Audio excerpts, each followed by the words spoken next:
it's confusing. I wanna let him know that I'm something else. I don't care what you say to me, 'cause I'm someone else. This is what happens between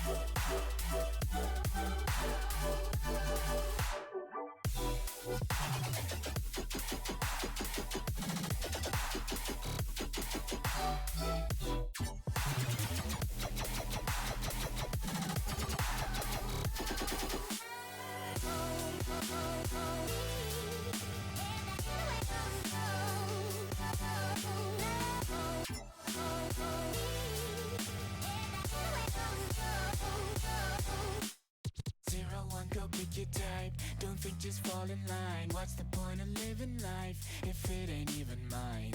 All the best things I know sit in the void. It makes me wanna scream that I'm something else.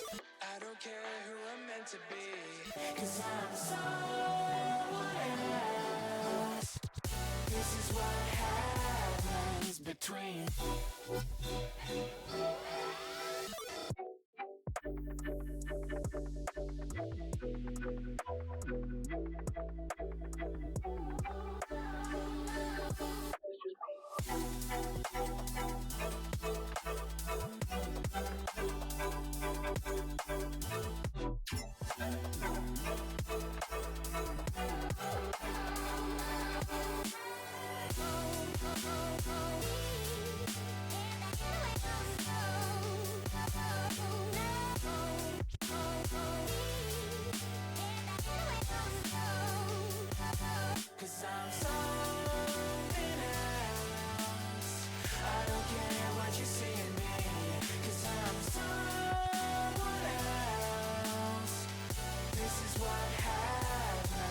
between. Tell me when you love.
just dropped.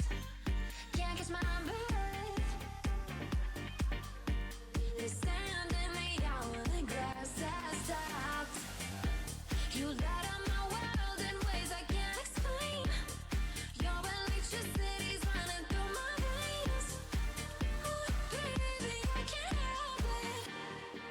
I've never felt like this.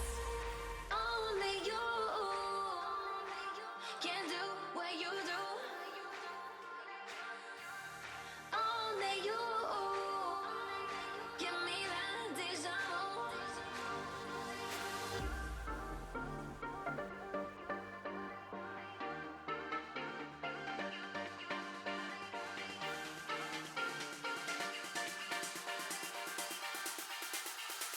Only you.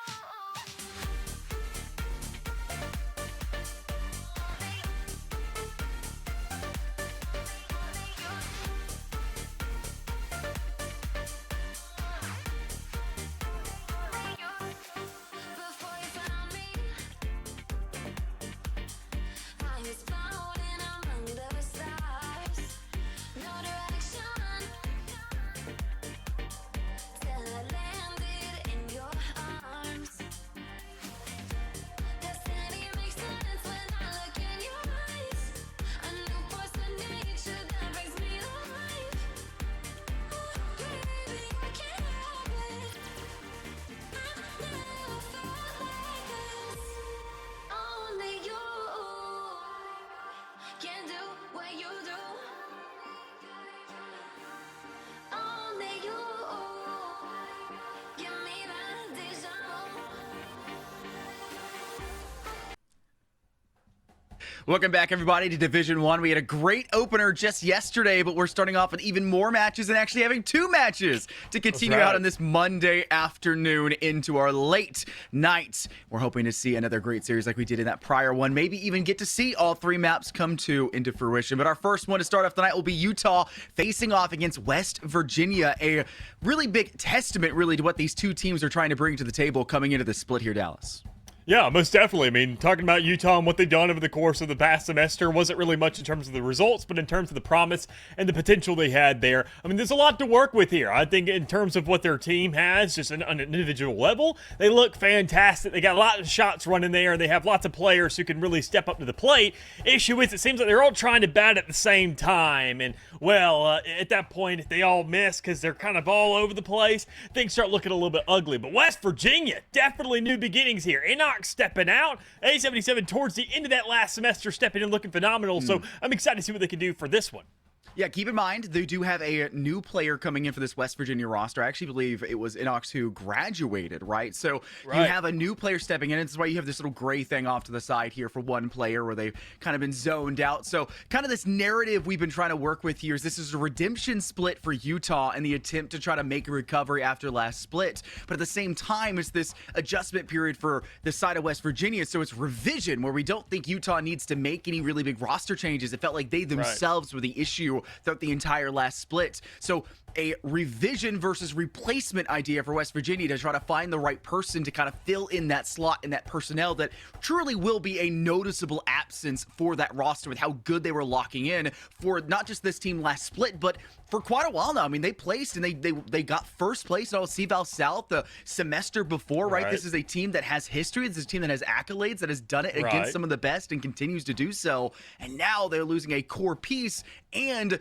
the rest of your team, I think the 3 out of the 5 or maybe 4 out of the 5 are like close to graduating as well. So you're going to have to make a lot of really big changes soon. So this is a preparation phase for West Virginia to try to lock things in and get that big final win before maybe not being able to have the chance to do so without getting a fresh roster with flesh blood onto that team.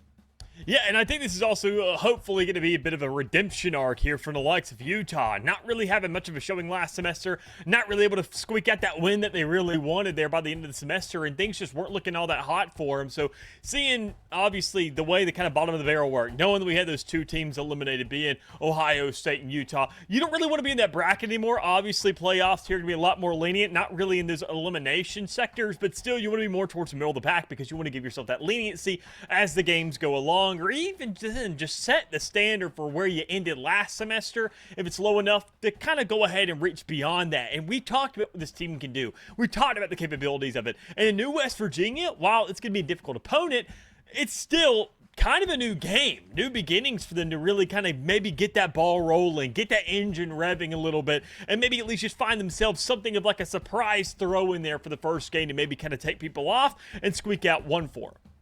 So we talked a little bit about who's going to step up to the plate, so the individuals that you're really looking towards. Obviously, we want to see the new players that are stepping in, or the new player, I should say, for West Virginia to be capable of doing so. But really, let's kind of focus for a moment here over for the Utah side instead. You're looking at really important pieces of their team, like Superman and KOS, who unfortunately, as of today, are subbing out for this series. They will not be there, so you're looking more towards that rest of the roster. And one of the players we've always kind of looked towards was that on stage, was kind of having that senior presence and having the capability to do so. With him gone and having a younger blood into the team stepping in, that being, I believe that's Lawlet is the player who's stepping in specifically for Superman as their duelist choice. It's going to have this new experience, this younger player stepping into a role where it's built and driven around this Utah duelist position. Yes, their Sentinel's really good. Yes, they've always had good initiation power, but so much of that's been driven off the pure wow factor of what their duelist is capable of, and it falls apart with the utility around, and that's really where we've seen Utah kind of struggle to get over themselves in that hump, as we've talked about before, for this roster, that being their biggest factor for their failures. So maybe this new blood could be a great way for them to realize, hey, not everyone will move the same way. If we use our utility in the same strict positions, then we'll find failures after failures. We need to start to make big adjustments. And I think a team like West Virginia is really the team to do that with, but you're going to have to do that with, I believe, Tempest, who is subbing in, and this is a player that you've had on your team before. They've been subbing in for them as well. So mix of the old, mix of the new in for Utah. Hopefully this is the right adjustment, but a lot of it is also going to really affect what maps we're going into. Right. I mean, the maps also are going to be different in their own right. Knowing the rotations looking different than what we had during the prior split, better yet. Seeing how things are going to go here. I mean, there's not really anything too crazy. It's maps that we've seen for the most part. The only thing kind of being Breeze, being brought back in, reworked. Everything else is already maps that has existed. Doesn't have too many adjustments. I mean, Haven, obviously, say that little kind of middle screen there that's reinforced towards that B window. Just small little tidbits here and there. But I think, obviously, the player difference is going to be the biggest kind of shift for him, because we saw what that did to St. Clair yesterday. It didn't really kind of give him the best look, especially against the likes of Maryville, which, I mean, obviously take that with a grain of salt. But for Utah, I mean, this could be leaps and bounds. I mean, considering that Maryville also had that adjustment as well. They had a bit of a shift around, but their guys feel a lot more kind of universal in what they can do. And, well, Utah, hopefully, even if they are specialists, well, then maybe they recruited the right guy to kind of fill in those slots, and maybe everybody feels a little bit more comfortable where they are.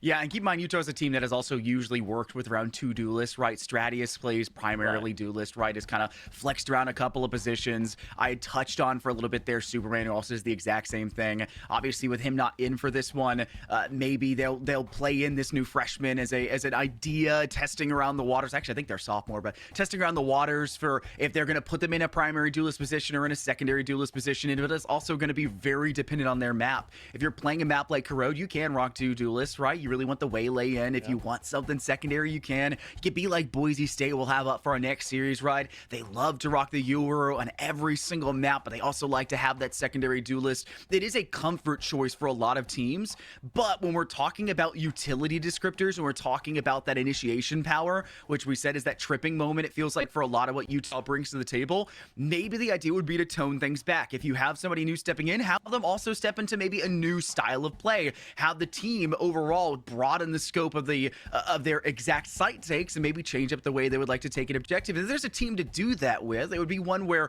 you look at the result expectations. It's West Virginia versus Utah, who didn't find a single match in series last semester. You go, hey, this is the perfect time to take somebody that is on paper better than us and grow from this, right? Not just do the same thing we've been doing and then go, okay, we know the exact same problems we've been having. Try something new, see a new reason for those failures, see a new reason for those problems, or shock yourself and the world and take down a giant like West Virginia that we were considering and calling the dark horse of the entire last split. Yeah, I mean, a lot on the line there when you kind of look at what we're working with. I mean, anything Corrode already being inside the map, as you can tell here. Breeze, Corrode, Haven, loving Utah, giving them a little bit of bias here. Going ahead, picking the Breeze up because, I mean, this map, I have so much history here. Love this place. But a lot of teams don't really seem to agree in the big scheme. So as things kind of continue on, though, knowing that, I mean, Utah obviously bringing in a newer map, I think that kind of brings a breath of fresh air to at least the squad and what they can manage to accomplish here, because it really comes down to the philosophy of teams, not only in terms of the players and the guys that are being brought in, but when you look at the last split, you have to have a coaching staff who also shares the philosophy to kind of accustom and adjust to around what they're seeing. Maryville, you look at that team, obviously has to have one of those kind of coaches, like if we're looking in college football, like national champions, having to know that, hey, we have to learn off of our wins because we don't lose that much, but we still have to manage to improve. Utah, if they have to have themselves a guy who, you know, learns from the losses, can really go ahead and kind of nitpick everything, get all those pieces together, that shattered glass, and just mend something brand new out of it. And I mean, that's kind of the biggest thing here. If you get a new roster to work with, you have a lot of new perspectives to kind of go ahead and pitch in towards that. And on a newer map, albeit out of anything, that could be the best place and best canvas to really paint a new picture. Honestly, I think it's more impressive to be a coach and a team captain that can grow more from your losses than your wins than it is to be the one that can grow from your wins, right? Yes, you've been winning. You've already have a winning formula. The adjustments have already been made. You've been handed a piece, or you've grown that piece yourself over time to be in that system to do so. But if you're in a losing system and it's hard to find those victories, you have to grow with what you have. I think there's plenty of set pieces available for Utah to be capable of making that insane surge back into proper contention here in Division I. I've always said that. I mentioned it many times last semester. I think Utah was the most entertaining team to watch for myself, truly, because there were so many things I could call out that were so close to success that I felt like I was watching a team that at any moment could break out and make history within the season. And that's saying something, considering it was just the first split of Division I, right? So you're looking at this team with expectations, you know, not as high as they could be, but so much potential behind them. And it's not even that they're just the only team that's capable of that, because you've got Ohio State, you've got Boise State that have been also doing the same thing, but Utah has that much more room to grow and that much more of a skill ceiling that they can just build themselves into, and the roster they have is so capable for it. But let's get this game underway. They want to prove it now here, starting off in the attack and get the job done against West Virginia. Yeah, I mean, best place to really start it. Obviously, it has been a long time coming to see Breeze back inside the pool, but better yet, even then, still in front of our screens, because yesterday it was like one of the first things banned because, well, collegiate teams just don't like new maps. They don't like trying things. They don't like freshness. They just like having a system, which is funny considering that it's usually on the contrary for their classes, because they get so fed up going to the same thing every single week. So, I mean, I guess is where you breathe in that kind of new, fresh air, something different, because, well, we're in the server now, and even more so, we have stakes on the line. So a first round going underway. Utah, like I said, new beginnings, new possibilities, but first blood's got to be where it starts. Yeah, you have a little bit of early contention here inside elbow. It looks like West Virginia have opted to give up the majority of that angle, but unfortunately, they also gave up a perfect line of sight in through mid doors to allow for Dinks to collect that first blood. So Utah are now in a recovery game for round one. While it is the first one out the gates of elbow, two players not too far behind, that being On Stage and Tempest, and they're looking to prowl through. Headhunter in hands for Tempest, and a choice to bring that chamber. You really need to pay out against the Sheriff of A77 up inside of Nest, but Dink strikes true again. Doppelganger of Lawlet off the board. On Stage moves all the way into Nest, but that Sheriff is still wielded by A77, and West Virginia have come through this first round flawless up to this point. It's just D1 left standing, requiring a hero moment for a pistol round. And at this point, you're likely to just poke around to try to find out where the player positions would be in moments like this to grow from this first round and recover from this point onwards. But Leon will secure that kill, and that is West Virginia getting round one. Well, speaking of growth, I mean, there it is for West Virginia, able to go ahead and make sure that kind of leaderboard moves up towards their favor a little bit more so, just bit by bit, and managed to go ahead and acquire a little bit of a better weapon. But, I mean, looking at A77, that's kind of who I'm going to keep my eyes on. Obviously, being the Sova, I mean, this guy is literally the core of this map, so long as the Viper as well. I mean, those two are quite frankly, if you have them alive, they are the entirety of this map control. That's why I usually like to see Harbor here as well, but with all this changes, I guess teams are still trying to go ahead and get adjusted to really how he can play into this map and what he's possibly going to be capable of doing. But speaking of Utah and what they're going to be doing, pushing over towards the B side, looking to go ahead, push through these kind of main gates, see if they can kind of get themselves something, and an ult point is all it's going to be, as they're going to transfer right back over, run into Excite, and maybe this could be a kill with the Classic, or, well, the Bucky should be made for this. Oh, there it is. First, second online, and Utah need to send out a relay bolt, and it doesn't keep Excite silent in the kill feed. It's a third to them. Leon tries to step up after the fact. Excite does get dealt with that range finally, but Dinks has the Marshall in hand, and West Virginia will still come away the victor at the end of it. They played the macro economy of the Ult Orbs, Dallas, but they didn't play the true economy by knocking down the economy of West Virginia enough to consider that round a victory. They needed to drop one more, if not even two more weapons out of West Virginia's hands, but it will be a 2-0 start for WVU, and Utah now has rifles to work with heading into round 3. And that's the promise they need, or at least a little bit of hope to kind of silver line this game so far. I mean, obviously a 2-0 start, not the best, but I mean, still, considering it's normal, I mean, you're just hoping it kind of goes towards your side. So with a nice little scuffle up towards the middle, you know these battles are going to take place early. I mean, West Virginia's going to take players off as soon as humanly possible towards the middle of the map, but it's going to be Aston going ahead and kicking things off, finding a 7-7 back towards that kind of nest up towards the back, and well, I doubt they're going to expect this second player sitting around the corner. Excite finds one, a nice little exchange there for on stage, and Utah, even though they have weapons, they do not have too much of an advantage in numbers. Yeah, well, they've at least gained a little bit more here if you're Utah, although a lot of damage has been dealt to 2 players. It still is just 1 hole remain for West Virginia. Nippers will move their way into side alongside on stage, and D1's not too far back, and it will be a Utah B site take and plant, and it'll be West Virginia's Leon, player stepping into this system that's already here, into a roster that has cemented themselves really in history for CVAL and the collegiate Valorant space as a whole, and now has to show up big here in Division 1 for the first time in round 3, where the weight is on their shoulders and just their shoulders alone. Leon will work their way through elbow, looking to test towards B main. 2 players lie within it. Audio cue has been given that they're inside elbow, so you'll see those 2 players start to peek that way, but they'll rotate back over to a tunnel side peek on stage, getting a good angle, but no connections to be made. Very low in HP, would take a single round really from this Phantom to get the job done, but it won't be on stage. It'll be D1 swinging with that Vandal, and Leon unfortunately is not able to make their presence known here in Division 1 just yet in a big way coming out of round 3.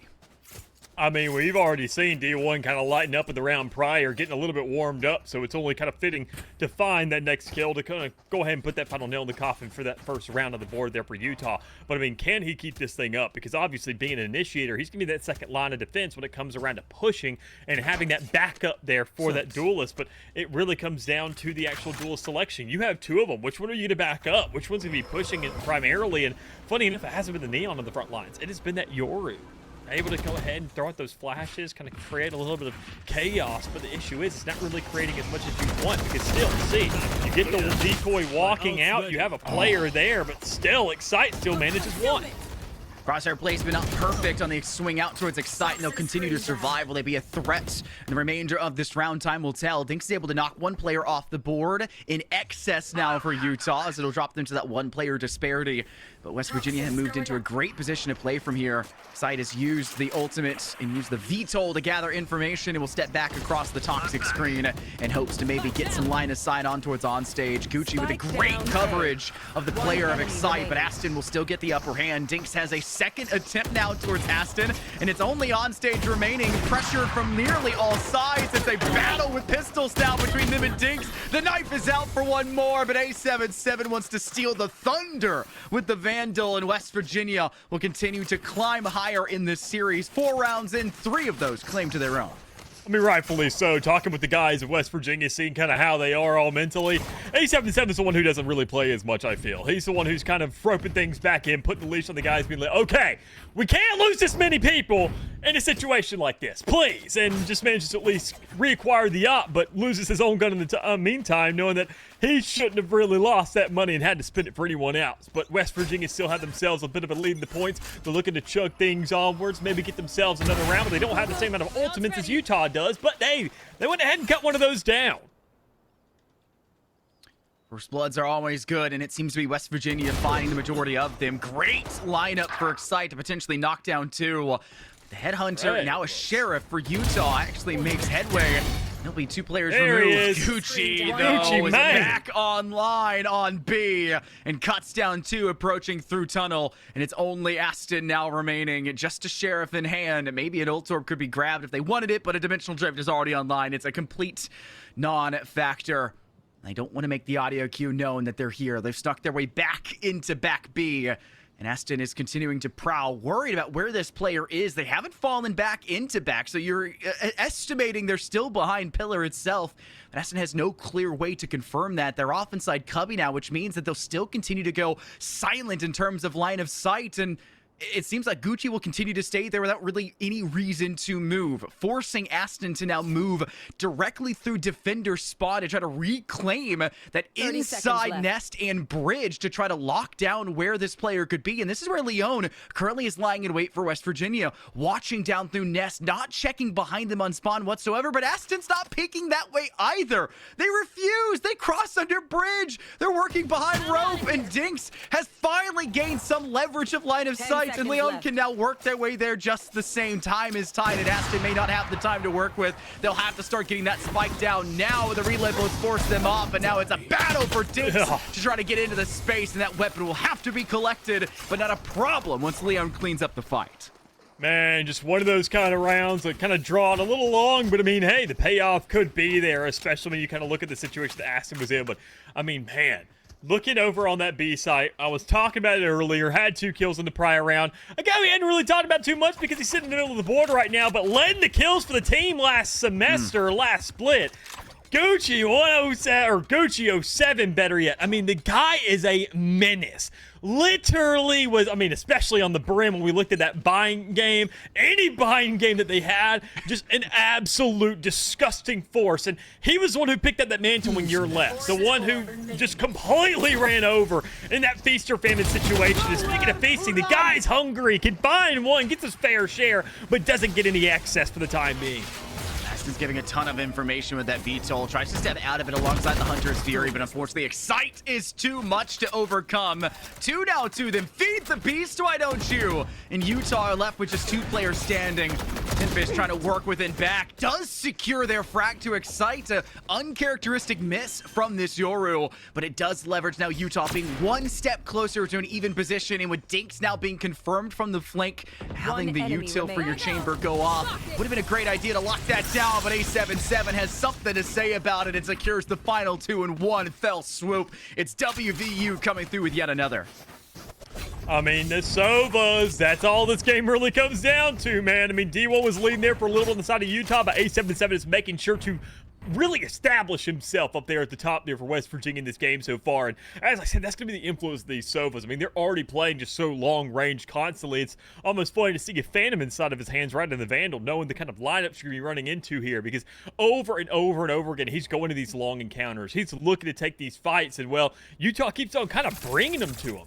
And even then, on the retake, that's going to be inevitable. Seeing he's over towards that A side or back towards that nest, hanging around that kind of upper right quarter of the map, and seeing how he's really playing things, he's taken so much control and wants to pitch in on literally every single fight possible, more than likely. And Utah has to be kind of aware of that. That's why the B push, I think, was the best. Seeing how they actually had a little bit of control there, as kind of crazy as it may have been, it felt like they had a real attempt of just kind of bringing that chaos there instead of running into a structured set of tripwires.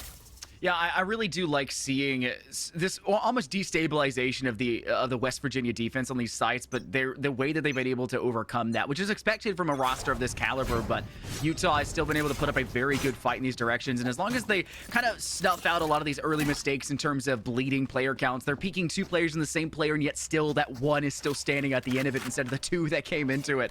So, and a lot of that will come down to crosshair placements, early advantages, and really expectation for the players lying. You can't just anticipate. You almost have to expect and pre-fire in a lot of these moments. A lot of information is given early, though. Just notice the player on stage down in bottom mid to give some intel off of a recon bolt. Excite is waiting just up close with Dinks on that crossfire. A lot of Viper utilities being expunged, though, here towards those mid doors to kind of lock that down and keep that line of sight unavailable for West Virginia. But an Owl Joan out from A77 and Nest Dallas almost secures that that's completely null and moot when you have so many avenues of approach for information that can gain you just as quickly spaced down through mid, especially with that new workaround through shoot. Well, Excite has definitely been a big wild card here towards the middle of the map. Unable to find that first blood, able to do a little bit of damage, but gets picked off by his, well, counterpart of another Yoru. But, I mean, the surprise element wasn't really in play here. Funny enough, surprise, though, A77 already ready on site. Looking to go ahead, find at least one of those picks, and I can guarantee you this guy is not done just yet because you're waiting on Gucci to get a sit here on the outside because these guys are scared on the side of Utah. They don't know really what approach to take, and they're trying to spin around towards the outer edge. It's not going to work out for 1, 2, or 3 because that's Gucci cleaning up, and Dinks just making sure to put that final nail in with the operator to find an extra. We take a note of how Gucci decides to swing that. Knows that the only way they could do it is to go ahead and start pre-firing with the expectation that it's going to be a chamber with a tour de force. They heard the shot ringing out just up above by pillar, so they know it's still going to be up. So it's either the tour de force is going to be close to them, or it is going to be that player slightly further away. You don't have any full confirmation, so you just swing it and stay mobile. You do the old copper strat, right, of just constantly staying moving. And they do so, and they point their crosshair directly at the floor, pre-predicting the wild spray pattern that was going to exist while moving and shooting in the game of Valorant, and it pays dividends for this player. Gets them not just that second, denies the tour de force shot from connecting, but also guarantees them that third thereafter after recollecting themselves. So this next round still starts off in West Virginia's favor. It's Excite, who didn't have a solid start to the last round, finally coming alive and confirming that first blood, and now feeling the pressure from the rest of Utah's roster closing in on them. Even though it is just pistols, it's still good enough for Onstage to get their one before falling to Gucci. I mean, it's a big commitment here. You already had the singular players pushing up inside those double doors, so I mean, you knew the commitment was probably going towards the A side, but there wasn't enough players really back towards that main section of the map. So you do have D1 over here holding things down, able to get that spike, but I mean, you've lost so many players in exchange of just getting that objective off where you're going to have guys flowing at you, not one by one, but with plenty of time on the field, all collectively at one consecutive moment. So there it is, West Virginia, another easy pick for the likes of them, getting that defusal off, every single player having an ultimate to play with, and even then, to top it off, a guaranteed advantage by the end of the half. So Utah obviously looking worse for wear here, but they get another real buy to play with, and so long as they get that spike down, a Viper's pit to maybe not guarantee themselves one more, but at least make things look a lot more doable.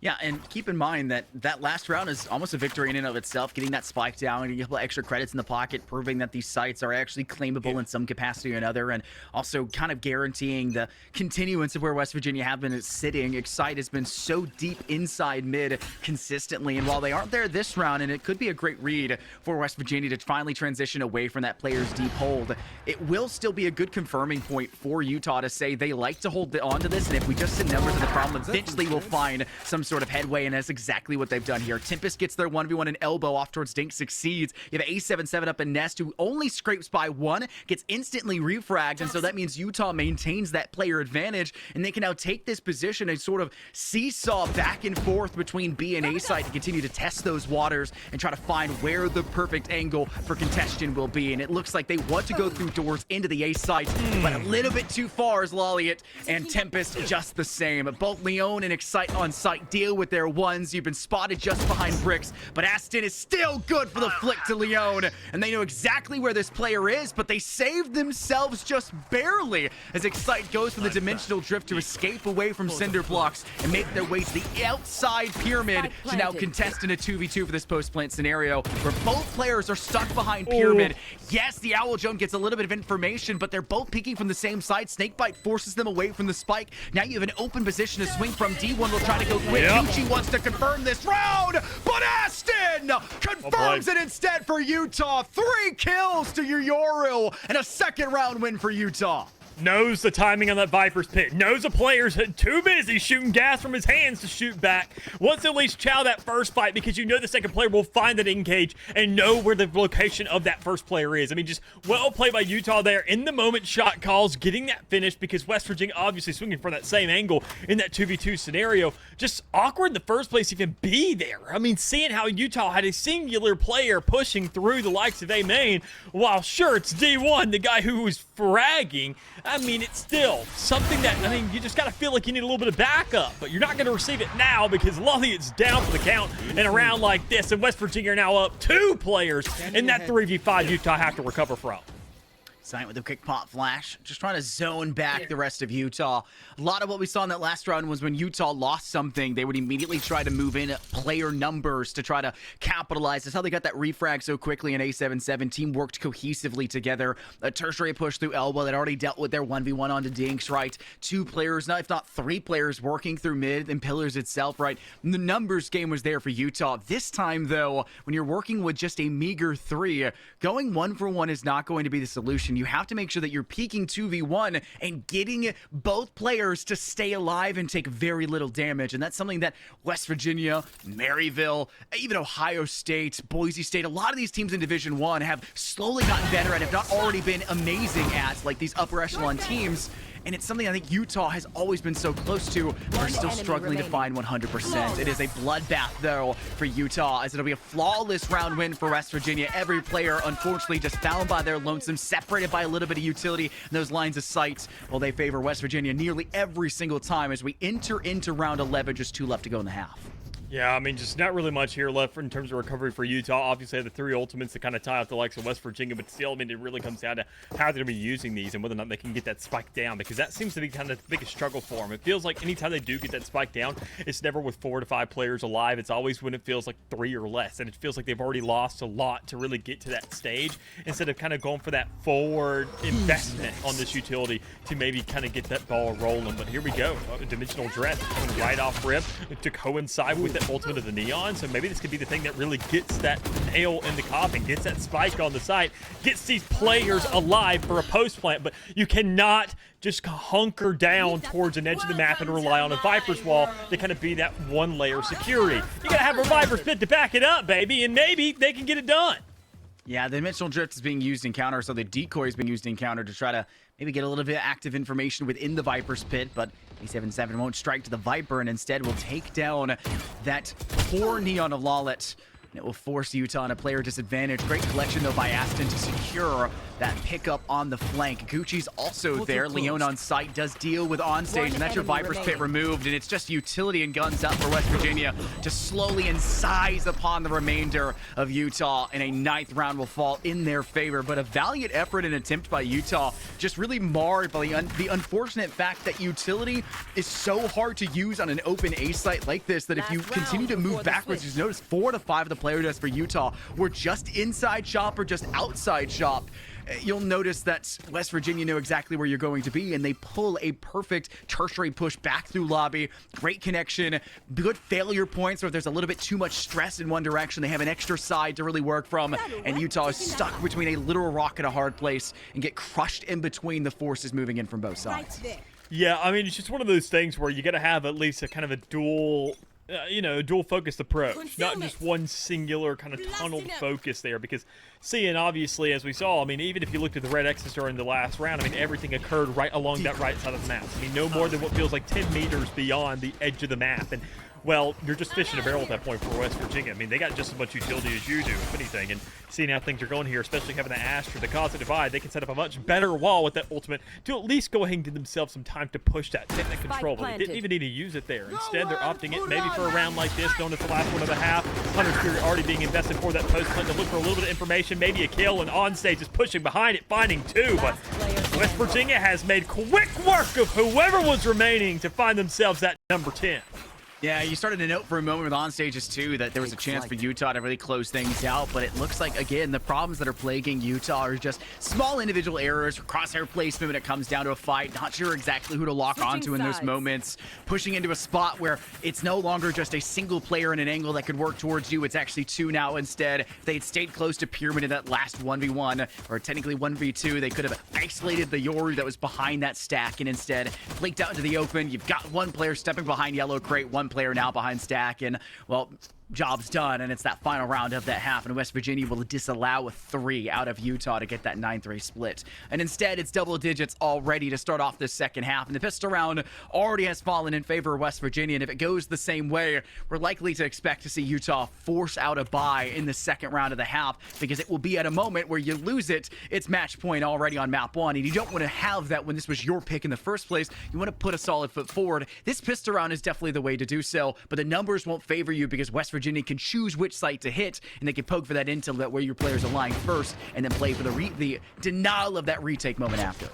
Well, there's a bit of a reset here. I mean, obviously different sides. Now West Virginia on the attacking side, so maybe they can show Utah how it's done, or maybe Utah can go ahead and just take a note out of the likes of West Virginia and find themselves a solid hole, because, I mean, we saw, obviously, Ace having 7 back towards that nest. You have a chamber available for that kind of exact angle now. Issue is, well, you didn't have a Gucci on the attacking side, able to go ahead and just push through with the Sheriff, find a couple kills, clean up that site. But speaking of cleaning up, Tempest is here, and, well, everybody on the side of West Virginia has a good bit of damage done to them, so even a body shot could really get this thing done, so long as the shot's nailed, but you only got 2 remaining.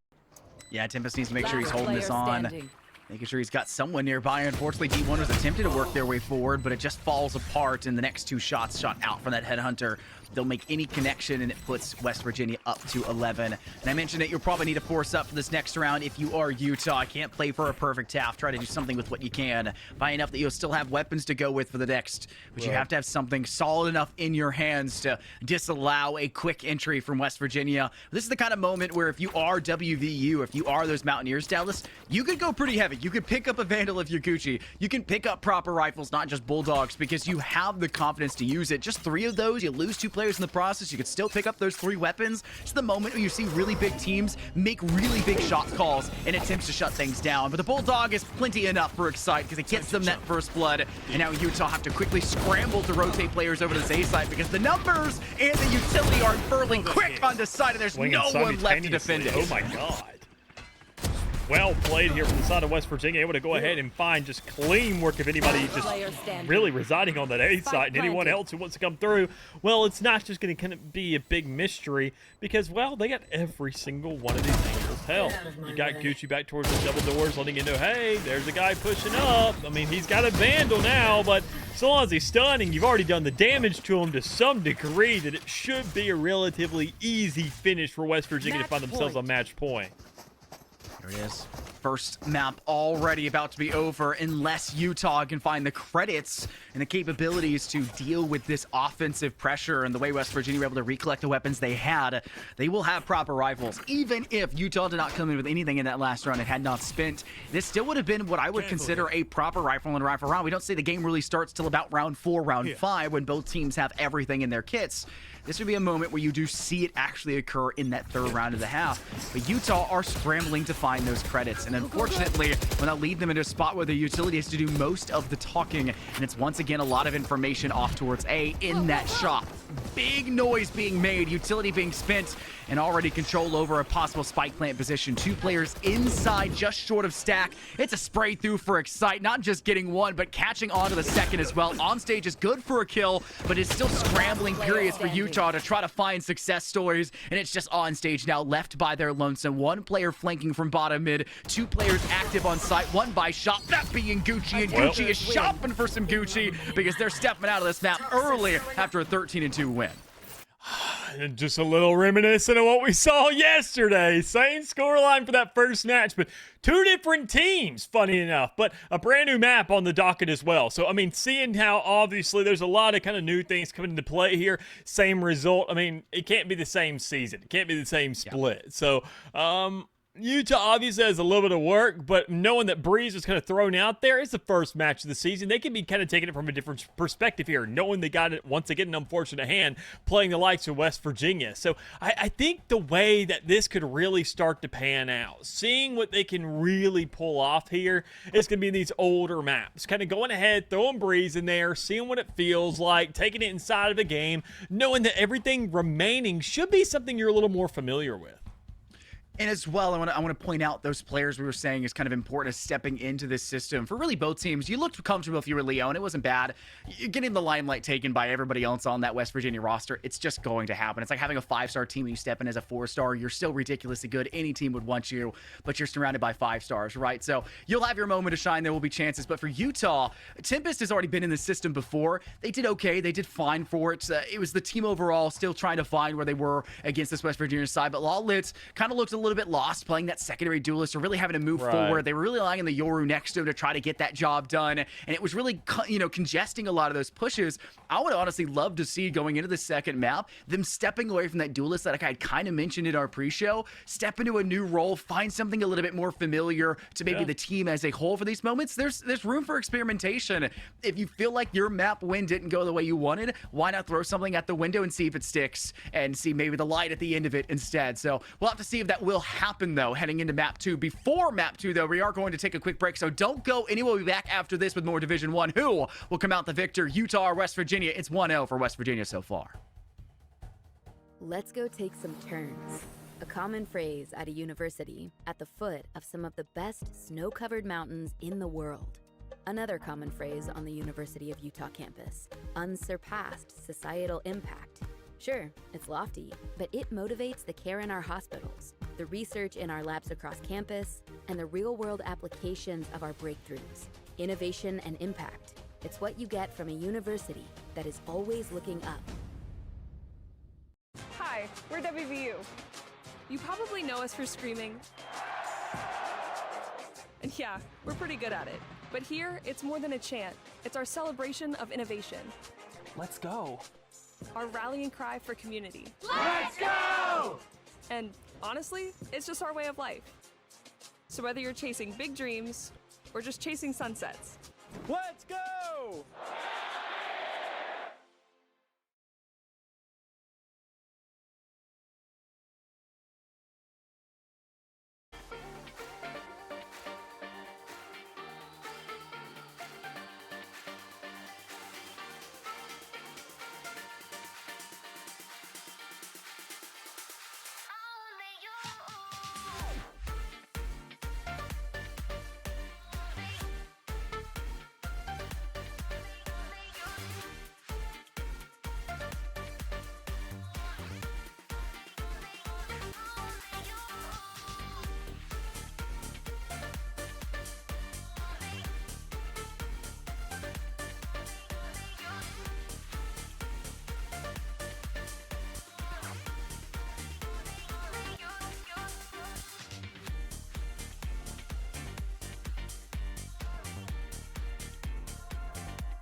Firing shots, high caliber round. If you know what's best, then you better get down. Down. Get down. Down. Better get down. Down. Get down. I wanna see you get to the ground. You're being held up by the UK sound. Firing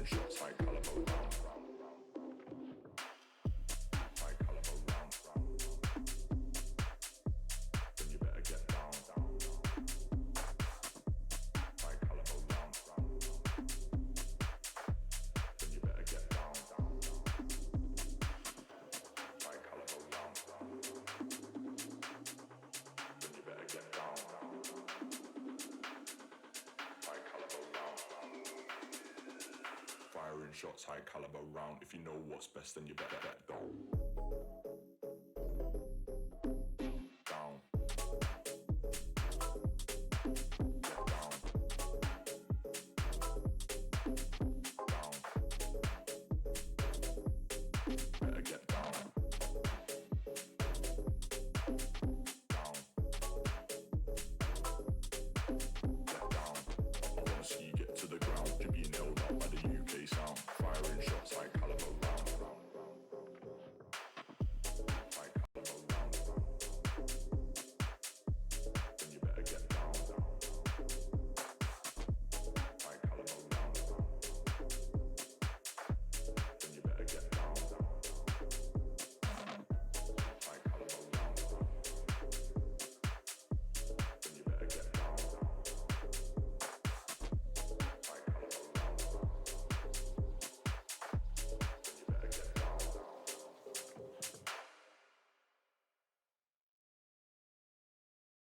People don't let them talk, only the text. And each time they give up on each other, go next. People don't let them talk, only the text. Many times they give up on each other, go next. Fear being cast out, not that complex. We only need to realize and need them body back for us and not build a barrier around ourselves. Same ideology for riding many tracks. Give one point that would say otherwise. It's only in a discipline and not a bigger price. So in affection, you cry on my shoulder. This might be the biggest showdown in myself. Not trying to pull ya, but all these ideas in my head are getting me to falter. Always sending me a big paragraph in context I made when I left her red fair and square. Yeah, I guess I'm alright now. Drenching my mind in the alcohol and everything is blessed.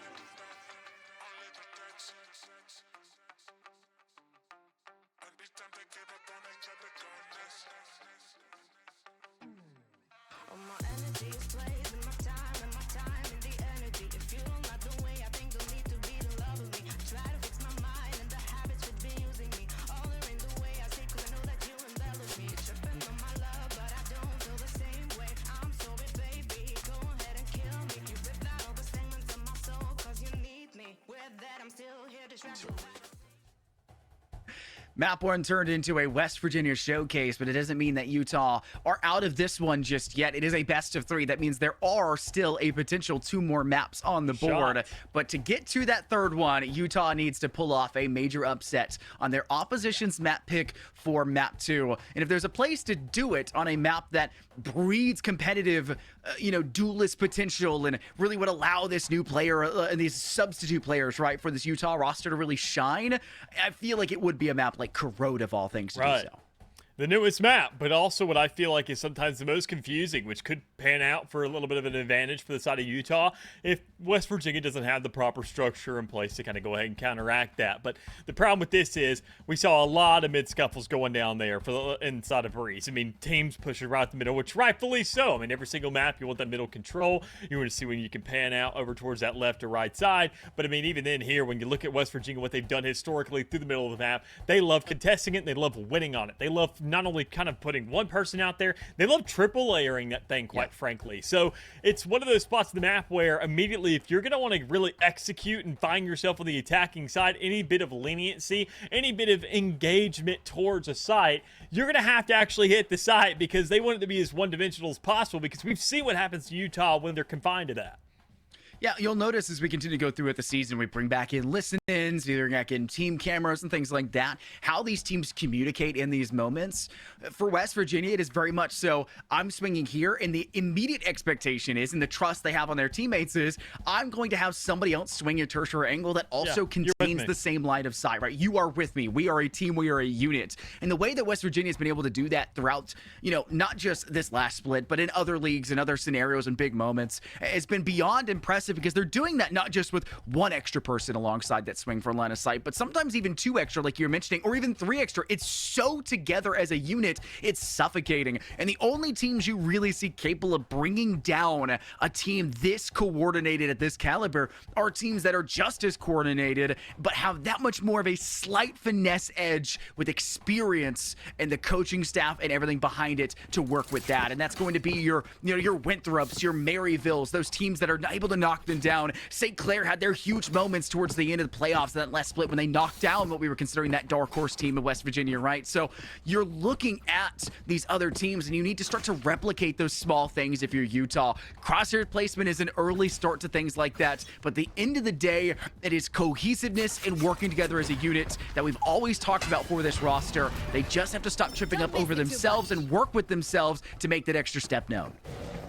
Yeah, I mean, just slow and steady here obviously is going to be the kind of pace for Utah, but West Virginia not really going to get the time to breathe because obviously storming right through the middle of the map. We talked about the congestion. We talked about those scuffles. We talked about how West Virginia, not only on the defense is kind of where I emphasize it, but on the attacking side too, they're showing you that, I mean, they want to go ahead and put that presence there because if Utah on the defending side wants to hold this, they want them to challenge that. They were conditioning these guys from the very get-go on opposing sides of the map. So seeing how things are going here, not really all that great for on stage, but as you're pushing your way onto the B side, West Virginia making quick work of the players remaining and residing here as Leon finds one more. So, I mean, with the 2 players remaining, are you going to create a bit of a pincer? Well, quite frankly, you have to, because even then, if you cross the middle of the map, that chamber's going to run into a couple players. First one being A77, who is ready with that ghost in hand. Yeah, there's your execution period. Now Tempest has to work their way in. Has been the player here opted for the waylay. You have moved away from kind of that double duelist approach. Exactly what I wanted to see. Working in from backside of B. Spotted now by that Haunt, and Dinks will swing in and take down their doppelganger. And the effectiveness of West Virginia is continuing to be proven here in the start of map 2. But the way they do that is a very quick take onto that B site. The aggressiveness you're expecting to see, it's an attacking side. You just have to get past a little bit of contention from arguably just that Viper, that pseudo Sentinel for the side of Utah. And once you do, you've essentially guaranteed control over that site. And the best way to do that was with a waylay double dash. If they get the kill, great. If they don't and have more than one player fire back at them, instantaneously move back and the team rotates to an opposing side where they don't have to worry about the util or just waits out the util. It's the perfect setup and the perfect agent really for a map like this. And it also means you can't fall for that initial push if you're Utah's Viper. You can't fall for this if you're on stage and instead have to wisen up to the peaks and wisen up to these pushes from West Virginia, or just click the waylay's head faster than they can TP backwards, right? I mean, that's the simplest one. I mean, let's be real. Why are we even thinking about utility? Why are we even kind of talking about all this strategy when you can shoot heads, man? Just kill and don't die. I mean, that's what West Virginia's doing right now, and it seems to be working pretty darn grand for them. All things considered, they have much better weapons to play with, forcing out a couple vandals there. But, I mean, Utah just really trying to string together whatever they can and what could be a retake. Maybe wait for the reinforcements, find some double swings, but you've already given away your location of on stage. So when you have that secondary player swing out of acid, it's just not really going to be enough because there's going to be so many bullets already kind of heading right towards One enemy remaining. Oh, great connection there from Leon with a right-click classic. Goes for a second one. Aston will at least make sure this round isn't flawless for West Virginia. But the credits don't matter, and when the weapons you're dropping were just pistols to work with. And West Virginia will carry over everything they had purchased in round 2 over to the next. And this is where we had that kind of broaching subject at the end of the second half on map 1, right? How many weapons get carried over? Could you consider this already an effective full buy and full round against a team where you see the action kick off in round 3 and start to see that as the expectation setter in comparison to round 4 and 5 onwards? And frankly, 3 proper rifles, a Bucky and a Marshall is still good enough in the right hands, and I think it's pretty inarguable that West Virginia is more likely not the right hands to work with. But they'll play the numbers game first. One player teasing off towards B side. They'll watch as that from the shadow, that dark cover gets layered in from deep on B, as you can see where it originates from if you're Utah. That's in a way to try to force them into the mindset that there is in fact a split push going on, and it is not just 5 players or 4 players directly pushing in through A main, but thanks to that execution, the Viper who overstays their welcome on the prowl down through B main. Yeah, I may force a rotate out here for West Virginia to go to that site instead, because you don't have to worry about that pseudo sentinel any longer. I mean, with them not touching the middle of the map, I mean, look how aggressively Utah is just already aggressively allocating towards these outer edges, because they know that West Virginia, if they want to take the middle of the map, I mean, quite frankly, just give it to them. Just play for these sites. Don't give these 1 or 2 guys that are stationed there just a free death sentence. You want to go ahead and be in those outer edges. Just rather be ready and just get more of kind of a guy there to survey the area. And, well, that's putting West Virginia in that situation where they can just free roam literally wherever until they finally end up executing onto a site. Well, obviously resulting in a take just like this. Lafayette doesn't really have much of a shot. It really comes down to D1. And, I mean, everybody else that was scattered about, they were just so slow and so impatient, expecting something to come out from West Virginia like that round number 1, where it's just not what they were going to be given. Yeah, they need some sort of agency on these sites, and that's exactly what Utah have attempted to do, but it hasn't stopped the way that West Virginia have been able to kind of piece up these compositions on these objectives. They're trying to play on those sides, going into B main, maybe a little bit of contention towards A main, but I don't know. I feel like they're honestly moving already too far forward into space that West Virginia are willing to allow as sort of the scapegoat, as sort of this mindset of if you move into this territory, it's no longer the attack having to go into the defense where you're stationary, where you've sentineled up, where, you know, it is your land to control. You're heading into no man's land, and we've laid out 16 landmines in the process and a ton of barbed wire. You never know if you're going to accidentally trip on one or hit the lash on that landmine, and that's exactly what occurred down towards B, which then opened up that site with the eventual take for West Virginia, especially when you consider what that Waylay is capable of doing with a shotgun in hand. Double dashes to the back, gets rid of one, sits immediately back over to their home ground and archway, and plays very smartly from that moment onwards. Utah gets a little bit of damage early in round 4, but it's not going to keep West Virginia away from this entirely. Dinks could go in for a double dash again, secures an angle here down inside main, but you really are scared to peek this, and that's why you have to have someone like A77 watching that. But Lawlet with 2 makes this one for Utah to their favor, but the weapons for the rest of the team just aren't there. Teleport's ready. Well, maybe it could be a one-man army. Who needs teammates when, I mean, you have not full any shields at all, but I mean, you got enough health and you got shots inside the magazine, but you don't have a lot to work with, unfortunately. Just good looks there from Lawlet to be able to go ahead and find a couple kills here in the process, make things look more doable for D1, who had been the primary fragger of the squad in map number 1, but hasn't really had a time to shine just yet. Doesn't really have the guns for this round to do it here. So A77, welcome back to D1, baby, where it's a new split, but it is the same man, the same monster, as he finds himself his first ace. Ace77 comes back in for Division 1, and they have not died a single time so far in these 4 rounds, and the scoreboard is indicative of that. Utah going to go ahead and make a call a timeout to try to talk things through and discuss what exactly has gone wrong through these 4 rounds and what can continue from this point onwards. One big point that we had mentioned, obviously, during the break, and obviously they can't listen into us and, you know, hear what we're saying and kind of break that down. They'll have to do that within the VOD review at a later point, Dallas, but that hold where you have the initial spate for Leon, not Leon, sorry. You have the initial state where you're watching your chamber, sitting inside pocket, watching as they rotate in on A site link from mid, is being held by a secondary teammate, but that teammate is peeking into an angle where there actually isn't a crossfire yet available for your player inside elbow. So you're essentially sitting there for no reason without any way to assist. So while you theoretically have a crossfire because you can see your teammates, that's not a line of sight crossfire. That isn't a crossfire that actually controls where the enemy is going to be stating, so it's a constant 2v1. It's still 1v1s, but the added effect of having to watch with trauma-inducing PTSD around it, your teammate get eviscerated by a 7.62 shot. You have no idea where it originates from.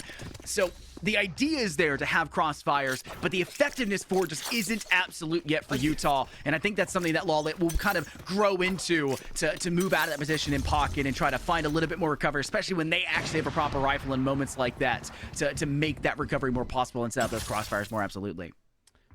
Well, they got rifles now, so if there's a round, definitely can turn it up and get the job done. I mean, this could be the one to do it, but obviously not too little too late. Still time to go ahead, get on the comeback, maybe find yourself 1 or 2 rounds to start playing with, give yourself some leniency here, give yourself some breathing room on the scoreboard, but already a little bit of damage done over to D1. It just comes down to where are these players stationed, because we saw a lot with the operator, but I mean, kind of more stationed towards the A side of the map.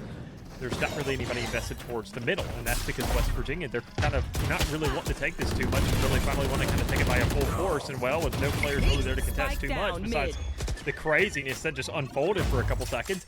It's just more so kind of checking every corner while they clear the map and possibly move forward. But you already have D1 in the back, letting you know that they're not pushing that. So hold your stations, boys. Stay on that A site. They're not really going to be going anywhere. Viper, please push up a little bit, because if they go over there, we need to make sure you're ready for it.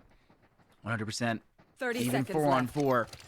West Virginia are finally being forced to maybe poke around through mid, but I don't really like it 100% just yet. They still have to deal with the pseudo sentinel of Aston here on this B site for Utah.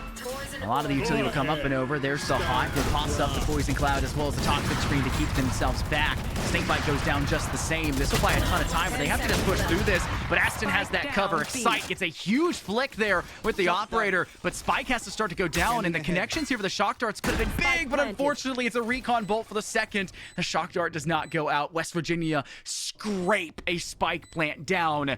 There'll be one player working in from Link and two players working in from direct defender side spawn to this outside elbow. On stage gets seen. Could have taken that shot, but Dinks gets the better end. A77 gets one more to the tally, and Excite will finish the job with that operator once again. 5-0 for West Virginia right now. The stats don't lie. They have found their moneymakers, and it is A77 and Leon for the second map of all things to really lead this team so far through these 5 rounds of victory. Yeah, funny enough, it's Dinks in A77 to go ahead and lead in terms of the deaths. Not really kind of having any just yet and still playing the entire game. So obviously A77 being in a lot more fights and still managing to not die at all in the process. So if this guy can die, then maybe you're saying, hey, there's a shot in the round, even if you've got a classic. But problem is you've already had one of your players knocked off near immediately with that gate dropping and, well, the boomstick booming. So as things go, Utah, they have a pretty good stance to be on this defensive side, kind of holding these angles of these classics. But I mean, man, West Virginia just bringing problems to their doorstep. Better yet, just bursting through the door and leaving them inside, right inside their own bed. So it's a difficult thing for Utah to really rebound from, especially in an eco. So they're going to sneak around, maybe see what they can manage, but, I mean, just completely snuffed out. They know guys are back here towards this A main sector of the map. They don't really care too much about where the other one could be. D1, they fear the shot. They know where he's going to be coming from, and you have 4 players just stationed up, setting a complete crossfire, triple stack even, and more so if he does have to step out at any point in time. Grode is turning into a map that is, well, West Virginia favored it. It was also their map pick, but keep in mind this is a map that also tends to go 11-1, 10-2, 9-3, right? It is dominated by one side over the other, but we'd have liked to see more of these rounds be closer for this Utah roster, but they're still struggling to find the perfect moments for all of this. But the ultimates are in their back pocket, Dallas. If there were moments to shine and rounds to be won, they're more likely than not going to be off the back of these ultimates to be capable of doing so. A round like this could be a good option for them to use it early for the Vipers pit down on B. You also could use the From the Shadows for a quick rotate in. The Tour de Force has been popped here for Utah. There's that Vipers pit being used officially for Utah as well. And they will lock down the B side as much as they can. Double waylay dash in for Dinks. One player inside Link on stage will be tapped there and hindered, and that will allow for the easy execution thereafter. They try to save that player with a Hunter's Fury, but D1 makes no contact with it, and instead it is still West Virginia still finding players, scraping damage by and securing victory nearly, at least in terms of mid control, to be able to rotate in through either side's Link. And they really like the idea of actually working against this Viper's pit that's placed too far deep, and Aston steps too far deep out of, securing themselves an even larger player disparity. I mean, has the potential to maybe win out around like this, but it's going to take a whole lot of work here. I do like the repositioning coming through already from D1, making sure to kind of set something up. The spike just went down. You get plenty of time to work with here, but you also got plenty of map to cover as well, which is the real kind of obviously unfortunate reality of the situation. And, well, from the looks of it, already going ahead and just crouching down, kind of whipping out the inspects, lets me know, okay, this one is not worth the attempt. Slow and steady, just station up where you can. Is anybody really going to be pushing it here? And obviously Laliette looking to kind of contest, maybe getting a couple scuffles here and there, but hopefully maybe trying to manage to get one. Ooh. There it is, but you found the exchange. D1 ended up dying in that fight over towards A main. Laliette's just holding this angle. Just don't go too crazy here. That shot could have managed to nip you off there, but there it is. Surviving one more, having the operator still in play, having a gun for someone else if they need it to save that money, allowing maybe 2 more rounds of weaponry, including this one, to kind of work with, because the ultimates are not there to kind of compensate like they were in the round prior. Yeah, and to be frank, the fact that a lot of West Virginia's success is being built off of A77, not just in the kill department, it speaks just droves to how valuable the Teo is really becoming right now for a composition like this and a map like this, that flushing initiator that Riot themselves says, we want to focus this agent as being this. They are meant for this. We had to buff them in accordance after the big nerfs we had hit them with. It sees so much more value than it would on a lot of other maps, and it's because Utah aren't necessarily in positions that are unknown. They're expected to be there, but West Virginia are respecting that and making sure that the utility speaks for themselves in the process. Great use. Sends a stun after the player deeper inside of backnet. Throws out a bit of a tether to keep them even closer. This is just West Virginia playing methodically to get a flawless round 8 result, and it looks almost, I won't say trivial, but it looks like a standard day in the office is what I would describe it for West Virginia. They're used to playing like this. They'll do it against every single opponent. They don't need to adjust their playstyle to anybody, and that will either hurt them when it comes to some of these bigger teams like Maryville and Winthrop, or it'll prove to be the most effective thing for them continuing onwards. I mean, that round was just single-handedly Leon. I mean, let's be real. Nightfall off the rip, the tether, and all the fades, just kind of the sense of utility that's being thrown. It's just so oppressive there on that B side, especially when you see so many players just hanging around that doorway and just letting you know, hey, what about one big kind of line ult on site did wonders? Well, guess what? Waylay's up, yo. We can do another. And just press W on this A site once more. Not nearly as much fade utility giving you all the information in the world that you could hunt players down. But hey, if they're slowed down and even then don't really have the weaponry to fight back, it should be just as easy but as fair to close out. Well, West Virginia continue to pound the hurt here against this Utah roster. Corrode is a difficult one, and we're seeing the growing pains so far of, player substitutions and more coming out from the Utah side. But I am really happy to see that Lawled is stepped into the system a little bit more successfully here on this second map, though it has come at the cost of overall the team struggling to build up upon themselves. And maybe this is coming to the fact it's defensive-sided, right? And West Virginia are making sure that the offense is felt on Corrode, as it usually is for most team compositions. But you could argue maybe if you had a secondary initiator choice, maybe if you wanted to do a Teo, maybe you wanted to play an actual Sentinel for a map like this to slow out what West Virginia bringing to the table. These are all coulda, woulda, shoulda moments. But it is still Utah struggling to find saving graces. The first blood, it strikes true once again. Sniper shot rings out in the distance, and your chamber has been executed. And it'll be an execution on this B site all over again. Dinks with a double dash takes a lick of damage from their Teo salvo, but it does not matter. It's Gucci stepping into the gap that's left behind by Dinks, is retracting themselves there, and on stage will fall to the hands once again of a West Virginia roster that is executing this B site near perfect. Spike planted. Curious to see what approach this retake's going to be looking like, because, I mean, you're already way ahead of the cut, not really waiting for D1 to catch up with the rest of the group to have that information ready at your disposal. So is it going to be, two-man push and then D1's just kind of behind? I mean, obviously scared, senseless, knowing the players could be towards that middle of the map, but now doubling back while stumbles are occurring on site. You've seen one of those kills already be exchanged. You're now down to only a singular two in West Virginia. It is just an absolute mosh pit of guys, while you have obviously the one kind of outlier sitting back towards the middle of the map, making sure that nobody kind of goes for a roundabout approach. With the time ticking, it's a very clear indicator that this is just not the round to really be fighting for. Aston manages to save the guns of the two remaining players, but everything else is just nothing but double digits for West Virginia, guaranteeing a 2-round best-case scenario for Utah. Yeah, they still have to find those 2 rounds as well, and I mentioned that there was a chance to do so. It really feels like for a map like Corrode, when you're down, the way is to do it off the back of ultimates, and that last attempt from them when they had 4 of them, it definitely brought a lot of trouble into the hands of West Virginia, but they still overcame those odds, and not just did that, but did it in a way that still kept A77 flawless without a single death to their record. And I think that's really what we're seeing right now from West Virginia. It feels like they're protect the raid boss, protect the healers in the back, right, if you want to go more MMO style things. They're making sure this player's alive, and they make sure all that utility does all the talking. And here's a great use now. Vertical pass goes forward. A good execution for Diggs as they step past the initial ultimate use coming out from Utah. And it's an execution, and only an execution for Diggs. 3 down to their tally, and it's just Aston remaining, trapped here in Spike bottom planted. mid, trying to fight into territory that is completely unknown in West Virginia. Don't care in the slightest as they'll hold on to that A side without any need to step away from it for the time being. I mean, look at the fear just ingrained in these players. Aston clearing every single corner with that Phantom before he even steps out to start to move around the map. Not even to contest that side, obviously, because a 1v5 near impossible, especially when you look at that scoreline at the top and it's just looming over you.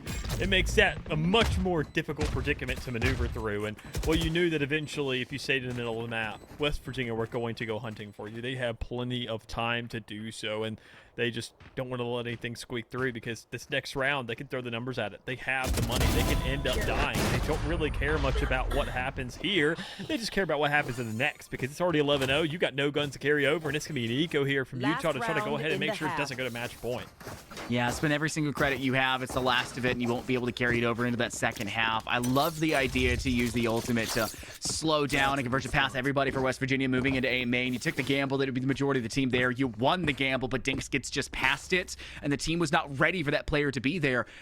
I know the saying is expect the unexpected, Dallas, and it feels like that's an easier ask than it actually is in practice, but I feel like that is one of those few things that Utah aren't always ready for, like peeking out too far, expecting it to just be that one player behind Stack over on Breeze, and instead it's now a player moving in behind Yellow Crate, right? You have to expect the unexpected, and we're just not seeing enough of that out of Utah. Great move by Dinks up and over the top, gets into a great space on open, secures a good use to hinder the player behind that Stack, which then forces them to move away from that angle as hard as possible, now allowing them to converge here inside back of A and try to Hey, fight Judge can from do this it. hallway. And yes, there's a great weapon in Onstage's hands to be capable of doing that, but you also have a crossfire that can maybe be staged up with one more smoke being laid inside Link to close off that line of sight for your Sova out of Utah, and then the team could start to converge in for that crossfire, and then Onstage's Judge will be completely executed from that flank as Lawlet does not have the angle to cover that with the way that this A site is actually held in control. There's your Shrouded Step to get into your own dark cover to escape from the initial line of sight. That would be Gucci's. Gucci spots the player of Lawlet. Great execution too many thereafter players. for two more. D1 gets a good cross to shut down Excite.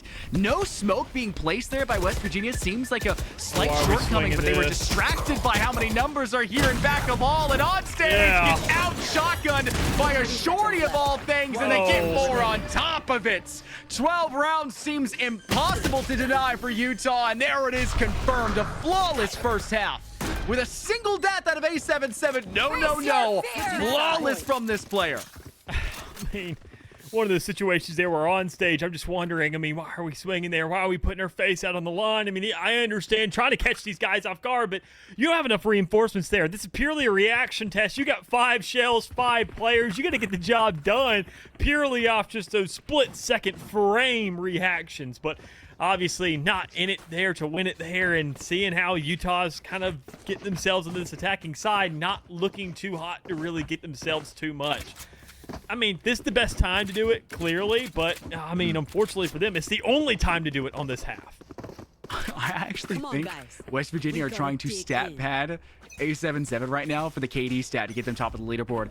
Y'all had Urine last semester in the early part of the semester who didn't need to stat pad to do it, just did it, right? And now they want to try to get their names again for West Virginia as a whole at the top of our stat sheets on the website here for Division 1. And the best way to do that would be to have an 11.0 KD on your stat sheet, right? But unfortunately, that means they have to play flawless for this round. On stage within the smoke, sneaks just past the side of Gucci, and Gucci goes There you go. down. Now you'll have 3 players active on the A side. A bit of a gamble for Utah to pick A instead of B, and they've kind of chosen incorrectly, but it doesn't keep those players away from frags. There's a good connection from A77. Leon just the same. That's a second one to them. Salvage trying to flush them into space. Good connection. No! Wow! D1 shuts down the Giants. And Leon and A77 did enough damage, though, to make this clearly doable by your Lonesome Chamber of Excite. One shot from any gun would handle both of these players. The Sheriff is the perfect one to do so. Excite works from open. Spike planted in the inside corner. Not one you typically expect to Teleport's see. We'll have one player holding more so direct towards defender spawn of the inside pyramid, and then the other one in the back of sight. Excite will tap the spike. Recon bolt up and over. Good connection. Gonna skip. There's on stage. Gets the peek. Wants to fire through the wall. Can't really do so. Gets that shot off towards D1. On stage. Wants to get this connection. You had to hit that one if you're on stage. Did you have the time if you're excited? Is it 13-0? It is just by the skin of their teeth. It's West Virginia 13-0ing the Utah roster and putting West Virginia to a 2-0 in the series. It's over, and they want to send us on into the next. Yeah, I mean, West Virginia obviously coming out swinging, letting us know they mean business from moment one. Because, I mean, if there was any team that I feel like was rightfully ticked off from the standings in that last split, seeing how things were going, they were the team we were kind of expecting with those last couple results, saying they are the ones who kind of felt like they had momentum going on their side more than anybody else. The Saints have more of a kind of consistent season across the board, but still them, Stony Brook, and West Virginia all had a very exact same standing, just different in the maps, as it kind of concluded. And West Virginia, if they just get that round differential right off the rip, as high as humanly possible, best map we've seen thus far, and on top of finding themselves a successful win, I think they are looking to kind of shoot and put themselves in good standing as quickly as they can. Yep, and with that being said, the victory for the Mountaineers is not going to be short-lived. They'll have to ride that high on into next week just the same. But before we send it on over to a break, we'll have an interview as well with one of these players. We can kind of poke at their mind for what they'll have. So stay tuned. It's not over just yet. And also after this series, will be another one coming up right afterwards. Ohio State facing off against Boise State to see who will be that team that can really make their presence known the most. It was a matchup that actually mattered and reflected the playoff standings to start off last splits, and it's coming off early here for split 2. Let's see how it goes. Stay tuned. We'll have an interview right after this. Let's go take some turns. A common phrase at a university at the foot of some of the best snow-covered mountains in the world. Another common phrase on the University of Utah campus: unsurpassed societal impact. Sure, it's lofty, but it motivates the care in our hospitals, the research in our labs across campus, and the real-world applications of our breakthroughs. Innovation and impact. It's what you get from a university that is always looking up. Hi, we're WVU. You probably know us for screaming. And yeah, we're pretty good at it. But here, it's more than a chant. It's our celebration of innovation. Let's go. Our rallying cry for community. Let's go! And honestly, it's just our way of life. So whether you're chasing big dreams or just chasing sunsets, Let's go!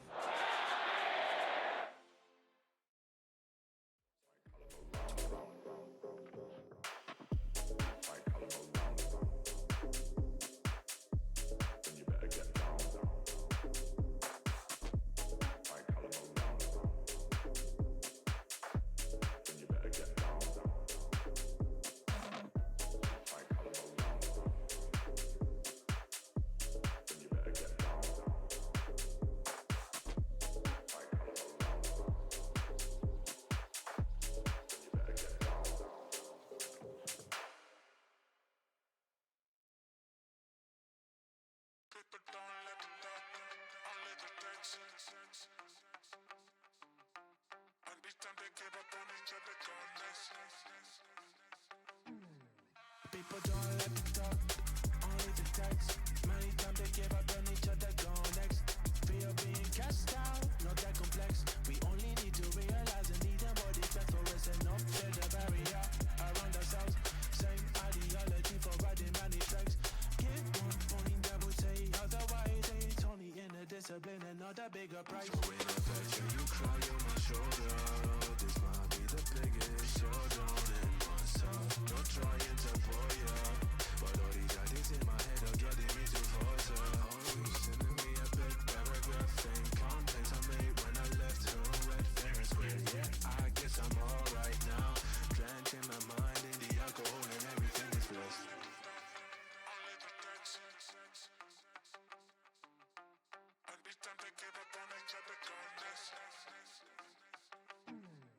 All my energy is placed in my time and the energy. If you don't like the way I think, don't need to be the love of me. Try to fix my mind and the habits you've been using me. All are in the way I say, cause I know that you embellish me. Tripping on my love, but I don't feel the same way. I'm sorry, baby, go ahead and kill me. You ripped out all the segments of my soul, cause you need me. With that, I'm still here distracted by the same way. Cry on my shoulder, this might be the biggest showdown in my soul.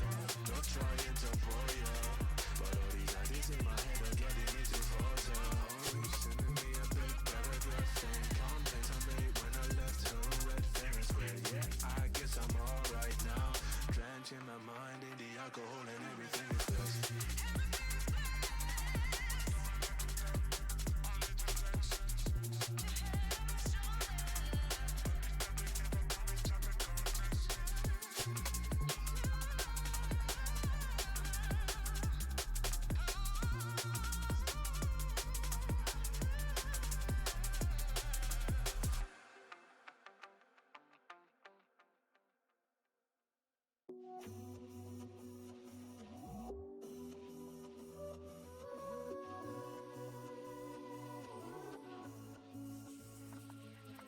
I can go anywhere, walk the desert in the sun, lost and I don't care.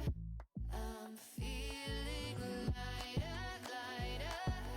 At the finish line, you can't cheat me now. Flying like a satellite, I'm so far away, can't get me back. You wanna take it in my mind, cloak and dagger, snakes and ladders. Thinking of the reason why it's always the weak ones who attack. You got nothing else in life, it's all that matters. Snakes and ladders. It's all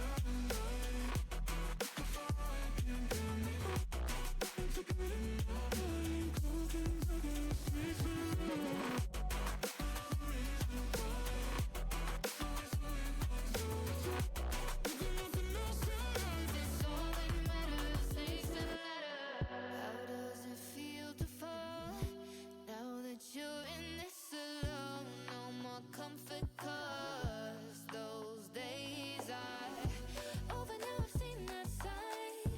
Can't believe I let you wear me down. All the memories unwind, taking me higher, higher. Past the finish line, you can't cheat me now. We know it was a little bit quick for a 2-0 series for West Virginia, so we decided to bring out a player here we thought we could speak with us for a elongated period of time. It's Leone themselves, the new player stepping in, the freshman in the roster for West Virginia, and a really great showcase to what they're capable of. How are you doing today, Leone? I'm doing great. It was a great first match, and I'm excited that I got the season started with the boys. Well, it looks a little lonely where you are right now. I'm sure the inclement weather has Yeah. caused everyone to stay home, and you've still managed to make your way into the facility. But we'll start with the questions themselves. How's it feel being this new player stepping into this system, and not just stepping into the system, but also now being the IGL for this system with a bunch of older players who've already been built around each other this period of time? Yeah, I mean, it was definitely a big change going into it, just like for my play style too. I, helped IGL here and there when I played in like my like tier 3 and when I was like doing some VCL stuff for a little bit. But I never like was like committed to like full IGL. So this was definitely a big change. How the boys have been treating me really great though. It was a last minute pickup, which is always like really hard when I'm like moving in like as classes are starting. But overall the guys have been really receptive. They've been like taking my input really well, and I really think eventually like with more time we can like have some real good layers to our macro play. But right now our main strengths are going to be just our individual plays and playing together properly, just because we haven't had a lot of time to like dive into a crazy deep playbook. Right, and you've been filling the shoes just fine. I mean, it seems like West Virginia has this kind of specialty to slot in players in terms of like where they stand on the scoreboard and like they're kind of rolling the team, because obviously we had Yearn, who ended up leaving at the start of last season, then A77 popped in, and he was now, obviously, as you can tell today, absolutely frying. And when we have Enoch stepping out, you coming in, it just feels like they always find the right person to be like, hey, this is just a situation we need filled. Doesn't really matter the roles because all y'all can shoot at the end of the day. But even more so, talking specifically about today and about your first Div 1 match, I mean, how's this high feel that you're riding right now, kind of knowing that obviously Utah, if you kind of got word from the previous split, not the heaviest hitter, but knowing that, I mean, you could have this momentum carry to face the likes of Maryville and Winthrop and maybe end up beating them as well. Yeah, really good momentum builder for us, especially like, I haven't had an official match with the team yet, so it was definitely a little bit scary like going into it. It's like, okay, is our system going to work when we actually apply it in a match? Yeah, Utah isn't the heaviest hitter like in Div 1. Like we have to deal with like the Winthrop, the Maryville, the St. Clairs. All those guys we've had experience scrimming against, playing against, whether it be tier 3 or collegiate, and they're very strong squads, especially that Maryville squad right now is definitely on fire. I think the scariest thing about our team can be how fast we are improving. Like, we've only been playing together for 2 weeks, and the difference from like the first 3 days of me playing with them and now feels so much more fluid already. So as long as we keep pushing our ceiling even higher, I think we can be a big challenge to those teams that are, a lot more dependent on like how good their macro is, how good they play well together. They have a lot of challenger experience. I think eventually with time we can become one of those teams that will be like a major threat to those top 3 teams. Dallas, from the sounds of it, it looks like we're having another potential St. Clair team that only gets better as the split goes on and then comes through and has a chance for the, stint into grand finals, no matter the result may be. I'll ask one more question here for you, Leone. A77 of that second map goes through without a single death until that final round, but I noticed they were playing a lot more passive after about maybe 7 or 8 rounds in. Were y'all maintaining him to try to keep him alive for the entire okay, that's I may have made a comm or two saying do not let A77 die. I may have said that. But then, and it was funny, our team all went no very loud when he died in the last round. Because we really just wanted to like see what that was like, having a guy with like basically an infinite KD. But yeah, no, the vibes have been really high. And like even like that with the momentum that I think A77 can bring to us is really helpful. And there's like a big brotherhood over here with the boys. So it's in and out of the game. We spend a lot of time together, and I think it'll translate. I'm sure the website, whoever codes the website for Division 1 is actually really happy with that, because I don't think they ever would have accounted for somebody having an infinite KD. I would have feared the website would just self-destruct at that point. Yeah, I don't know what they would do either. Well, I mean, obviously, you've had yourself a great little day going on. I mean, talking about games and things like that, and you know that you have more matches to come underway, but even more so, is there anything that you specifically, besides the improvement you can make and obviously the team, in terms of just the entire program, I mean, is there anything you're excited for that kind of, in terms of resource, can help you perform as a player and kind of elevate yourself as things continue on? Yeah, the coaching staff here is great. Like Corey's been helping me a lot, especially like trying to get into this, or Cherms, he's been helping me a lot trying to get into this new IGL role. So we've been spending a lot of time doing like one-on-one sessions, team VOD reviews, etc., just to like try and build up my, like, I have an understanding of the macro, but now it's like applying it, because I haven't really had to like fully apply like how am I going to call and how am I going to have this team like work around me and how am I going to micro people. Before it was like, oh, I see the flow of the game, I'm just going to focus on myself, like try and help my boys. But now it's like, all right, every decision I make has a lot of weight, and I don't have like a ton of experience doing it, so it's a little scary coming into it, but they've been really good in teaching me like what exactly to do. Perfect. Well, we have, I'm sure we have a vision now for what West Virginia is going to continue to the table, what you are going to bring to the table as well, Leone. But with that being said, that's all we have for the interview. Let's give you a chance to rise up on a platform, up on a stage. Now, a lonely one, because no one else is with you at the venue currently, but I'll give you your stage nonetheless to shout out your teammates, friends, program, coaches, whatever you have. Here's your chance to do so now. Yeah, first shout out to my coach Cherms and the rest of the boys for getting me into the system as smoothly as they did. Second shout out my parents and my family, my grandparents too. They watch all my games. They've been really supportive, and I definitely wouldn't have been in this position without them. And my third shout out is to 2 of my friends, Nathan and Brandon. They've both been really supportive of me making the transition into like committing to like fully competing in esports alongside school. And without their support, I've had a lot of hard days that I wouldn't have gone through without them. So thank you to those 2 specifically. All right. It's a pleasure to have you here, Leone. We always love having somebody who's got great skills at interviews and can keep the conversation going. It's been an absolute pleasure to listen into your mindset and your principle and get an insight to how West Virginia are working. Thank you very much for coming into this interview. Thank you, guys. All right, with that being said, what a great first series. God, I cannot understand how much I love having somebody come in, the first interview question, they just go on it. Yeah. They just continue. They start running. It's so refreshing. It's like, oh my goodness, it's so nice as what, just a viewer, I'm sure as well, but just knowing that they're willing to with us like that much, it means that much to them in the sport and the grand scheme of things. But with that being said, that's all we have here for this first series. Up after this one, Boise State and The Ohio State University coming in for that second series of the night, and the final one, and the one that had so many important implications at the end of our last split, starting off this second split. It's always seemingly the end and the beginning coming back together here, Dallas. Yeah, I mean, it's funny. I don't know if this is how the schedule was kind of programmed to be, whether that was, by design. It's a whole lot of questions there for the back end, but at least for us, it creates a lot of a good litmus test of what we're going to be dealing with the season to come and with the split to come, better yet. Seeing how things are going, I mean, they've been a lot more far in terms of the round discrepancies compared to last time, but I mean, who knows? That's the fun thing about playoffs, because maybe we could see the improvements literally live in person, seeing these matchups so close to what we see already of the last splits playoffs, and we can just draw a lot of reference from there to see if these teams have actually gotten better over time. Yeah, a couple months in between it. Let's see if improvements have been made. Let's see if rosters have been changed and what else has to go. We'll talk more on it when that second series gets started. But until then, don't go anywhere. It's a break until those teams are ready. We'll see you guys there. Stay tuned. Let's go take some turns.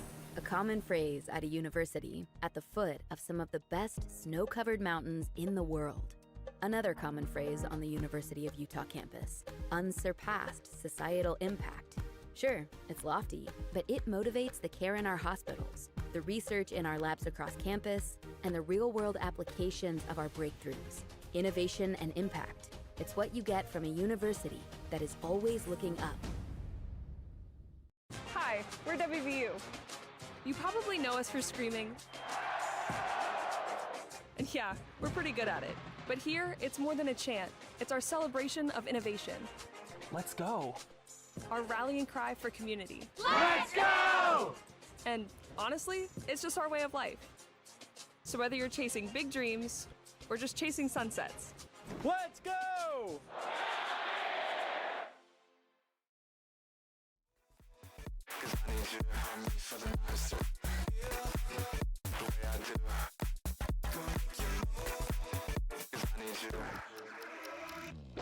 Focus with your body, give me clarity. I can tell the way you move and how you stare at me. I'm obsessed with the way you caress me. I undress you with my eyes and you bless me. I confess my love and affection. I'm blinded by all the imperfection. Recognize the dark in your perfection. Can't wait to make you my selection. North side, let's get connected. West side, let's get connected. East side, let's get connected. South side, let's get connected. Worldwide, let's get connected. Local side, let's get connected. Online, let's disconnect it. Offline, let's get connected.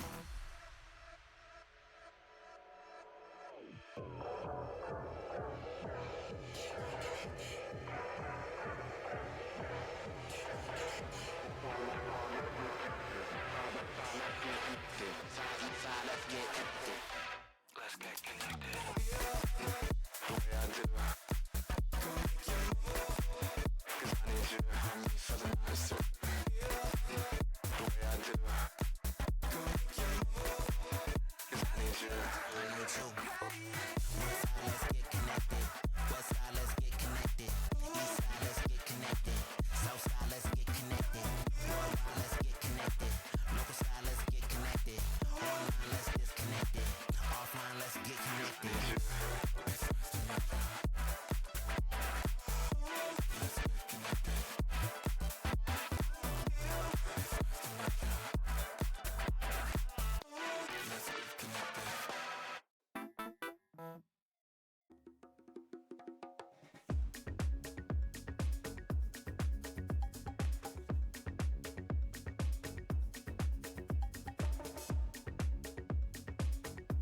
human?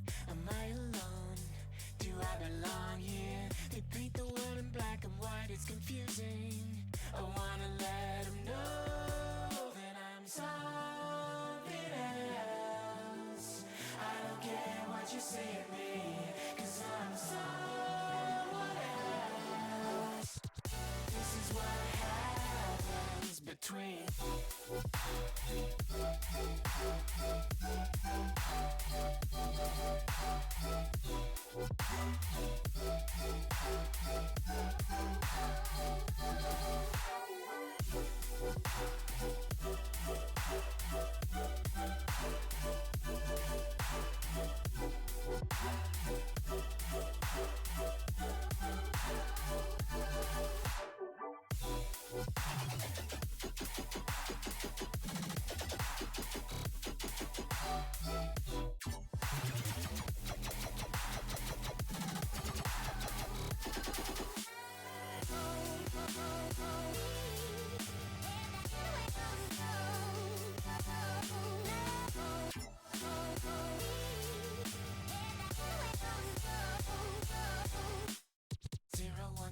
your type. Don't think, just fall in line. What's the point of living life if it ain't even mine? All the best things I know sit in the void. It makes me wanna scream that I'm something else. I don't care who I'm meant to be, 'cause I'm someone else. This is what happens between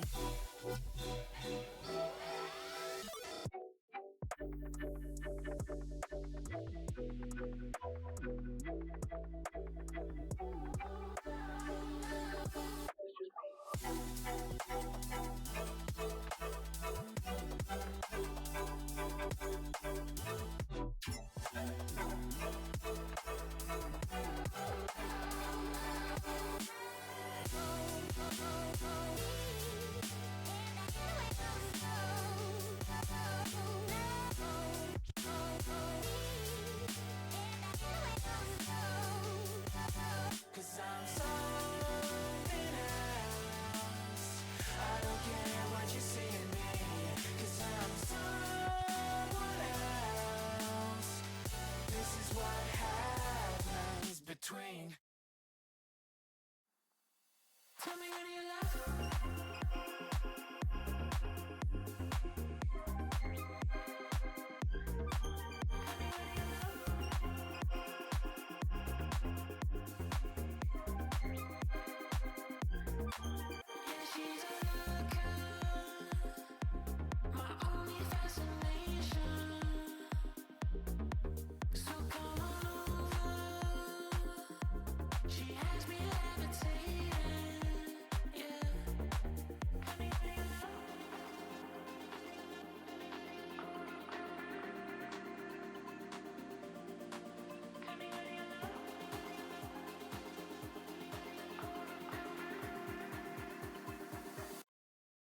Tell me when you love.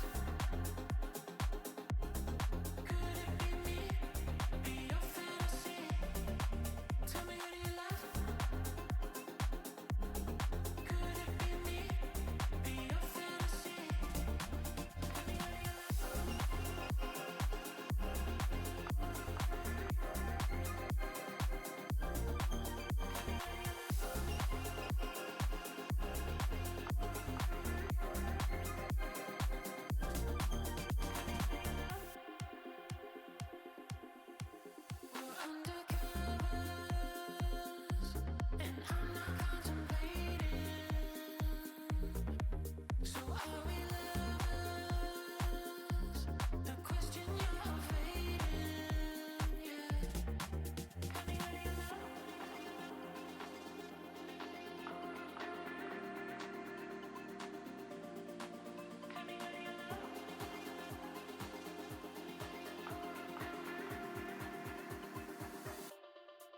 Tell me when you love.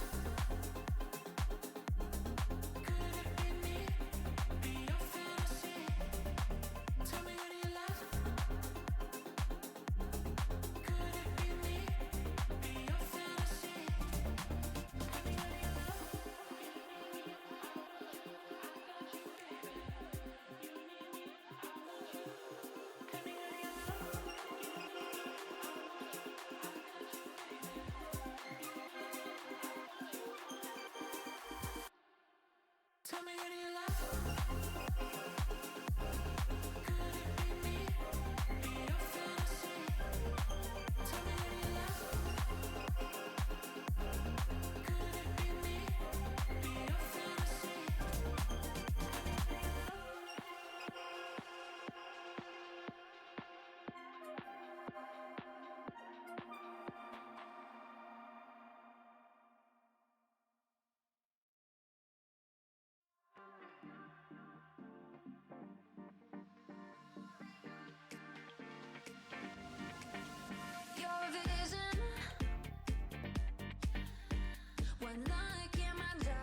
Firing shots, high caliber round. If you know what's best, then you better get down.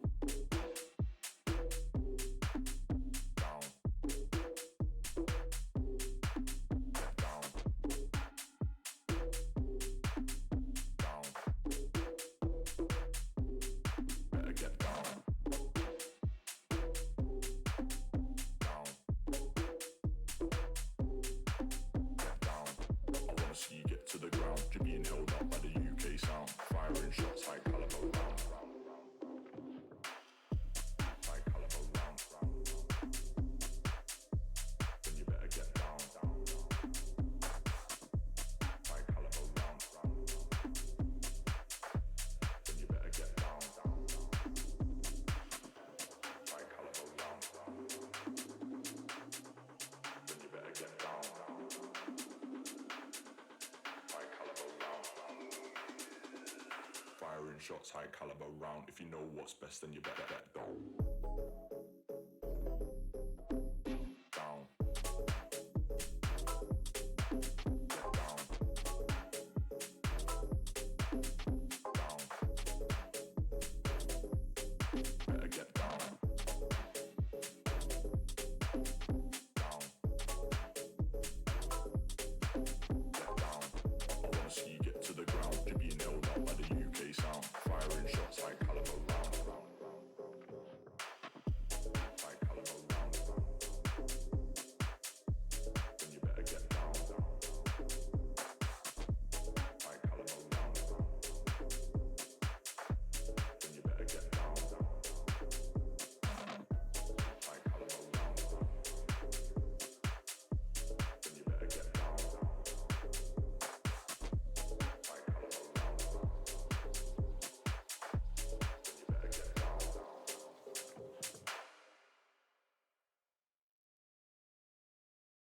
People don't let them talk, only the text. Every time they give up on each other, gone next. People don't let them talk, only the text. Many times they give up on each other, go next. Fear of being cast out, not that complex. We only need to realize the need and what is best for us and not build a barrier around ourselves. Same ideology for riding many tracks. Get one point that would say otherwise. It's only in a discipline and not a bigger price. So in affection, you cry on my shoulder. This might be the biggest showdown in myself. Not trying to bore ya, but all these ideas in my head are getting me to falter. Always sending me a big paragraph saying comments I made when I left her red fair and square. Yeah, I guess I'm alright now. Drenching my mind in the alcohol and everything is blessed.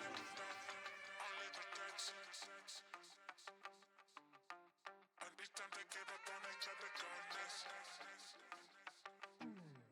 All my energy is played with my time and the energy. If you don't like the way I think, don't need to be the love of me. I try to fix my mind and the habits should be using me. All are in the way I say, 'cause I know that you embellish me. Tripping on my love, but I don't feel the same way. I'm sorry, baby, go ahead and kill me. You rip out all the segments of my soul, 'cause you need me. With that, I'm still here distracted by the same You cry on my shoulder. This might be the biggest showdown in myself. Not trying to bore ya, but all these ideas in my head are getting me to falter. Always sending me a big paragraph saying comments I made when I left her red fair and square. Yeah, I guess I'm alright now. Drenching my mind in the alcohol and everything is blessed.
Why's it always seem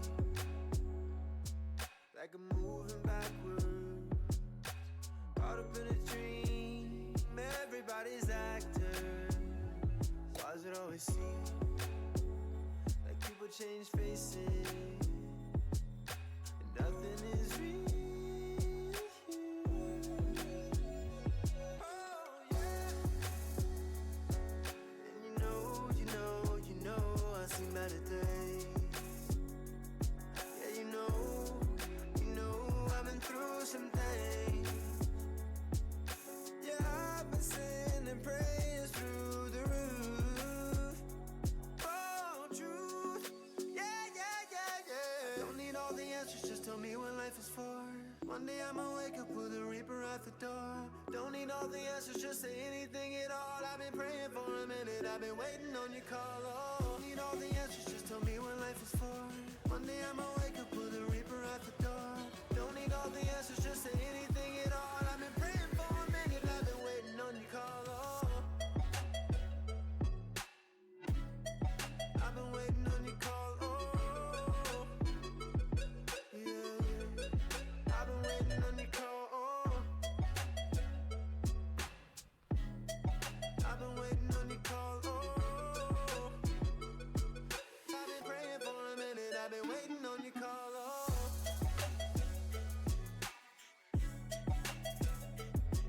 I've been waiting on your call. Oh, yeah.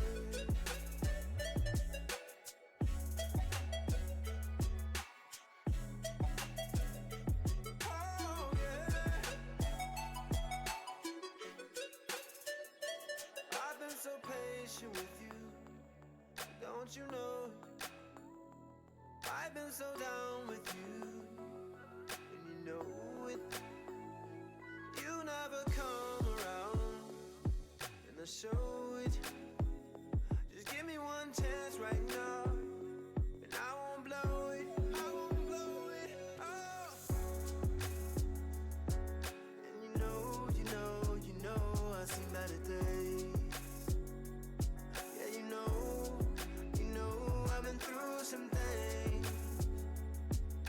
Yeah, I've been sending prayers through the roof. Oh, truth. Yeah. Don't need all the answers, just tell me what life is for.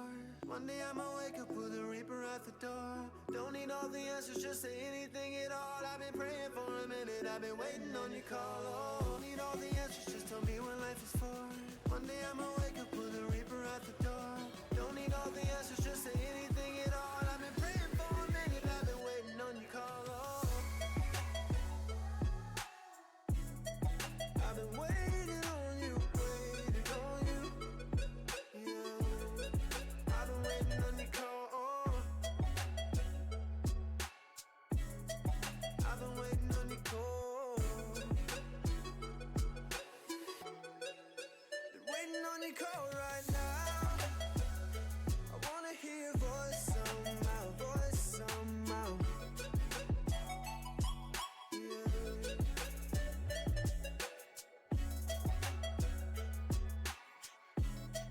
I've been waiting on your call. Oh.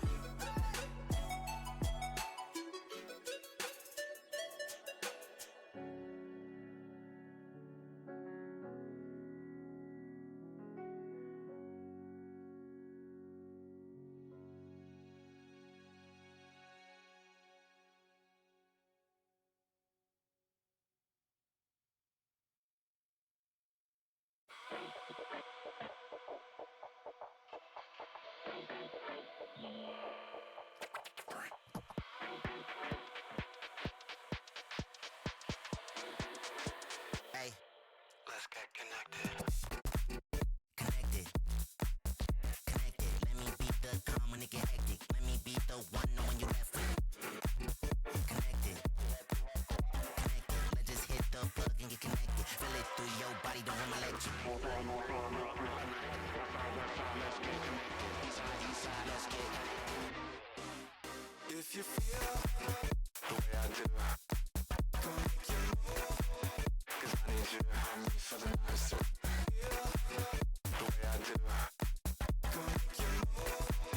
'Cause I need you.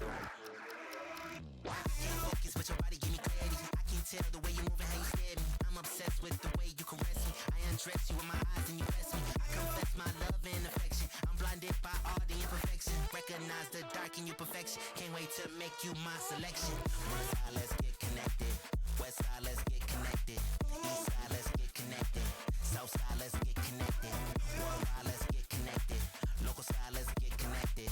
Online, let's disconnect it. Offline, let's get connected.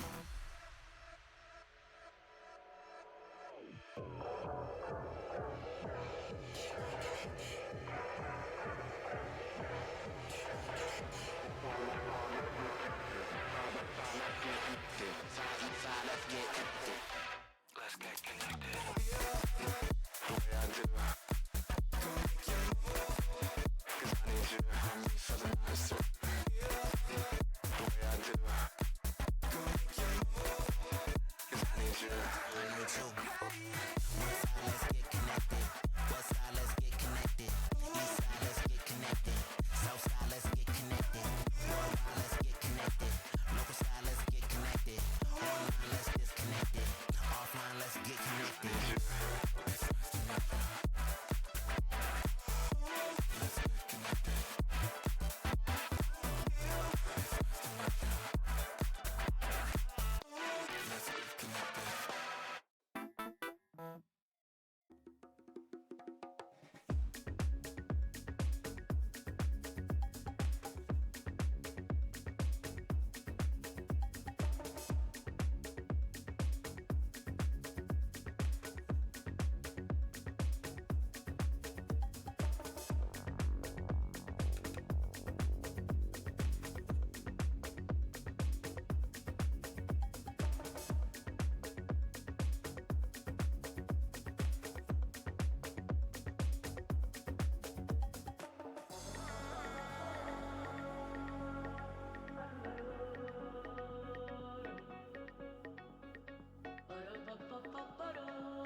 Eu não sei quando parar.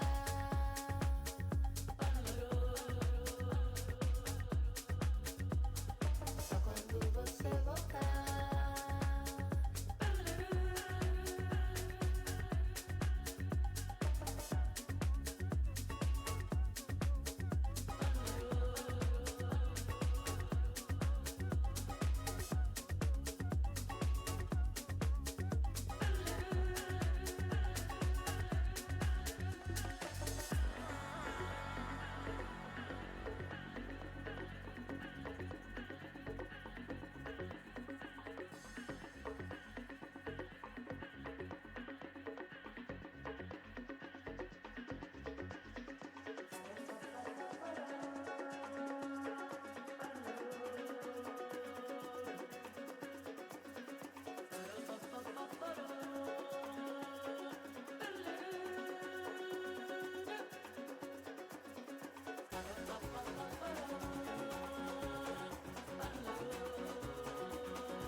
ever felt human?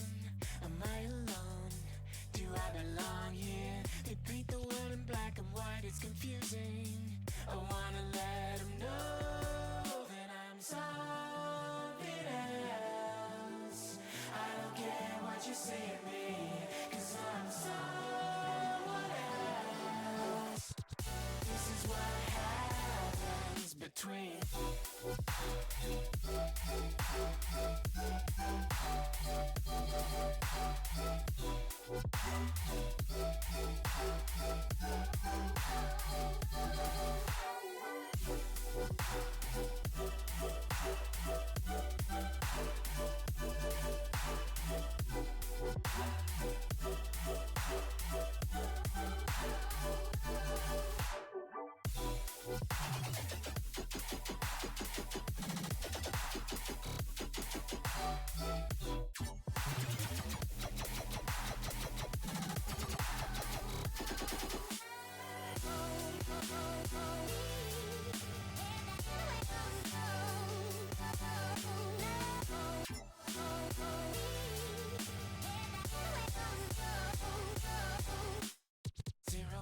pick your type. Don't think, just fall in line. What's the point of living life if it ain't even mine? All the best things I know sit in the void. It makes me wanna scream that I'm something else. I don't care who I'm meant to be, 'cause I'm someone else. This is what happens between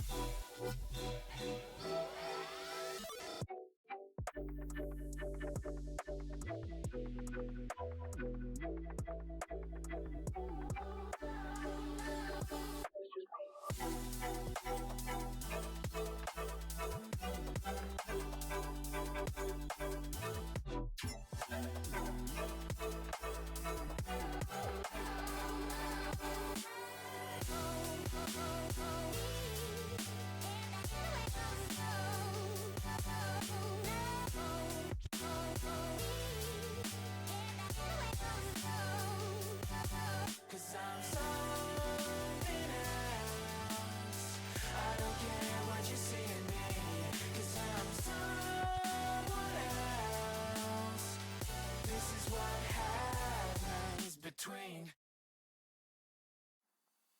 Tell me when you love.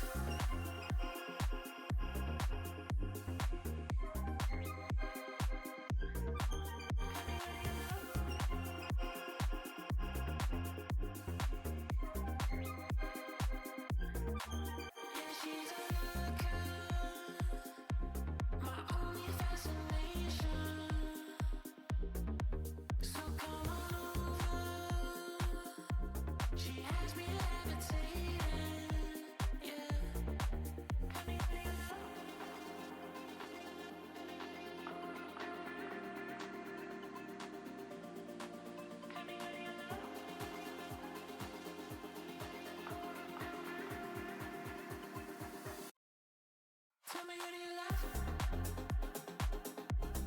Could it be me? Be your fantasy. Tell me when you love. Could it be me? Be your fantasy. Tell me when you love.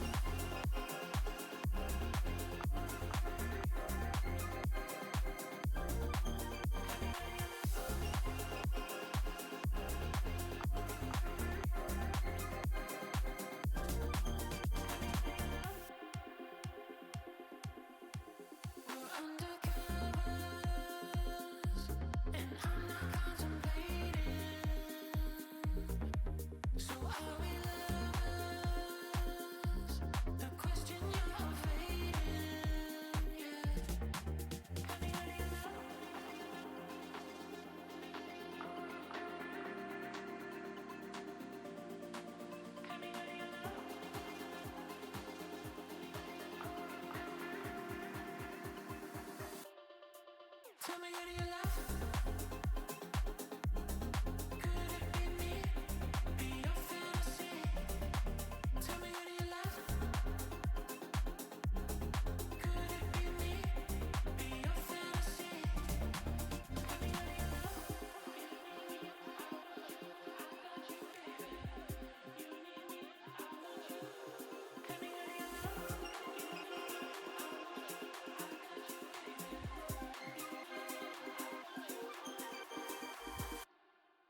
Tell me who do you love?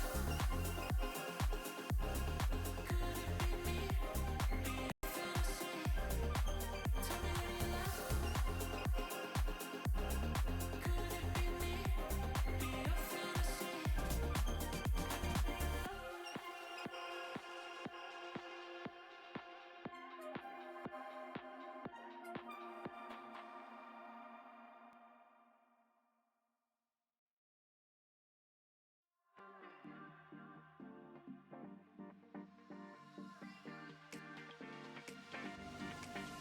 Your vision, one look and my jaw just dropped. Can't catch my breath. The sand in the hourglass has stopped. You light up my world in ways I can't explain. Your electricity's running through my veins. Ooh, baby, I can't help it. I've never felt like this. Only you can do what you do. Only you give me that deja vu.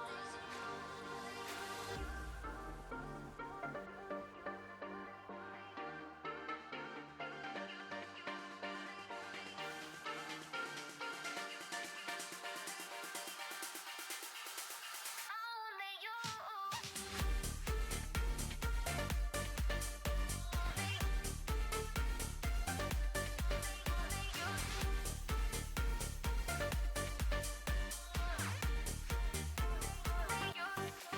Before you found me, I was floating among the stars. No direction till I landed in your arms. Destiny makes sense when I look in your eyes. A new force of nature that brings me to life. Ooh, baby, I can't help it. I've never felt like this. Only you can do what you do. Only you give me that deja vu.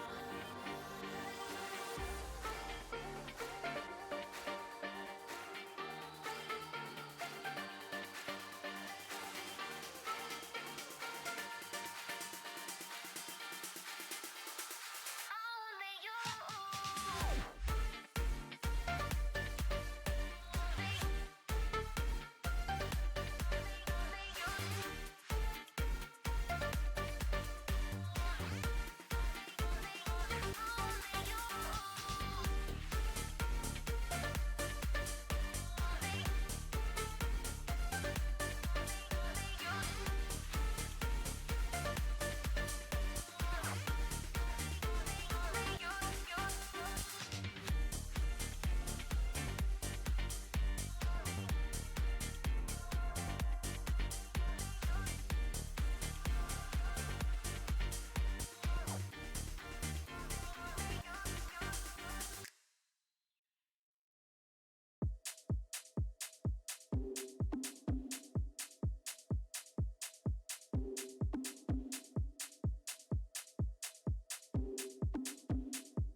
Firing shots, high caliber round. If you know what's best, then you better get down. Down. Get down. Down. Better get down. Down. Get down. I wanna see you get to the ground. You're being held up by the UK sound. Firing shots, high caliber round.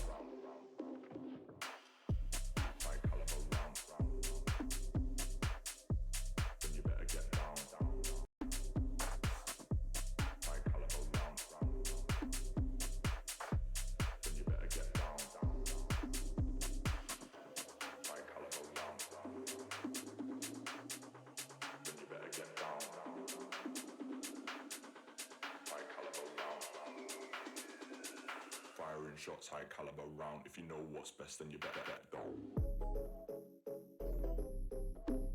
Down. Get down. Down. Better get down. Down. Get down. I wanna see you get to the ground. You're being held up by the UK sound. Firing shots, high caliber round. High caliber round. Then you better get down. High caliber round. Then you better get down. High caliber round. Then you better get down. High caliber round. Then you better get down.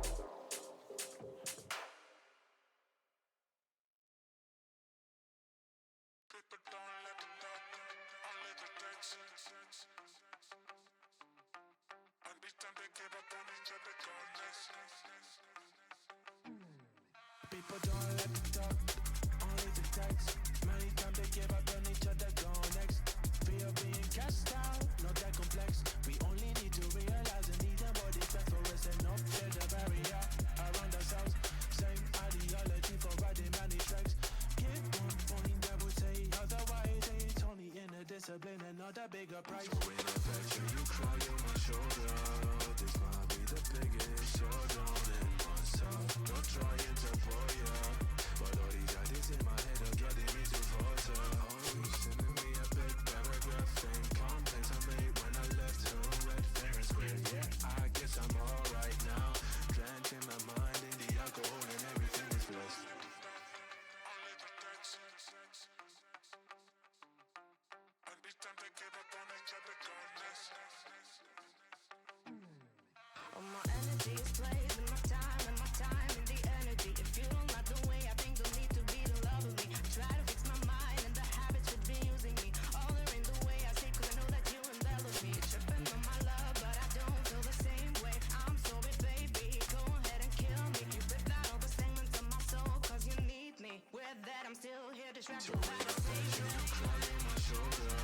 This might be the biggest showdown in myself. Not trying to pull ya, but all these ideas in my head are getting me to falter. Oh, you sending me a big paragraph saying complaints I made when I left home, red, fair and square. Yeah, I guess I'm alright now. Drenching my mind in the alcohol and everything is blessed.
Why's it always seem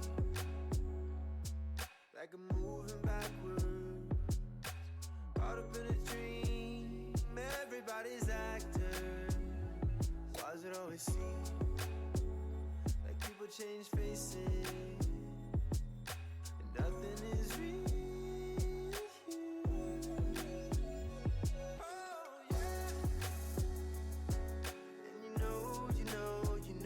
I've seen better days.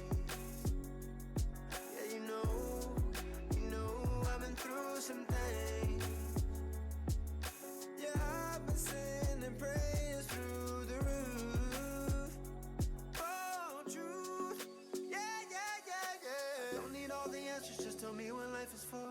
One day I'ma wake up with a reaper at the door. Don't need all the answers, just say anything at all. I've been praying for a minute, I've been waiting on your call. Oh, need all the answers, just tell me what life is for.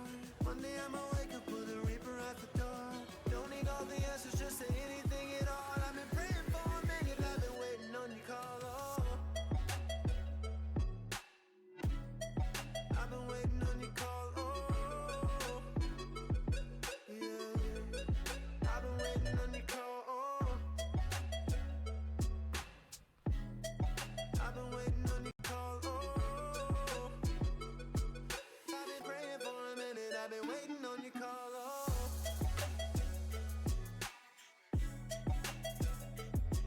I've been waiting on your call. Oh, yeah.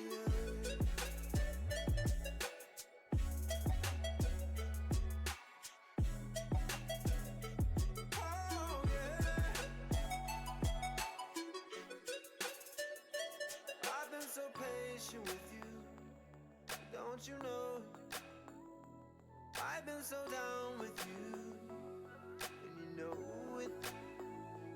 You never come around, and I show it.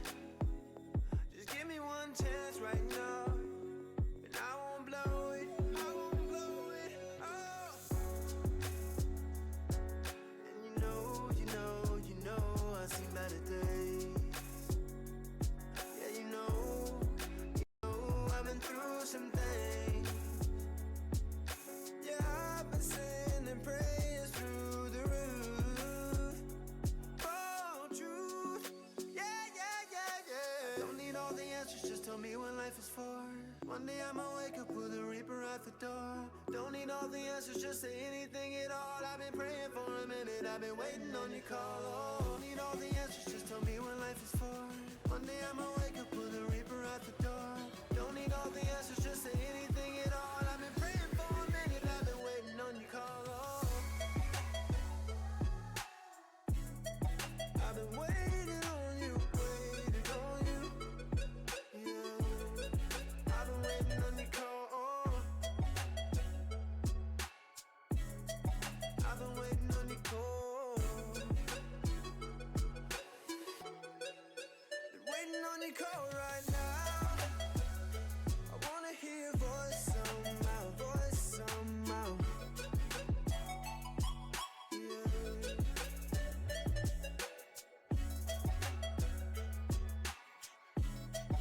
I've been waiting on your call. Oh.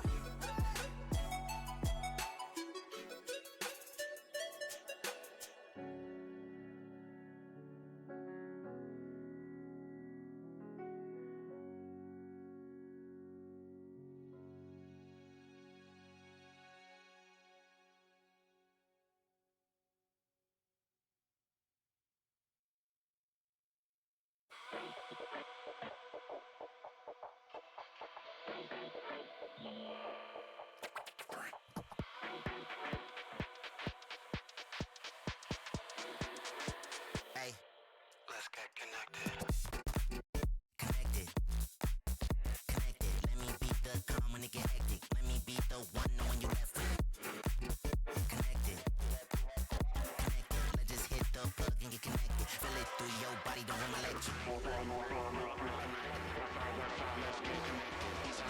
Let's get If you feel the way I do, come make your move. 'Cause I need you to help me for the night. So feel the way I do, come make your move.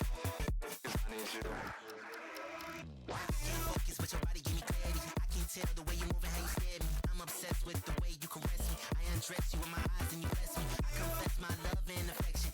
blinded by all the imperfection. Recognize the dark in you perfection. Can't wait to make you my selection. North side, let's get connected. West side, let's get connected. East side, let's get connected. South side, let's get connected. Worldwide, let's get connected. Local side, let's get connected. Online, let's disconnect it. Offline, let's get connected.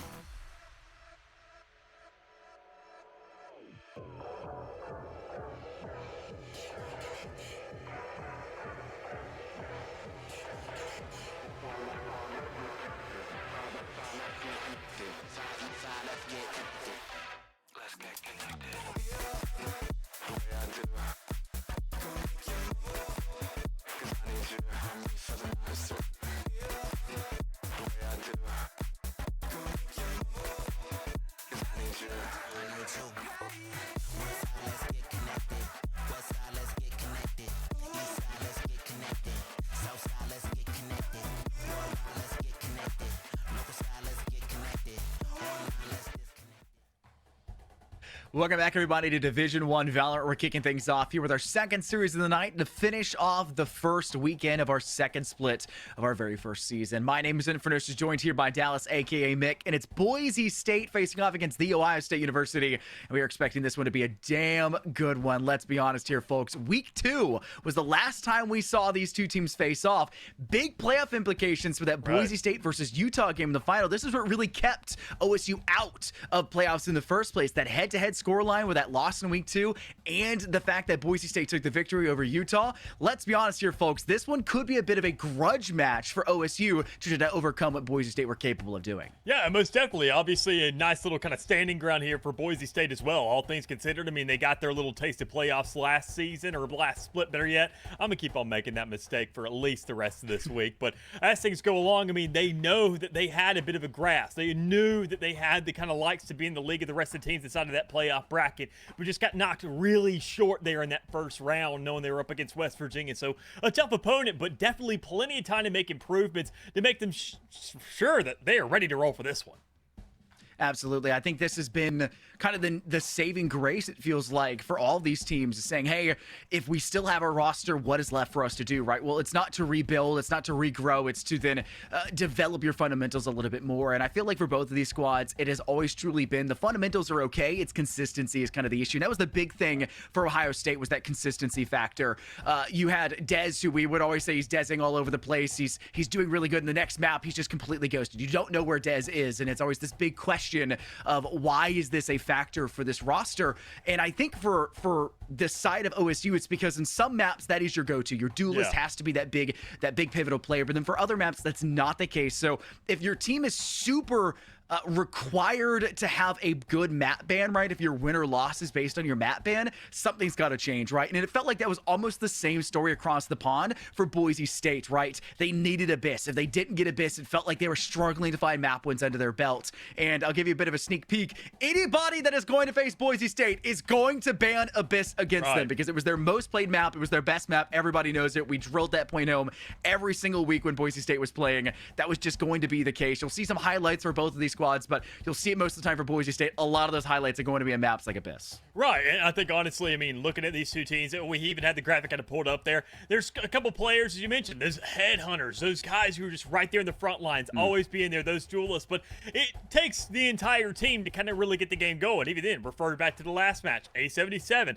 playing that Tejo, nearly completely flawless across the board. I mean, it's over and over again. You got to have all these guys come together as a unit. And usually I like seeing those controllers really step up. And that's why we had Bot there kind of be inside that graphic. One of those players who had a lot of kind of highlight moments whenever Dez really kind of faltered to be that really heavy hitter that you saw him on some weeks and didn't see him in others. Bot was usually holding the mantle in those regards. And I think, honestly, we got to see that consistency rise for both these teams, because while Boise State had a great attacking side and loved to play that Euro and loved to have these kind of game plans for one half of the map, it felt like the other half was always faltering. So I think it's more of a philosophy problem for them rather than an actual performance thing. Yeah, so do we see Boise State stray away from the Yoru one trick that we've been kind of seeing them, I would also say, be stuck within, right? I mean, it's been the fact for a lot of maps. It just doesn't work for most compositions. I'm going to argue maybe 60% of the maps. Maybe you could argue just 50% of the maps. It's really hard to make proper use of that Yoru Riot themselves had to nerf the Yoru for a while there because it was overplayed. It's really good as initiating duelist. It creates a lot of space. It can actively give information. It can open things up for your primary duelist. But then when you're having questions of consistency where the Yoru is valuable on certain archways and executions onto site, where the Yoru just isn't really there, then Riot's got to rebuff that agent. And it turns into this big back and forth battle where right now it still sits about 50-50. Is this map going to be good for a Yoru play alongside another duelist, or would it be better used for a different agent, even if that isn't the primary choice for that player? And we're at the point for Boise State. This is an older roster, right? They're juniors, they're seniors. I think they have one sophomore, right? This is a team that has been here for a while. They've been building things, been playing across the university, been playing for other teams. They've been doing lots of things. We know Boise State likes to play multiple tournaments. We saw them doing that towards the end, right before playoffs. They actually played in a lane, if I recollect correctly, right? Like, they play outside of just like Division 1 and other things. They like to play.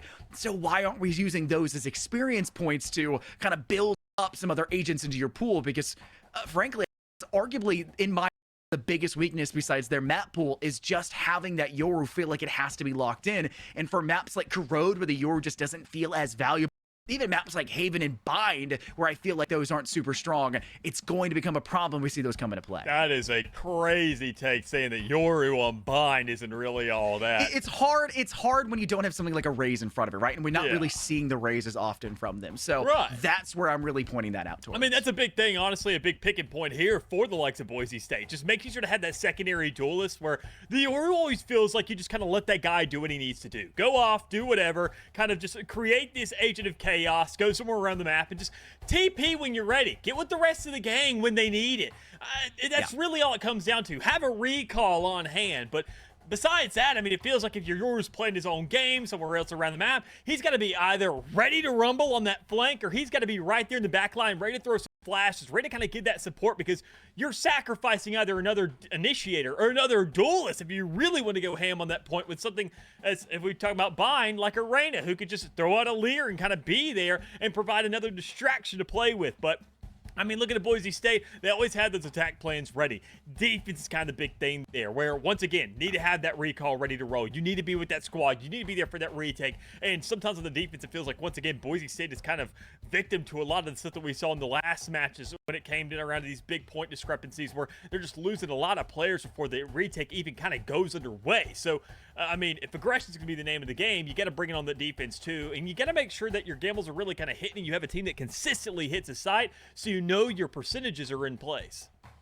So that also broaches the topic of having that Yoru on defense, right? When you're saying being aggressive, being able to facilitate that. Yoru's really good at being able to be a backliner on your defense because they can obviously recall to either site wherever the decoy is, right? They've set it up for themselves, crash over to other end.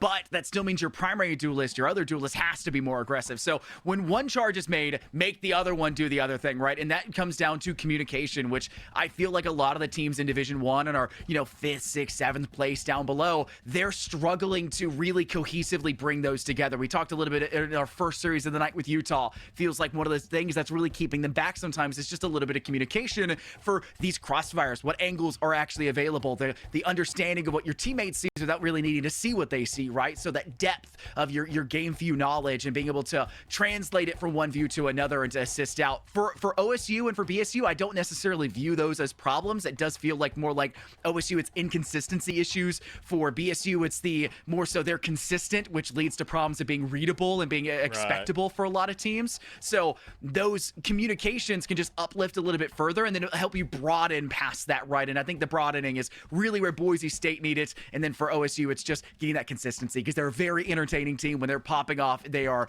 one of the most fun teams to watch in Division 1. They could really put up a fight against a lot of these really good teams. I think it's even the preview right now. Ohio State actually leading over Maryville on a map like Corrode, right? So they have these moments where they can lead ridiculously good teams, even if maybe that was going there 100%, right? They have these moments where they can do that, but to get those moments requires them to be consistently locked in. And over a best of 3, if they're already seeing problems with that, imagine if it ever requires them to do it in a best of 5. That is a problem that they haven't had to get there yet, but it's so on the horizon with just a little bit more from them.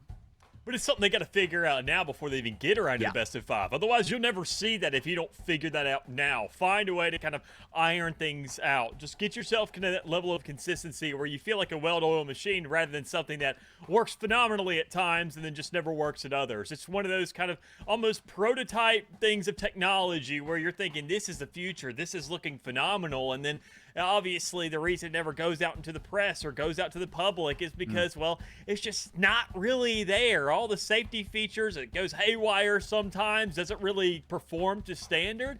And I mean, that's kind of why it doesn't go out there and why Ohio State needs to make sure that those safety precautions are put into place. You got to make sure that Dez can be in these situations where, hey, I'm not really performing this game, but I got to find other ways to provide value to the rest of my team. Or even then, when you are going absolutely ham, where you have guys who can really ride that wave, almost kind of like Santa in a sleigh. You know, it's like the reindeer are doing all the carrying, the hard work there. Santa's just throwing the packages out. I mean, it really depends on everybody has a part to play here. And it feels like Ohio State, sometimes we have like 1 or 2 people who are always right there in the limelight. But as a collective group, I mean, it's just, even then, it feels like they don't want to set them up sometimes. Like, that's a big problem. Talking about Dez and that duelist, talking about Bot kind of being that controller, initiator, always able to kind of hold things down sometimes. If things line up, they're good, but you can't have things line up every single time, and the team has to be there to make those opportunities. Yeah, and we did touch on coaching a little bit in the first series of the night. I feel like that could be another topic. Both these coaches have programs behind them, have great assistants, but it's this thing of where you have to understand where you're at, right, when building this and where your team's strengths are and build into that, but also be very quick to capitalize on where the weaknesses are, shut those down, find something that gets into the headspace of your players, right, because they're individuals, they're people, so you have to talk to them in a way that they understand to break things down more efficiently. And it all comes down to who are you going to be able to rely on as a coach to step up for your team. You talked about Bot. I think we can turn it over to Boise State Skies. Skies is really darn good when the going gets tough. They rise to the occasion. It's the same thing for a lot of this Boise State roster. But again, comes down to those maps. If we go and throw over to what we have actually coming onto the table for today in terms of our map bans, I think the expectation will be that Ohio State bans Abyss either first or second. It's likely not going to be the choice.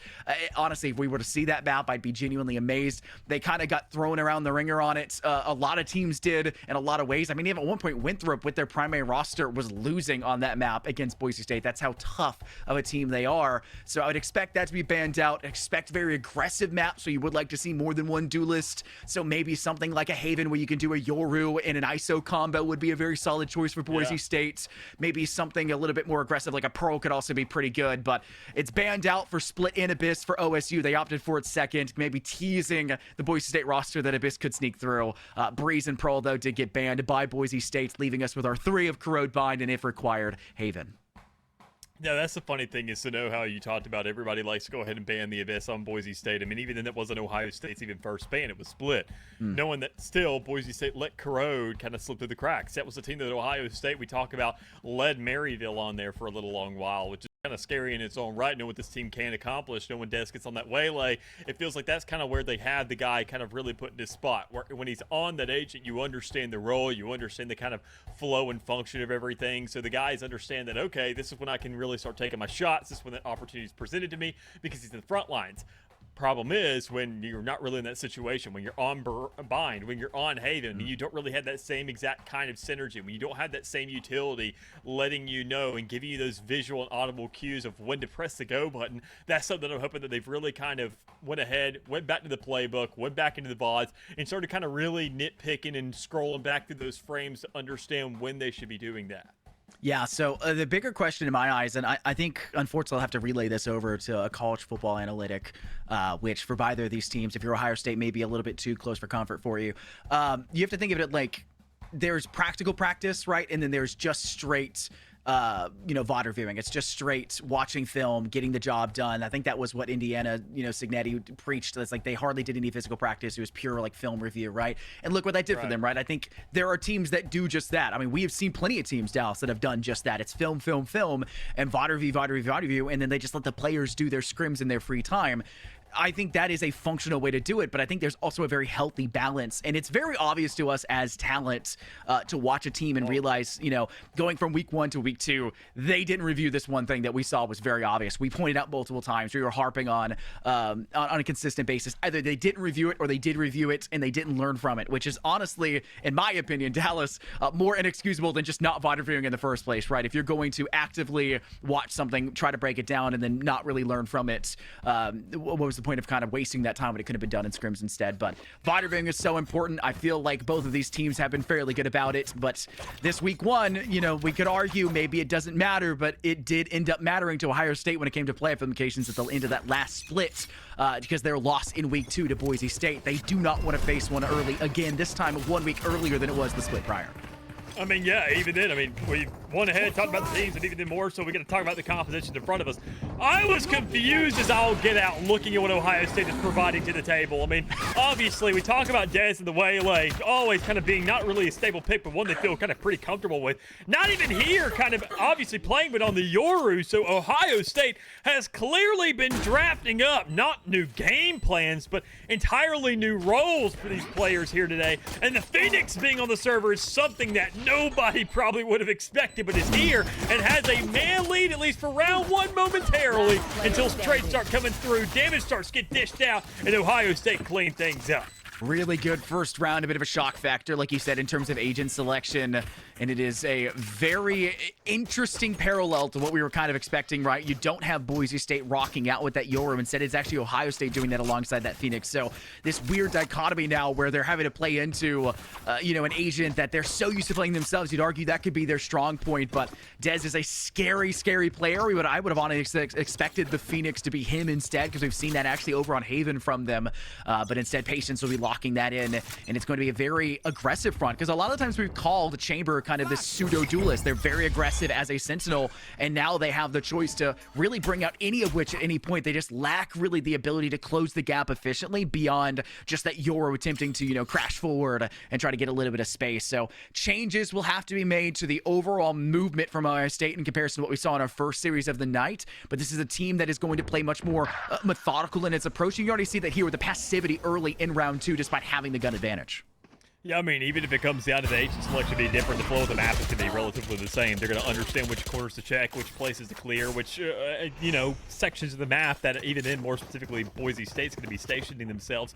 I mean, the feel and just the presence is going to be relatively similar so long as Boise State hasn't swapped up too much of that. And I think Ohio State, obviously, in a round 2 like this, even when it is an eco, this is kind of one of the places that becomes a problem for them. But already, I mean, it's not haunting Ohio State in the slightest. In a 5-1 situation, I mean, they are knocking these guys down one by one and haven't even been answered yet. Well, Prestige left alone now. Talked a little bit about the Pseudo Sentinel choice for a lot of teams. They like to rock just that Pseudo Sentinel of the Viper for a map like B, or for a map like Corrode for a site like B. But this time they'll actually bring out the Vice, which has been a popular choice for a lot of teams as well. When you have both of them, it creates a very solid contending defensive lineup for more specifically locking down that B site with maybe some viability to kind of rotate that Vice back and forth for some level of unpredictability, but as well as to lock down that mid courtyard and just how dangerous that mid can be for a lot of teams in attack to try to take both for either your A site link or your B site link. Those tertiary pushes can really destabilize a lot of defensive pressure, especially when it comes to that B site. You got to go a lot farther to get there into that link, but the dangers of it are even more parallel because of how far Vice needs to play forward in terms of a fight. Skies, though, is really far forward inside B main, is able to secure Waldy, though, so you're losing out on your fate early for Ohio State, and that's going to be a hard-pressed initiator lose value on, but you do have that Yoru to kind of sub in that utility, it feels like, for a lot of pushes going forward. To a degree. I mean, obviously, it's going to be utility pushing forward, kind of giving assistance to your team by means of, deteriorating the vision of another person, but it's not the same as getting the information, knowing where to aim before you even really swing. And, well, you're just going to rely on Patience, who already has that kind of utility in hand, doesn't opt for it to push into that cosmic bubble, but still, understandably so, showing exactly how you can fall, victim to that. Making sure not to really kind of have an idea of when to take these shots or when to take these fights. Ohio State's already hemorrhaged not 2, but 3 players from that alone. pressing the W key. This team looks really good on the attacking side more times than not because they disrespect a lot of utility. But finally, with Boise State having a couple guns in their hands, it seems like they're going to start to slow down, start to respect this utility they didn't do during the first two, and really kind of give Boise State a lot of leniency here to really kind of unfold this gameplay and find some early picks and just slowing down even more. Yeah, and with the lack of weapons really dropped into Boise State's hand, we can officially call this round 4 as a true start to the overall battle that will be Ohio State versus Boise State. As everyone will have a rifle for both sides, there'll be a lack of armor for one player on the side of Boise State, and the defense will need to be capable of locking down these pushes. You can see the toxic screen being placed over here towards the A side. They're laying it so that it can get both bottom mid as well as the actual entrance into A main down that archway. They'll clear out elbow here. Pat's going for a quick use of the tether alongside the quick curveball, but it doesn't actually catch anybody off guard. Instead, it's going to rely on Bot to have some covering fire alongside Walden, who is forced as a sacrificial lamb. It's Ohio State coming through with now 3 kills in quick succession with only a loss of 1. And Dez has a visual onto at least one of the 2 targets currently peeking out from inside defender spawn, working their way towards A, waiting for the second flash to go out. There it is in the pop. The second extension from Skies in an attempt to save, but Prestige is in a tough spot. Great connection from that shot, just peppering up just the right way to the head, but not enough to save Boise State from another round loss. Yeah, finally a round coming out from Bot, the player who I've been kind of thinking, hey, needs a little bit of sustainability there, definitely looks good, and finally has a shot, but even then, I mean, Pat, Dez already have done more than enough of their work for these first couple rounds. Boise State, I mean, it's going to be more so kind of on the attacking side that we really start to see him kind of come into form, because on this defensive side, I mean, you're just more so relying on that Vice over towards the B side, maybe funneling players towards the middle, funneling over towards A, kind of making them actually respect what's going on there, but we saw the razor wire earlier, we saw the wall kind of come into place. But Ohio State's entire game plan is to excel on this attacking side. You got to stall things here because you talked about that sacrificial lamb. Ohio State is setting up for that. They have the run it back. They have the dimensional drift. They have the nightfall. They just want to have something that covers a large area where you can essentially just press W without any concerns because every box has already kind of effectively been checked. And with 5 players there, you should be able to find a couple kills from it. Well, it's a lot of early pressure coming out from Ohio State in regards to round 5 here towards B. A crash from Dez gets a ton of information that players are there, essentially treating themselves similar to that waylay, right? That we see a lot of times, double dashing in, quickly recalling, waiting inside of main, letting the team kind of bury a lot of that utility. You're treating that Yoru the same way without having the duelist on maybe a choice that you are as comfortable with. But it is still Ohio State trying to stably set themselves up for a push towards the B side. And with that frag off towards the Vice of Boise State, Dez has made the call. Go for the dimensional drift, get into sight and play for this entire site take. Yeah, just look for whatever players are going to be lingering about, and even if there's not, just know that they're probably going to be holding these outer edges, waiting for something else to happen. And there was Skies already stationed towards that tunnel, that B connect, towards the center of the map, knowing that, I mean, somebody's going to be in that angle. Just go ahead, check it, spray it down. If you end up dying, Ohio State had the numbers to play with there because they just want to press W and want to go ahead and keep on pressing the problem and making it where it feels like you're almost essentially kind of just completely out of breath, where you were just suffocating. And, well, Boise State, knowing that, I mean, the take's already been made, they've already done their push. Guys, they still have to keep themselves around the site, so that's the issue there. Suffocation no more. It is kill galore. Master with 4. As 2 players remaining for the next, and Boise State find themselves a second. That's exactly what you want to see. Finally, some back and forth and some equal measures between these 2 sides. For a map like Corrode, we talked a lot about it in that Utah matchup, saying, hey, Corrode is a map that's going to be predominated by one side over the other, and it's going to depend on the agent selection. It's going to depend on the team's, processes as they work through that map. If it goes back and forth, that spells really good for a second half, because Boise State just needs a little bit of leverage for that second half to fully come back in and under control, especially when they have a lot of the pieces of that proverbial puzzle, the waylay to get through and close off some stuff. Ohio State doesn't have, 1, a Viper, 2, a Vice to really sentinel down those objectives, so their defense is arguably weaker than their very offensive front they have currently going for themselves. And that offense, it's working pretty darn well. Off with closed head, 1 frag early. Now they'll run it back coming out from Pat Wall over again. They clear into link. They see Prestige. They don't check the corner. They want to not check the corner because they have to get the freebie from Skies, and they got 1. But it's not good for the second. It's a sacrifice I don't think Boise State would take again if they had a second chance at it. I think they would if they just understand that. I mean, those shots just land a little bit quicker. I mean, no one was closing because from that time, knowing the space in between them. it would make the result a lot different because obviously, I mean, you're not going to be shooting the running back. You're not going to be giving that information away, letting you know, hey, oh, there's a guy in that corner. Who cares if I die from the running back? That's a free body that doesn't really attribute anything.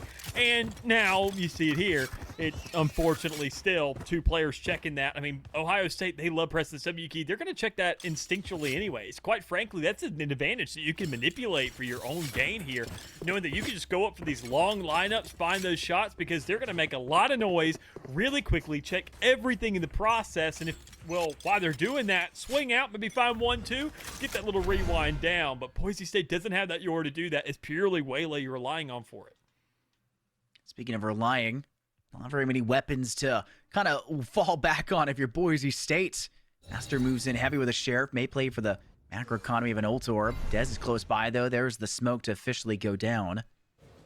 Master will not tease that ult orb just yet. Instead, we'll continue to walk through it, and Dez is lying in wait. It's one of those moments where you were expecting to see a lot like last semester. Dez either hits that shot outright or somehow loses to a Sheriff fight. It's really nice to see them connect and have patience nearby to kind of connect those two and make sure they have that solid front. This is a very solid Ohio State so far throughout this. It's a matter of keeping up that level of consistency. Dez will get all that Vice utility to pop off and more, removing a Constellation in the process once they can recollect it with that smoke from their side. It's a really smart way to play this if your Ohio State looks well coordinated and kind of something that's been thought out more than just here's a couple agents that will really fit our personal styles. They're actually looking to work those together in a way that works for the map of Corona.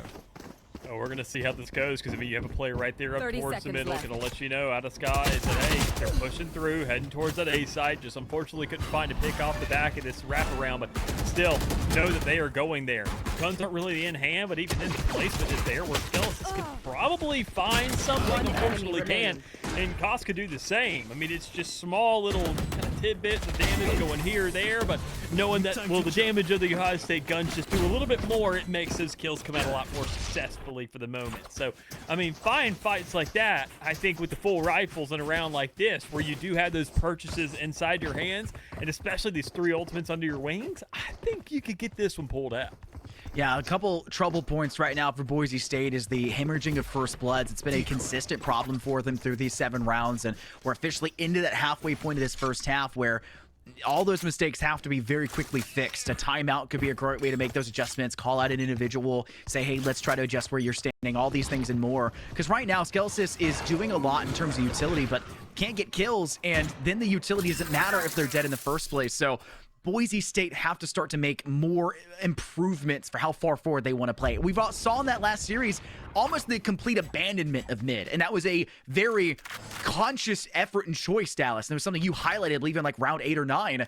I would like to see maybe Boise State attempt to do the exact same thing here. Avoid that pressure of mid. Let Ohio State take it and play the numbers on site. Let them burn utility, but unfortunately, choosing the Sentinel and Pseudo Sentinel kind of forces you in to this very split divide that you're currently going for. I think, honestly, I mean, I understand the move here from Sky. It's got to have that ultimate ready or got to have a kind of get out of dodge route to work with. I mean, you do have those dashes in hand, but, I mean, even then, still, I'm surprised Ohio State didn't really kind of want to squeak up through that smoke, maybe find a little bit of a spray through, knowing players could be residing nearby. But the only thing you had to work with there is going to be Dez's gate crash, and that's something that's going to take a little bit to go ahead and pop off compared to the Waylay. So it's a lot of risks. You're saving it for the push on towards this B site, but it's kind of weird seeing how many players are over here towards the middle of the map. The exchange and transfer towards B is way quicker than it is to A, and Ohio State still opt to go into this just absolute funnel of just hunkered down players. Yeah, slight too far of a TP there from Dez. Puts them in a spot where they're actually not covered from that B elbow. And you have a perfect lying in wait player, Prestige, executing instantaneously, and the rest of the team capitalizes in very swift motions. That's the way Boise State have been good about it on their offenses. When they do things, they do them together fairly well. But Ohio State, when they do play those rounds and they get into these sites, you'll notice how fast they do it, and it's in a way that Boise State can't react in time. So a game of really reaction speed right now, it feels like, so far through Corrode. And for as aggressive of a map this is, both offensively and defensively, it is no surprise to me that we're seeing it go in this way. It's a first blood, though, finally in favor for Boise State. Skies executes Dez. Pat is in a very bad spot in terms of utility being barraged against them. Skies will have to take a second step back after using the util to hinder Pat. Invasions will move forward another time, stepping through their molly, but At the same time, you're losing players behind you that need to back you up because Master has kind of gone unseen at the top of mid, just outside of that B-side link. Right, and Sky is able to slip out for the time being, not having their lives claimed in the process of that little skirmish there towards the A side, but even then still, you have other players sitting around, like Skelesis towards the middle of the map, letting you know that, hey, there's not one that's dead, but there's a second one behind him. And since you've went ahead and cut off Pat over towards that A side, he's going to be moving through the map. More than likely manage to get towards that A side because B has all this utility, and Isotopic cannot push through that solo because, well, as a chamber, you're going to hit literally everything, especially considering your health pool. Isotopic will have to wait out this 30 toxic seconds screen for left. just a moment.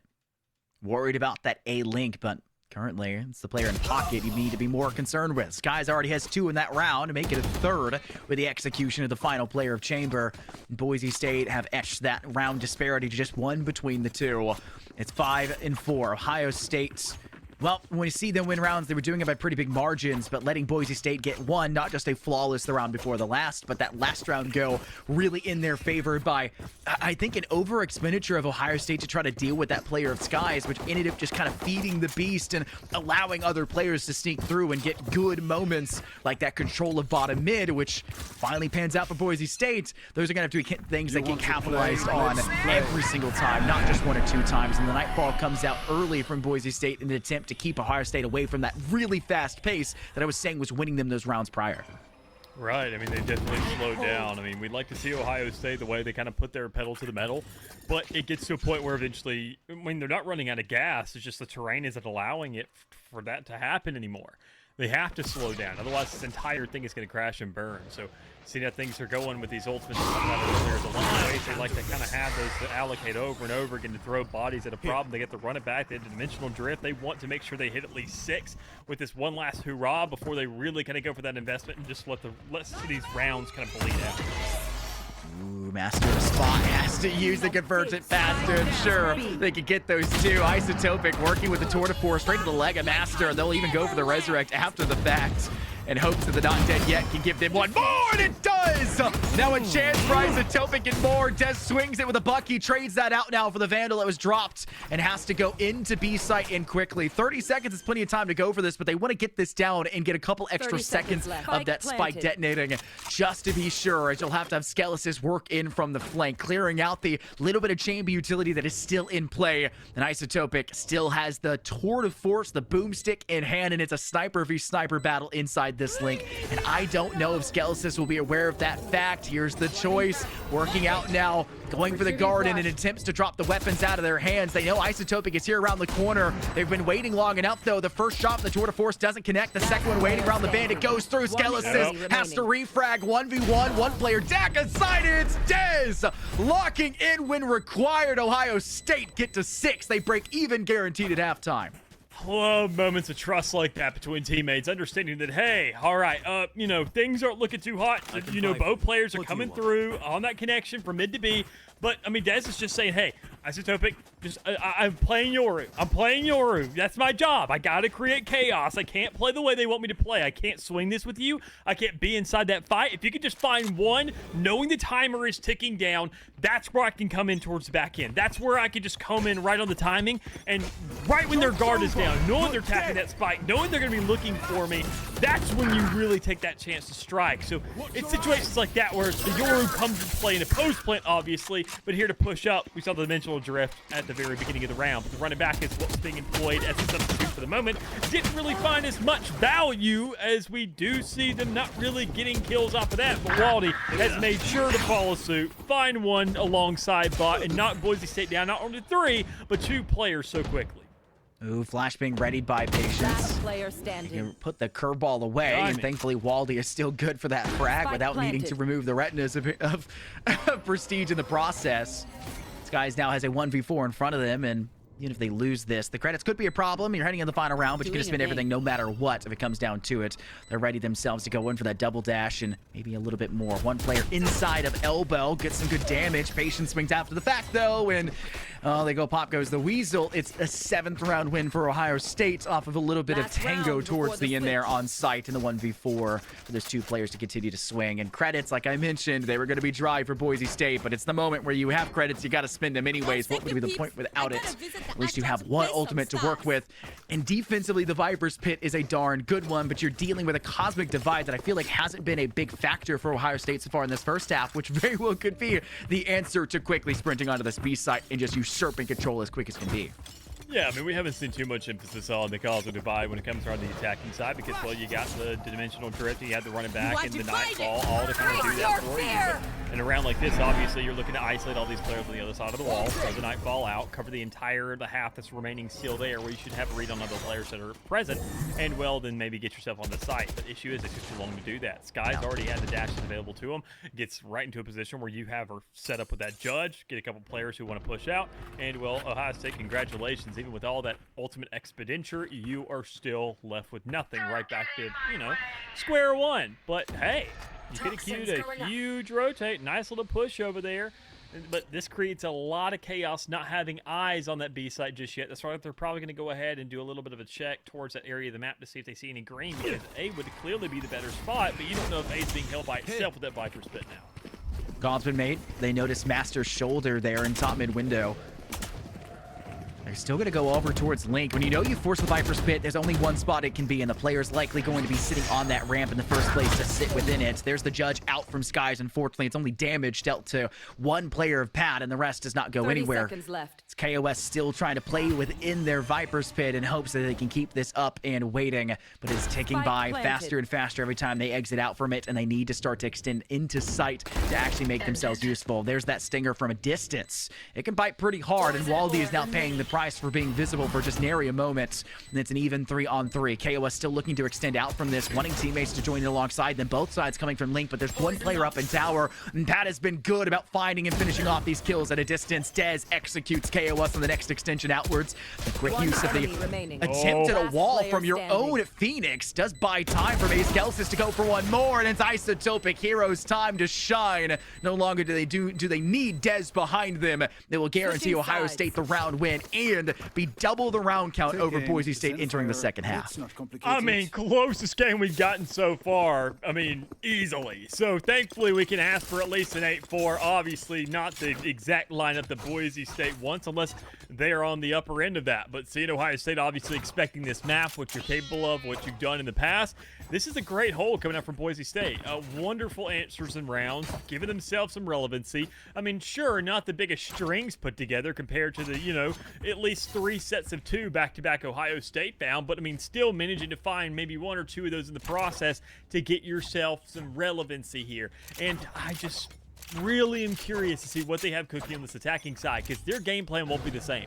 They're going to be flexing around the map. They're going to be looking for these picks. They're going to be looking at Ohio State players to kind of overexert themselves with the amount of duelists they have on their hands. But I mean, it could just be Pat waiting with that, or Isotopic, better yet, with that operator in hand, or even more so, that Tour de Force, Headhunter, whatever it may be, in these longer lineups. But instead, funny enough, it's over towards the B site where he's going to be allocated, and they don't know that just yet. Does get some early info and an attempt to get some damage out, but neither side gets the upper hand, though arguably Boise State may be worse for wear having that player be spotted. Ohio State will fall back as needed and lay down yet another Astra smoke to make sure they can't move in through that B archway just yet. And they won't even rotate any players over. It's the same idea. Ohio State deep within mid, watching from not just the first cubby, but maybe looking to send a player down deeper into second cubby as well. But Boise State have rotated now all 4 of the players besides Skies, and now Skies as well, to work their way into a clear out yard, clear out pocket, get into that site and play for the fight, and they have that full confirmation of visual as they peek in 2 players from Link. Pat gets 1, though they do lose Walde. Bots on site with a frenzy. Good for some damage and a kill for the first, evening thanks to a 3-on-3, but Master isn't done with just the first. The overhill keeps them online for the second and locks down yet another one. It's Ohio State playing recovery now. The spike goes down in this post-plant scenario, and Skies is low on HP, but still driving the nail into the coffin of Ohio State. It's a 3K for Master, and Boise State get 5 rounds now under their belt. Yeah, beautiful exchanges there from Boise State to kind of come out on top there. I mean, obviously the numbers on site when you're playing for those close quarter fights, you know that a couple players of Ohio State already have coast in their hand, and sure, but I mean, with the Classic to be playing with, making sure you kind of work with that eco, make sure that gun, it's as amazing as it is for it being free, utilize those angles, utilize that kind of close quarter skirmishes that you're looking for to the best of your ability, and really just make sure your CQB is kind of really lining up in that regard. And even still, Isotopic, you saw it there. Kind of really didn't have the crosshair on hand, didn't have another option to shoot there with, and well, that ended up being your downfall because you had a couple more players waiting and lurking about to go ahead and capitalize off that. So fighting a first round, knowing that you were down 4-8, this could be number 6, looming ever closer for Boise State to maybe find themselves a lead in this and really kind of turn things around this attacking side when they have all the control within their hands. Equal measures so far. Every player for Ohio State playing deep in to kind of contest maybe a 1v5, which is not a stat line you typically see being used very often, especially when it's all 10 players still standing. But still Boise State to find that frag and shut that down.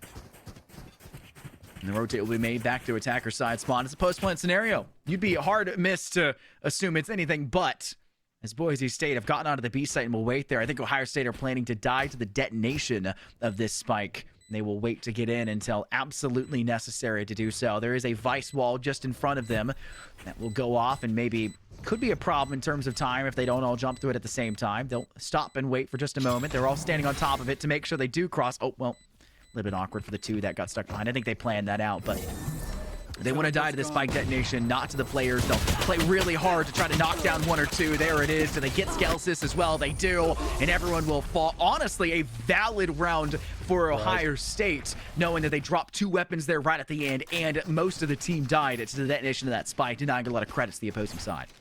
An amicable tactic. I mean, there by the end, already considering that, I mean, you're on the opposite side of the map, things didn't line up for you when it came around to actually holding that plant and knowing that you're looking for an answer. Looking to rip a couple guns out, have some relevancy inside of that round. Just, you know, at least show a bit of an idea that, okay, we were in the server.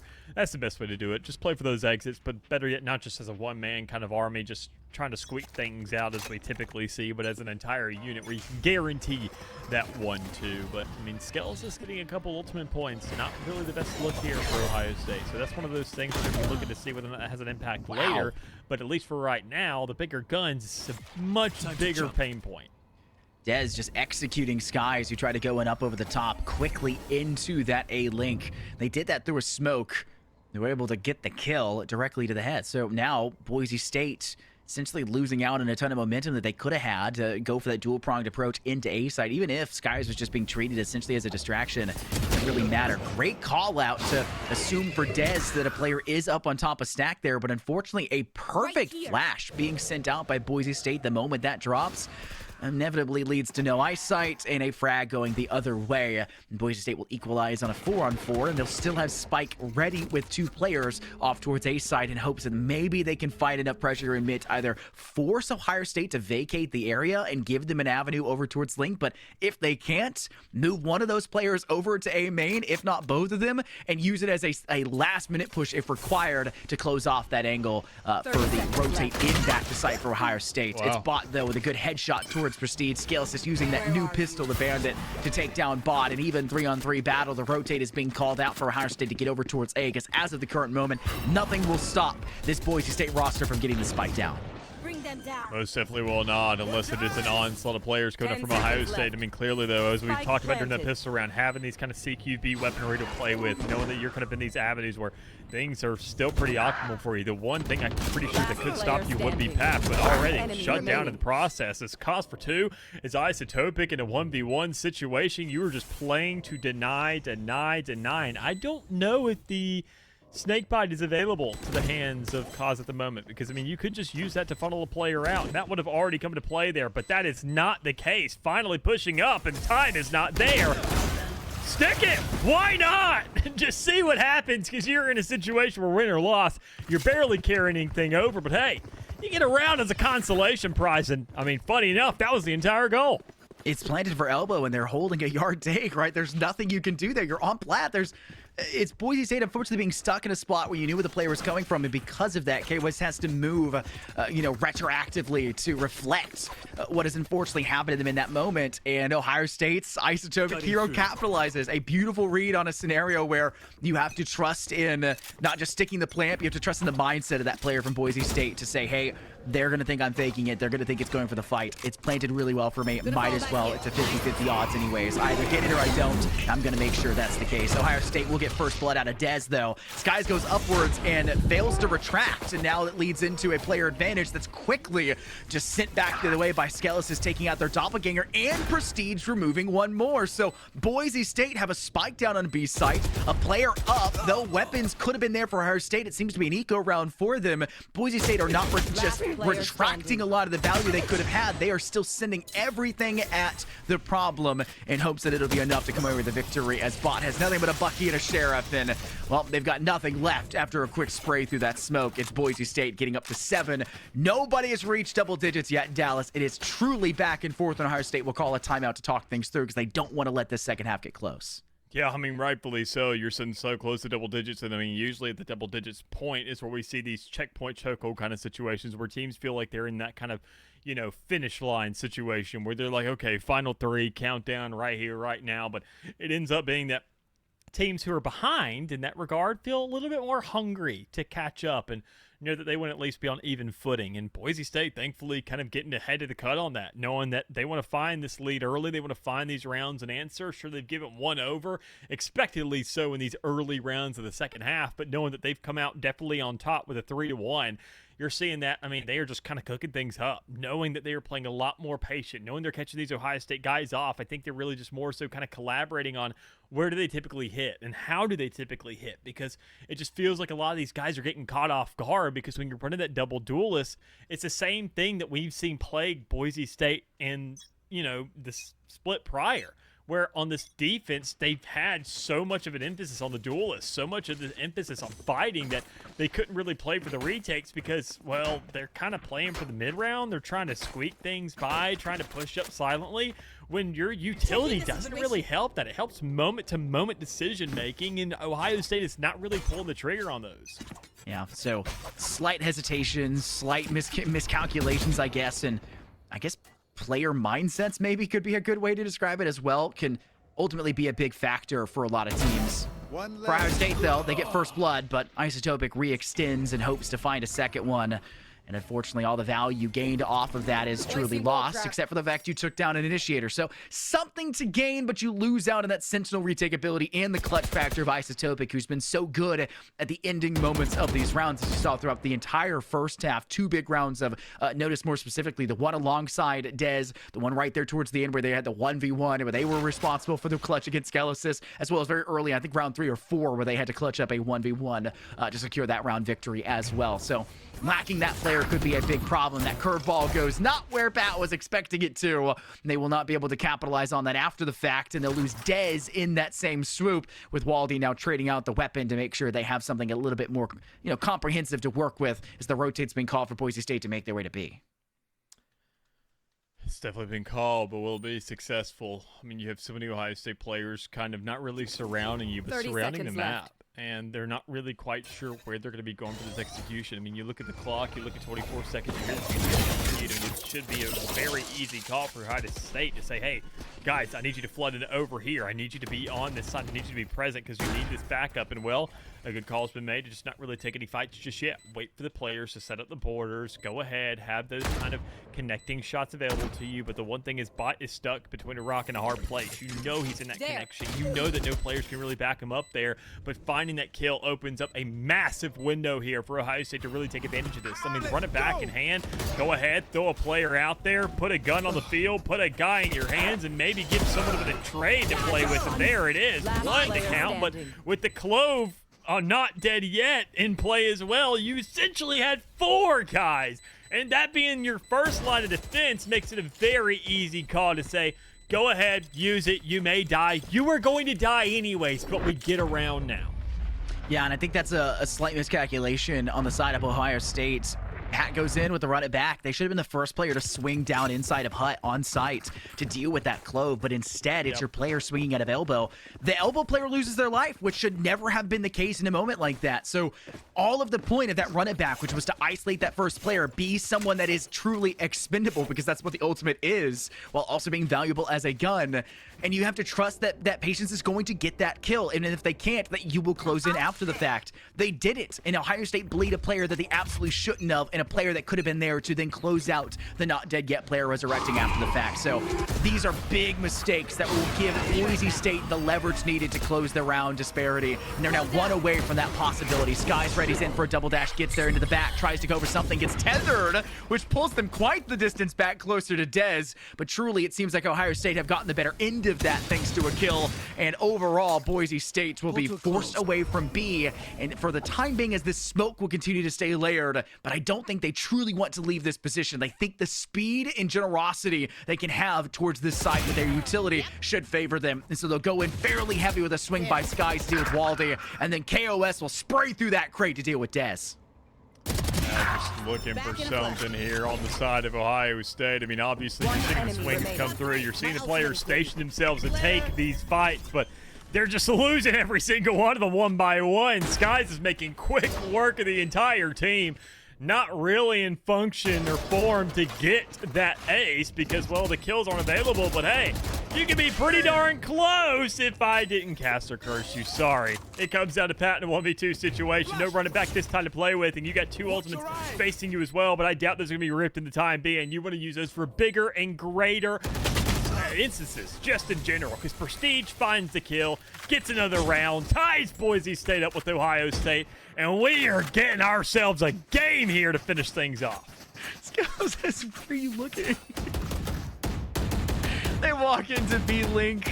They're checking every corner and cubby. Remember, your teammate has perfect line of sight of them currently swinging from top mid. It is what it is. Communication, timing is really difficult, but it is still good for Patience to collect 2 kills to get that much closer to that running back. So they're already halfway to it once again. And with how close this series is right now, tied 9-9, ultimates are actually going to be the biggest difference maker. And look, Boise State have 4 of them now in their back pocket. Expect to see a convergent pass if they start to feel a lot of pressure from these shots being traced back their way. If they notice it's more than just 1 or 2, they could have used it. That hit the head of Skelesis, but it didn't kill. They're still alive with 27 HP. The head flicks back, but it doesn't matter. Ohio State may have been robbed of that frag, but it's still Boise State making sure that they could still have a chance to peek in towards this B side as a flank from Attacker Spy comes out from bot, but Prestige barely takes any damage, knocks them down, puts Boise State in the lead on player count to work their way towards a site that I think they haven't really still made a decision yet on with 60 seconds left. Well, with 60 seconds left, I mean, there's still plenty of time to make a shot call here, but it looks like Ohio State's the one really kind of pushing the point to kind of settle this round. They're not in a situation where they can really be holding on site. They don't have the utility available for it. Knowing that you have an initiator and a duelist, you feel like you have better odds here to kind of push out, maybe bring the fight to some people. Just don't trip that fence and let them know where you're at. And with that spike not planted, that would be a really big investment, quite frankly. I mean, they're going to go ahead and cross that line, cut themselves off from the A site, invest the ultimate there from Boise State, too. A nice little fake there coming out from them. They're going to invest everything just to kill this one guy. Meanwhile, it's Boise State all over that A side. Oh, and Skelesis stands true for the first. So not only did you burn everything to do so, but Boise State get a free plant onto site and knock down one of the 2 prongs that were working in to be on that distraction. That is an IGL coaching decision from Boise State that I think is so undervalued in the state of collegiate esports, especially for Valorant. You have to be willing to make big cost decisions to pay out for you at later points in time. Razorvines go down. Now Patience is going to have to buy even more time or take the damage of stepping through this. The toxic screen will also be likely to go up. They'll step in within their own wall to try to get a little bit of healing off after the fact. They'll go in to tap this now, but it's a quick spring by KOS. They know they get it. Boise State, the first double digits, and Ohio State have been gate-kept from that stat line, and everyone will die at the end of the detonation, but it may not matter for Boise State. They were pretty much rolling in credits with the success of round wins they've gotten, now 4 in a row to this squad. Yeah, I mean, obviously the attacking side, seeing what they can hold up against the likes of Ohio State on the attacking end of the game. I mean, seeing when they were on defense and they could find some good fights, really set themselves up for success. I mean, when you have the pacing of the game inside of your hands, it shows what they're really capable of. And even then, we've already talked about and praised Boise State's attacking side. I mean, it was always looking good. It always had the Yoru, but now not having it, showing they're more open to different agents and having a little more utility to play with. As you can tell, does a lot more for them, I think, in the bigger course of this thing. Is they are running through round number 20, excuse me, because they want to wrap this thing up. Double-digit checkpoint chokehold is not a problem for them unless Wally has something to say about it. Well, that's 2 rifles that are collectible. One's only a meager Guardian, but still, if you get both players over to grab those, you're in a pretty good spot. Bot is still opting to go in with a Sheriff. There'll be a Garden to come out for Boise State. They just want to ensure that Ohio State can't use the weapons they grabbed. That coulda, woulda, shoulda moment, though, from Waldy. Maybe the difference maker for not just this map, but it could very well be for the series as well. Vandal picked up by Bot, 1v3 scenario in front of them. You also have to worry about the fact it's a Viper's Pit in front of you, and you have to step within this and fear the decay that comes in after the fact and where these players could be lying in wait. Shoulder could have been spotted, may not matter. There's Master dead. Bot will swing in close. Shorty just there. They didn't notice that they weren't spotted. KOS will round this corner. One bullet could be the difference maker. It won't in this one. The round will be won by Boise State, though. Everyone will fall. Boise State are happy for it. A round win is a round win, especially when the score is this close. Hey, I mean, Boise State's probably thinking, look at you, boy. That's a nice constant divide you got there. Too bad that we still have plenty of money. Another round under our hands now, and even then still, another ultimate of our own, and plenty of guns. It's almost like nothing happened to us, and we couldn't care what the result of that round was so long as that spike went off, and that's exactly the inevitable ending that they had. So seeing Ohio State with these 3 ultimates, I mean, I think that's obviously why they're calling the timeout. I mean, it's at a point and kind of make or break for the game. You're looking to really throw Boise State off their game, find that flip in the economy, make sure to kind of put them at a detriment for a little bit, and give yourself something with the window of ultimates that you have now to kind of give yourself that even standing, where even then you could hopefully squeak something out if you hit that, say, like 10-12, 11-12, where you can maybe get one more and force it into an OT. But it's just, that's going to be a lot of kind of predicting that's going on here inside the comms right now, trying to figure out what you can do with the running back, whether or not you're going to be playing more so back, playing for the retake, doing a full investment on a side, or whether you still want to play kind of sporadic, because you can already see him getting ready to set up for it. Well, how much is this timeout going to truly reflect and help Ohio State? 60 extra seconds talk things through, and I would have done it at 3 rounds in a row from Boise State. But a call has been made internally for Ohio State to wait on it, and they're now going to have to lie in the bed that unfortunately has been laid before them. The defense of Ohio State has left more to be desired. The speed of Boise State, we noticed early for Ohio State, their speed started to get stalled out by a good Boise State defense. We didn't know how much that would reflect the second half, but we're seeing it here. Aggression incarnate from Ohio State. 4 players in B main, now just 3 remaining. Good execution from Pat, but Skies is a monster. The player we were saying to keep an eye out for, and they are keeping eyes on the floorboards, dropping heads to the ground and making sure Ohio State have nothing they can work with. It's a 3K for Skies, and it puts Boise State at match point. Match point. Well. From the 4-8 to a 12-9. What a shutout of a second half so far. I mean, beautiful looks from Boise State. Just really hammering that. I mean, their attacking side is phenomenal. I mean, they love to go ahead, use and exercise the entirety of the map, really flex themselves out there, and know they had these 2 ultimates to really just kind of settle things, find that initial push with the waylay, even then have that second player, run it back, not dead yet situation with the clove in hand. I mean, they got plenty to work with, and I mean, I can't really curse anything here. I mean, it's their fates that are set right now, but with the ultimate coming through, clearly the go button is being pressed. Yep, Skies goes in quickly again, gets a hand towards the backside of elbow. Master swings in heavily, but doesn't take the shot. Forced now to use the not dead gap, but look at Ohio State swinging in with fervor. Bot comes in hard and heavy and has some assistance behind it, and Ohio State do not want to be sent into map 2 just yet. They want to take the victory on Kuro, but to do so, they'll need 2 more in a row, 3 in total, and to get through overtime. There have been quite a lot of dangerous overtime scenarios in a map like Corrode. In Dallas, correct me if I'm wrong, and it feels like we're seeing a battle between whose attacking team good. They both are, but whose defending team is better? Because the difference maker has been that Ohio State's defense has not been able to pull up enough rounds in comparison to what Boise State were able to do, breaking up the concurrent spree of attacking wins that Ohio State had in the first half. I mean, you're only finding 2. I mean, seeing how it is. I mean, even if Ohio State, meets the mold that Boise State found initially, able to find 2 every here and there. I mean, they got to do it right now, and they can't do it just for 2. They have to find 3 because Boise State's kind of entire order of rounds has been so much more flushed out, so much more consecutive, and so much more clean. And well, as they finally going ahead, getting fed up with what they had to work with and making sure that they bring the problem to them back in their spawn, but paying the price for it. The last round, as good as an attempt it was, I mean, I understood the hunger, I understood the execution, but the issue is it only deals with the players that are on site. And obviously, when you invest that much, there's no way Ohio State isn't just going to go ahead and press the W key to meet that immediately. And, well, they were just kind of there, set up already. So nice little exchange once again going through, but the numbers are slow and steady around like this, 1 for 1.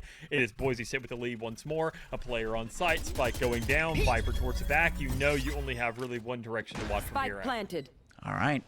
Ohio State may get a breaking moment quite literally for the map of Corrode. To win this round, you have a chance to then force OT. You lose, it's out.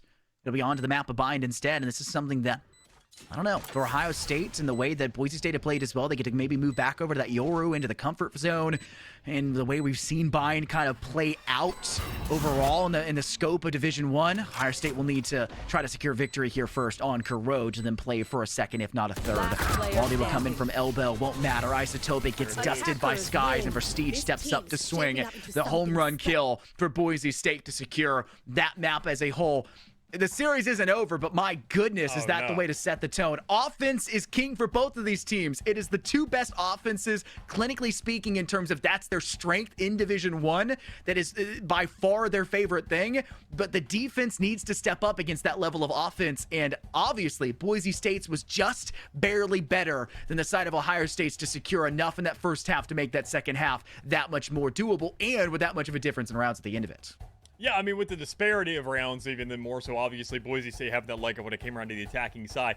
I mean, Ohio State, when we saw that kind of 7-8 round, once you get to that point where you're looking at equilibrium, you got to start figuring out the defense there. Otherwise, it's going to be too little too late. Because if you make these adjustments late in, we're already going to see, and then be in overtime by that point if you do actually end up going back and forth, where it's just whatever defense is acclimated better. And we saw Boise State had those adjustments in play much sooner than Ohio State did. And I think that was going to be the one thing, as you said, attacking sides are going to look phenomenal from both these sides, especially on Corrode, see what we just witnessed there.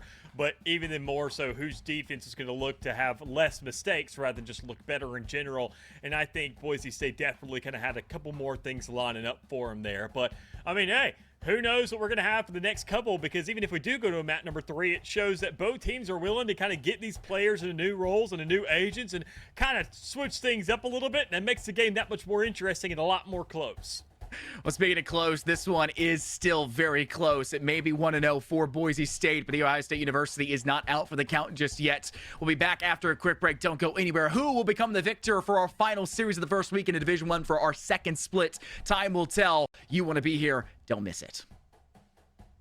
What would you do if you couldn't fail? Would you see every setback as a catalyst to keep going? This is the innovator's mindset, because innovation demands daring. It's finding thousands of ways that don't work, and the one that changes everything. Because we know changing the world doesn't happen by chance. It comes out of the blue. At Ohio State, we are the agile, bold breakthrough teams. The never afraid to innovate teams. And the achieve more together teams.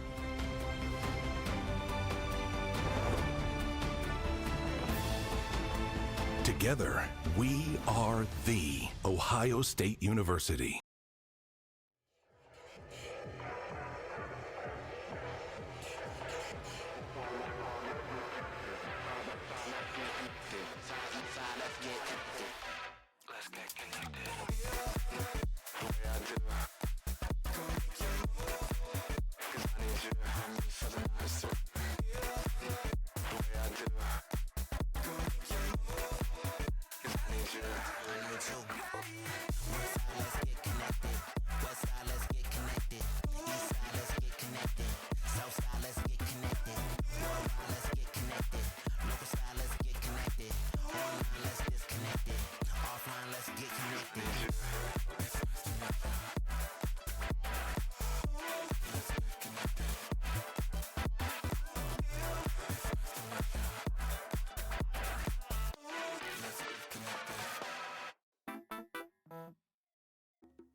never felt human.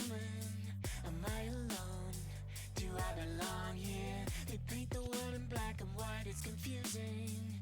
I wanna let them know that I'm something else. I don't care what you say of me, 'cause I'm someone else. This is what happens between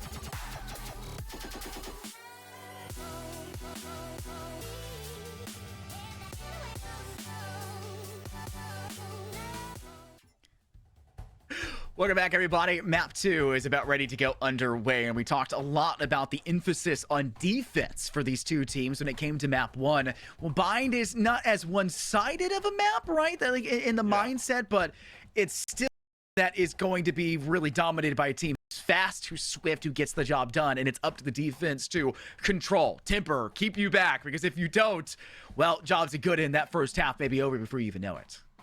Yeah, and even then, more so, obviously, as it's fast and aggressive, there's a bigger emphasis on who feels more comfortable here, because aggression is going to be present on both sides, and, well, that's where I got Boise State, because, well, they chose this one, and quite frankly, Bind being that map where we talk about the Yoru put, we talk about what we see out of Boise State overall. This is one of those maps they also went ahead to face against West Virginia inside the playoffs. It's a pretty heavy hitter of theirs, and they really enjoy being in this place. I feel like it's their second to bat when it comes to besides Abyss. So when we look at what this team can do, what they enjoy, I mean, this map just checks every single box. And I think looking at their defense, what they did during the prior map of Corrode, I think this one should look a little bit better for them, which is scary for me. Yeah, so fear is definitely ever present in yours and I's mind, right, about how this one could go out. But imagine how Ohio State is feeling right now as well. Their map pick doesn't go the way they wanted. Now they're heading over to the opposition's map pick. They felt how this one goes down. They know that they have a Yoru one trick on the side of Boise State, and yet we don't see it coming out. And this map is the one that we were talking about earlier, saying it's really good if you have another duelist alongside it. They don't care about having another duelist alongside it. They want just Skies on that waylay. They felt comfortable on Skies prior for the waylay on map 1 for Corrode, and they'll bring it out here for the second one just the same. So love. Cannot understand how much I love this out of Boise State. That Ohio State have gone for it, and the waylay alongside it. They want that pseudo Sentinel as the only Sentinel option, and they have a lot of initiation power for Boise State out of the Sky and out of that Teo. So they have a flushing initiator and a stalwart initiator that can pop flash for themselves. So love to see this from both sides. It's going to be a very different approach no matter what the case is. But remember, offense is the strong suit for both of these two teams throughout map 1 and heading into map 2. Defense is where the difference is made, and Ohio State starts there first. I can't imagine what measure of degree they had to go to just kind of force master off of Yoru, whether it was a Russian sleep experiment, threatening him with the scholarship, whatever the case may be.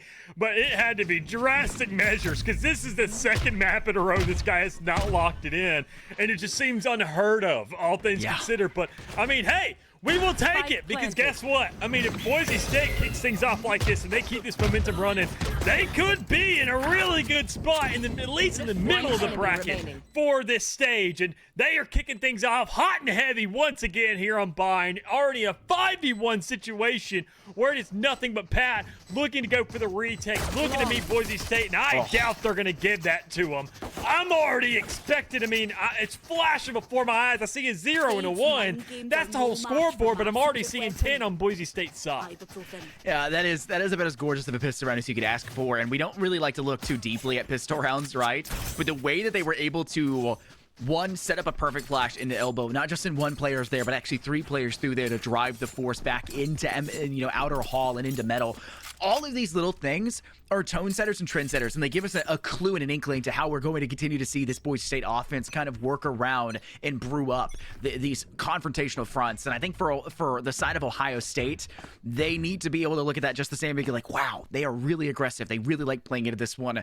The only time I'm expecting them to really shift away from that one would be, yes, this bonus round where they have weapons, so they don't want to get too close. They want to play to the strengths of their guns. But man, how many times are they going to bring out something as crazy as that? Bring out something as dangerous as that as you go for the gate crash to get information through the B side TP, get back up now into the A side heaven. It's a gamble of 4 players here on the A side. It will pan out for them as Boise State are in fact looking to prime to go this way. Classic in hand for Waldy, and it still isn't enough.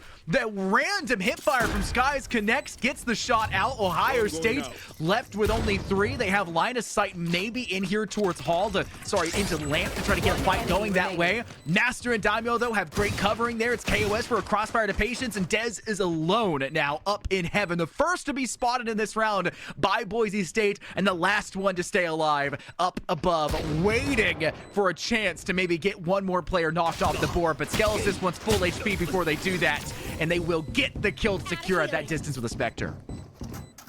Well, folks, I understand that we're sitting here casting and talking about it and giving you all these audio cues for the game at hand, but I mean, you still got to watch because you look away for a second and next thing you know, Boise State's already on site. You missed the entirety of the pre-round because, I mean, the second time over, obviously they have a weapon advantage in that last round to kind of give themselves all that emphasis, all that kind of momentum to push this way onto site. But, I mean, it should be able to carry just once again in a round like this where, sure, they don't really have the best weapons, all things considered, compared to what Ohio State is bringing. But, I mean, talk about the aggression. I mean, they have CQB guns. They have these close-quarter ballistics, and they have this just kind of overwhelming aggression, which is going to put those guns in a situation where they should be able to find themselves a couple kills.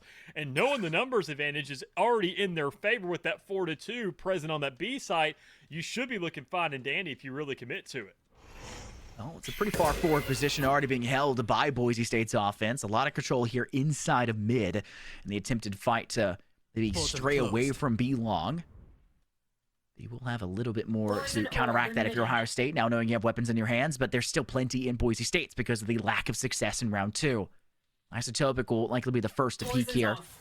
Calls out they want to have maybe something a little bit deeper to peek through there if required. They'll have a high-low setup inside of Garden. Skies wants to move through Hookah with 3 teammates behind him, ready to go. Double dash now for the waylay of Skies. Gets shot now from Garden, wants to retract, but doesn't have it done in time. Dez and Isotopic get the first 2 to open things up, and Boise State need to make recovery frags and fast. And Master, wow, does it again. This player is just so darn good. And they secure now an even 3 versus 3. Left. Yes, Spike is still fairly far away, Dallas, from being able to be put down safely. You still have Waldy now inside Cubby. You have one player back outside Halls, watching by the doorway. Waldy gets one before falling. It's still reclaimable by Ohio State, but they've got to go fast, and unfortunately, Bot goes before their teammate is here, leaving just Pat alone in this dire 1v2 that, frankly, I would not fear any person stepping into this one, but having to do this against 2 solid Boise State players, one being Master, who's already gotten themselves 2 to open things up, is a hard spot to be, and Skelesis is toying with their food, having spotted them moments before that, waiting and taking the shot to go 3-0. Just seeing how things are going. I mean, obviously, as I mentioned earlier, I mean, talking about this Boise State squad on the attacking side, knowing that that last round could have gone in their favor, and they did exactly what they were supposed to do. I mean, the shot calls is almost like they're listening in on us, knowing that, hey, you got the player advantage, you got the aggressive guns, go ahead, just get in there, because the longer and slower you play, I mean, that's just going to go ahead and give Ohio State that much more leeway, just kind of say, hey, time's ticking in our favor. We have these kind of lineups that are just going to be more so favored towards the weapons that we have in hand. But in a round like this, guess what? You got number sheriffs. There's, I mean, a lot of favorable positions for the sheriff, but I mean, still consider that you've now got the upgrades, the Phantom in hand. We see that exchange being made once more, but it is Boise State who is faulting at the line of scrimmage to the hands of Bot again and again. All right, fire goes down, an attempt to stall. Boise State left with just 2. Beautiful from Ohio State up to this point to try to secure. There's the next frag to drop it just to a single digit for Boise State. That player is lagging behind and maybe could have been a lot closer to the fight, but call was made to sit a little bit more patient. Spike is totally unclaimable for the time being with how many numbers are there for Ohio State watching it. And Daimyo, really the senior for Boise State, Dallas, and the player to always keep an eye out for on this roster to kind of lead the charge for them with that years of experience in coaching they've done for them previously. Has a hill in front of them to climb, and could be a moment to consider as a tactical timeout instead. But they'll go down, and Ohio State will have pulled off a major round recovery to finally get themselves on the board for a 3-1 split. Yeah, I mean, just seeing that last round, I think what that was more so a shot call from Ohio State, knowing that it looks like Boise State's conditioning them to kind of go back and forth. We're going to the B side, going to the A side, going to the B side, going A side. And especially in a round where you have better weapons, I mean, it fully expects, say, hey, why not? Why would Boise State not swap it up? Why would they just kind of do this as a curveball round where they're going somewhere else? And even if they end up losing the round, it makes it a pretty easy investment to say, why not just full stack over towards this A side? Why not just have all the guys there? Because if we end up losing it, we're already on Nico anyway. Things are going to be hot regardless. And well, here we go. This is a swap up I was talking about. Finally doubling down on the site, going back towards A, which is kind of funny considering that it felt like they were much stronger on that B side up against that Silo Viper, but when they lost that player towards that long, B long section, I mean, I think that was an easy cue for them to go somewhere else. But still, I mean, in a 3v4 scenario, you were going into a place where things already aren't towards your favor. But hey, Masters kind of cooking on the keyboard today, and well, even having a second life to play with, maybe you can get the job done like that. It's always unfortunate to see the damage be dealt just enough where they get the gate crash out and their death is actually where the gate crash was pulling them back to. That's how close that title was, but Boise State will gladly take the kill off towards Dez. Masters on site. Really close call. Thankfully, KOS is there. But a sneaky move in from Bot. And now the not dead yet from Master could set things up quite nicely. They'll have to get an assister kill here quickly, though. They're pushing into Waldy, but Waldy's already gotten two. And the third will not elude them. It's a 1v2 now on site for B. The 1v1 until you can get that second player over there. And Skies clutches up onto Isotopic Hero. And you have Waldy having to get a fourth kill in this round to be the hero for Ohio State and make it 2 in a row and really set up a Ohio State first half on defense because they struggle to get those rounds at all in that first map. They'll need it here. Waldy gets the initial peek. Guys take damage to the wall. Doesn't matter. You may have popped him through 2, but you couldn't get him out in the open if you tried. It's 4-1. Boise State continue to climb higher. Even then, I mean, I like the positioning there. Playing on the top of that tube, so that, okay, I have a singular spot on my body that you can shoot, and you have a Phantom. So there's a chance that you don't even get that with that one shot that does spray randomly into my head, the kill off the back of it. But even then, still, you look at on the other end of what you were facing as a player planting from Sky's POV there. I got an entire body to shoot against. You are going to be moving one way or the other to dip out of this fight, which lets me know where you're going to be coming from. But even then, the full commit was there. And still a secondary player go from that same exact route. You're just warmed up by then. That will go ahead and work alongside a little bit more assistance to try to get some initiator utility quickly through the shower side, but we just have prongs there, right? They're just leaving some individuals to maybe be a constant threat and thorn. Heal up, squad. I would think the major concern for the side of Ohio State is just to continue to hold on to Showers and make sure they have this as a way to deny that tertiary push coming from Boise State. They don't want 2 prongs to this push. They want it to be very flat, one-dimensional, force them to have to use nothing but utility, like a Raze, having to boost back deeper into lamps, having to waste all of the utility to close that gap, and having really nothing left in that back pocket, so they're only a gun-up person for that remainder of time. In a matchup where guns haven't been the deciding factor, that could be the biggest factor for wins. But it will be Waldy opening up for that first blood, a second into Master, and they get 2. I'm seeing flashbacks now at this point here, Dallas. It's Ohio State struggling to shut down one man. Skies goes above and beyond to make sure they get that refrag back here towards Bot. And, well, your last player left standing, the one who just took down Master and was able to shut down that push to B, guess what? None of it matters. It was an A-sided take from the beginning from Boise State. They forced you to rotate. They forced you to TP, and you bit the bullet too hard, leaving you now in a 2v1. Able to stop one man's a bit of an underestimate there. I mean, I feel like Skies and Master, at least on this map so far, have been absolutely phenomenal. I mean, there's so much more to go. One enemy remaining. Cursed once more, but I mean, all things considered, I mean, just beautiful looks here from Boise State as an entire unit. I mean, everybody's doing their own part, pitching in, trying to do whatever they can to kind of play this denial, kind of really swap things up. But I mean, here you go. Just final seconds ticking. Ohio State isotoping in a really bad situation, understanding, oh man, this is my last little bit of utility, everything I got, including the ultimate, but what do you know? It's Ohio State. They just don't really have an answer for Boise State and the Tahoe that's alive. That's the one agent that doesn't care what you're doing. He has so much utility that can just go through walls, tag you out, deal damage, stun, and, I mean, essentially get in for free.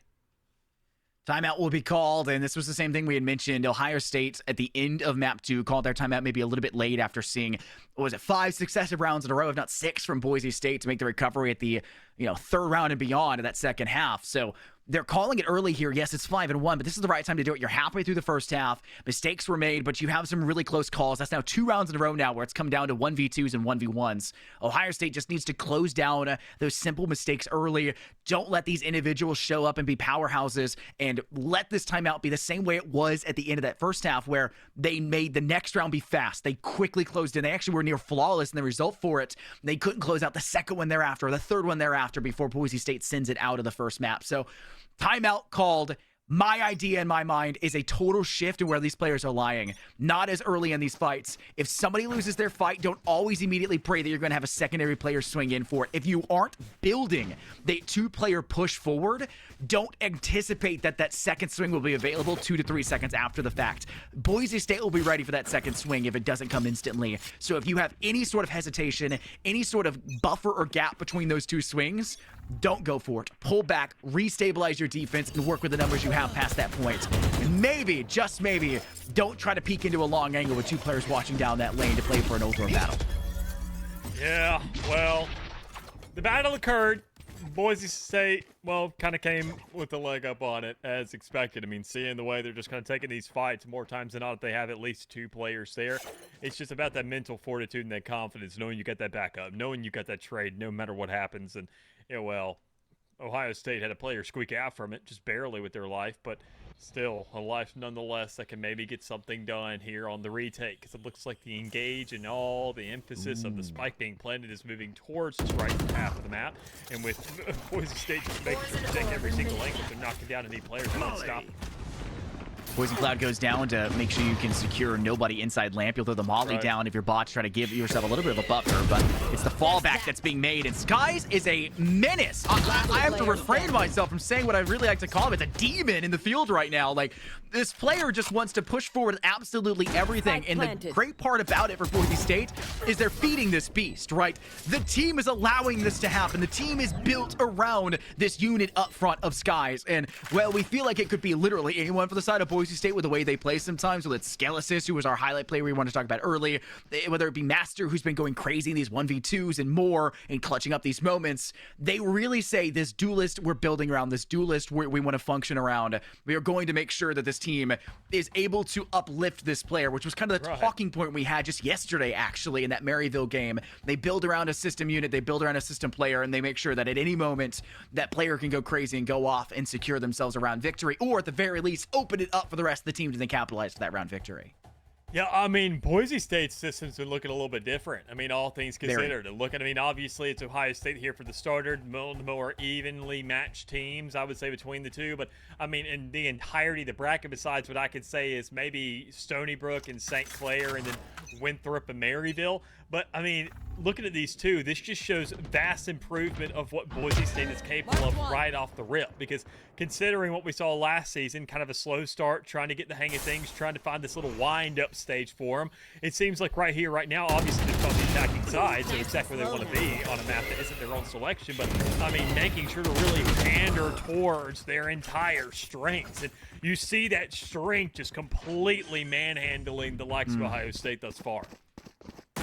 Plant will go down. 2 players left in a defender spawn. Isotopic does scrape away 1, and a second will be levied. But unfortunately, Skies not only shuts you down, but also takes your teammate a pat instantly there after the fact to secure themselves their 3 kills of that round. 7-1 right now.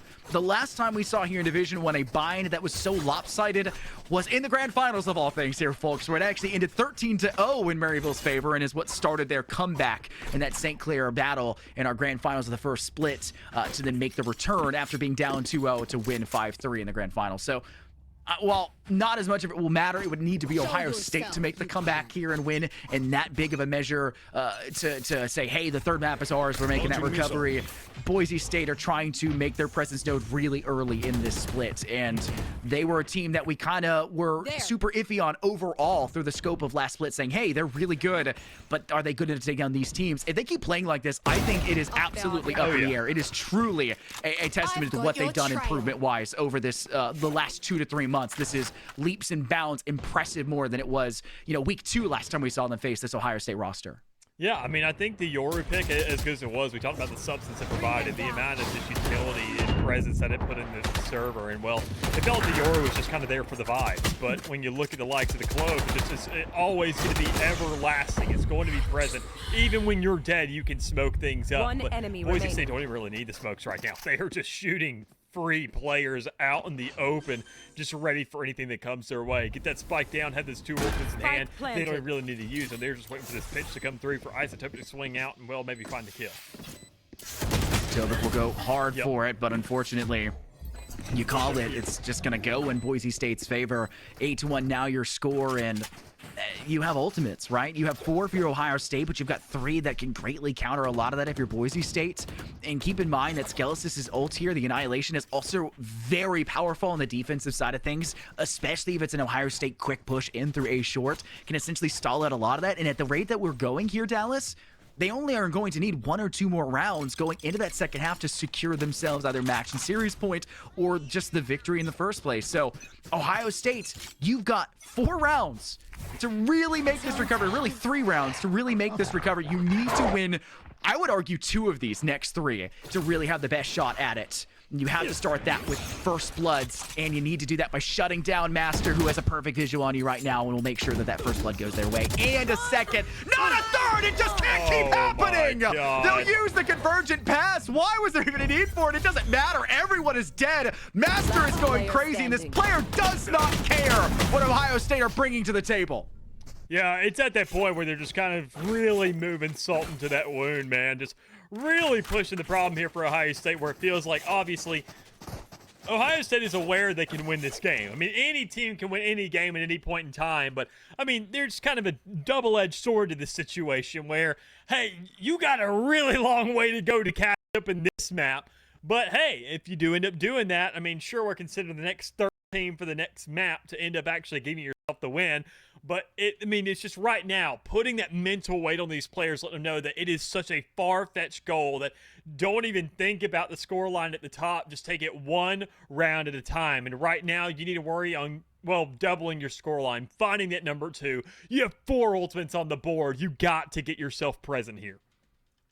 Well, another chance to talk things through, and I'm going to be totally frank with you, Dallas. I said you needed 2. I said you needed 2 more round wins. These are your last 2 chances to do it.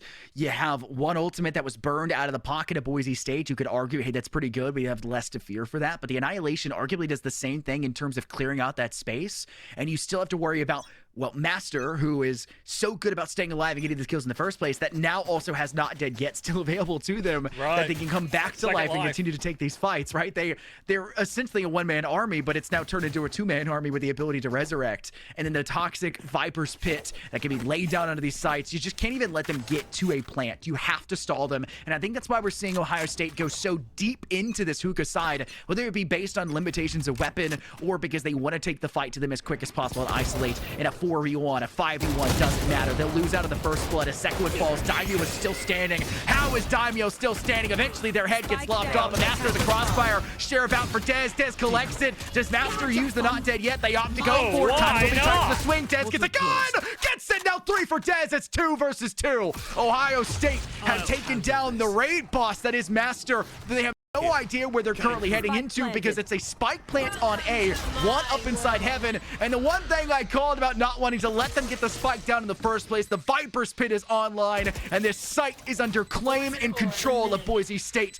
with 2 very low on HP, not even 50 HP collectively between the 2 of them still standing, but Isotopic lucks out. KOS shoots the wall behind him, gets the victory, and now it's just Skelisys up above. Salvo, do you stick it to have it doesn't do much damage. He'll do it to confirm it.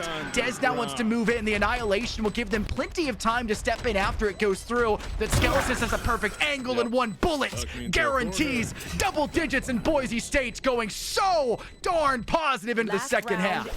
And that's the beauty of rounds like that when you have such an advantage over your opponent there. Ohio State obviously frantically doing whatever they can to manage themselves some kind of relevancy in a round like that. But Boise State, obviously, Spike already down, already in a post-plant situation, had the player set up where they need to be.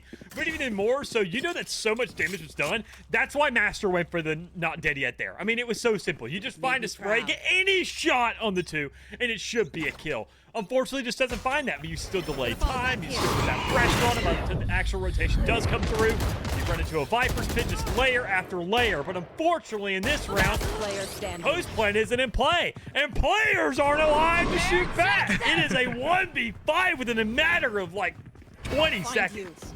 This is what Ohio State were trying to do at the beginning of that last round, right? Trying to play through that mid lane into short on B. Just it's a gamble. Trying to fight earlier. It is truly a gamble. You don't expect Daimyo to go crazy. Daimyo, by the way, in that moment has 4 players actively looking at them, gets 1 kill, falls back without dying, barely taking any damage, re-swings, gets a 2nd kill, then falls back again and barely gets taken down by Dez with a flick to the head on a sheriff shot while they were just getting out of space inside of Spices. All of these are little moments that just kind of are saving, I won't say saving, but kind of elevating Boise State to that next level. These big players taking big moments, even though Daimyo hasn't been this standout bragger right now. Not even in the first map, not even in the second map. They're at the bottom of the pack, doesn't matter. They're big when it matters to the team, and it puts, you know, big moments for Ohio State required even more from these players. I just don't see them coming up with those victories the same way they were on their attack over on map 1. So they now have to flip the head. It's attack on map 2, and they're 8 rounds down between them.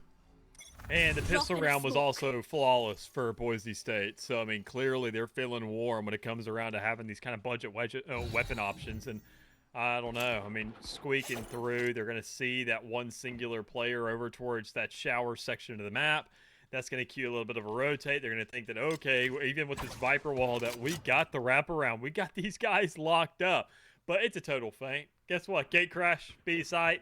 Hey, we're over here. Had to this retake, but keep in mind that puts Boise State technically on the attacking side with that spike down, and that's the last place you want. Spike planted. Full push in for Ohio State. All 5 still standing for both teams. With Hookah now having 2 players to contest, it'll be an interesting split up for Boise State to try to retake this. 1 player coming from Courtyard, that is Master. Have to do with Waldy. Nobody's in Garden, the side of Ohio State. In fact, 3 players are deep inside Hall to try to take early pressure towards defender spawn. That gamble only pays for 1. It's a matter of the players now on site needing to survive the Hookah pressure, and they are doing so well. Daimyo gets the only successful kill for Boise State. Skelesis drops. Daimyo now needs to get 4 more, be an ace required of them. They'll get a 2nd, but unfortunately, it doesn't matter. It's a pistol round. Their consolation kills. Get your ult a little bit faster, but Ohio State will now collect the first 2 rounds in a row they've gotten in this entire map to this point to get their 3rd win. Yeah, not enough utility to really get the job done there, and even more so, not really too much on the board now in the hands of Ohio State, besides just a little bit of an upgraded in guns. Seeing that still, regardless of the money that was kind of looking a little bit fainted, I mean, they're still looking to have a Phantom and a Vandal pull out here. They're trying to, once again, kind of do the same thing that Boise State employed during their first half. Try to not play for the 2nd, try to play for the 3rd. Expect these players to overwhelm you. Expect these guys kind of go towards longer angles. And Ohio State, as we saw earlier, I mean, on the attacking side, they get to dictate where these fights take place. They don't want to go for the aggressive option. They don't want to go for these Spectres. They don't want to push the problem like we saw during that first half. They want to play it a little bit more slow and steady, see what Boise State gives them, see if they kind of overexert themselves. But I think that's the last thing that this team of all of them will do. Guys will play up close here in Gubby. You're absolutely right, but will still turn away for an Ohio State victory in the first blood department. 1 more in Covey. Wow, look at that shot towards box and crate. Ohio State's speed is going to pay them out for another round win. Will it be flawless? And it will be. So we've seen Ohio State get flawless round wins, and then the very next one, Boise State come around and blow them out of the water. I don't anticipate that will be the case because, look, rifles will start to drop in Boise State's hand for the second half. But it's hard to imagine. Keep in mind, if you push a site that fast, Dallas, and this is kind of this devil's advocate, right? This is this monkey paw scenario. You push a site that fast, there's only going to be 2, maybe max 3 players on that site unless Boise State decides to send all 5 to 1 objective and gamble. you're going to have a numbers advantage. And as long as you're clicking heads more accurately, you should be able to win out in those moments and then play for that post plant. But they can't do that every single time because just a little bit of utility in the game of Valorant can be the ultimate undoer of all of that. A molly, an annihilation out of a Teo, a salvo, anything, right, can stall out that push and make it impossible to survive it with just one player's utility doing all the speaking for you. Speaking of speaking, 762 is pretty darn loud, and Skies make sure that their first one is there, and there's that bucket to shut them down after the fact, giving Ohio State the lead. Yeah, I mean, not really the raise of the judge like we're so used to seeing for such a long time, but still its own little kind of impromptu version of it. But Skillis is here on the flank, maybe have the window of opportunity to get the job done, to maybe kind of make things crazy, but falls just a little bit short. Does nothing but open up the B site for the rest of these Ohio State players to just flood on over, tuck tail, and maybe do something a little bit different. But Dez going to stick behind. I mean, we know this guy. We know what he does. He likes to go ahead and create that chaos, and that's why this agent is so much better for him, but still doesn't really find the kill that he's looking for. Just a little bit of damage, making their job, if they do want to go for this retake, that much more difficult. That will go ahead and have a good lockdown towards this B side. Bot will get the spike down, and if you're the two remaining for Boise State, just why waste the guns, right? Like, there's really no need to extend away from this. Attack timeout. Without needing to really call attack timeout, you got the 30 seconds to spike detonation to really consider what's working for you. If you're Ohio State, Dallas, do you push for these kills, or do you hold back and just say we'll take our victory where we can and just continue to hold on to credits, especially with the scoreline already being double digits for Boise State? You know the majority of these guns are already not going to be bought up again because this is the round they finally managed to get enough money from a loss streak. I mean, that's just a definitive, obviously, don't go hunting, because even if you do end up dying, you're on a win streak, sure, but it's not going to be enough with the purchase of this round, depending on how many players ended up buying. I mean, if it's a debatable kind of situation, you're going to play it safe, and you'd rather just go with the no. But it seems like they're going to allocate at least some to doing it, some to maybe not doing it. Snakebite's going to at least flush a player out. Find one, but here you go. You lost one in the process. I mean, it's an even exchange, comparable. I mean, obviously worth discussion, argument, but I mean, it's their decision at the end of the day. You knew that this round was going to be coming.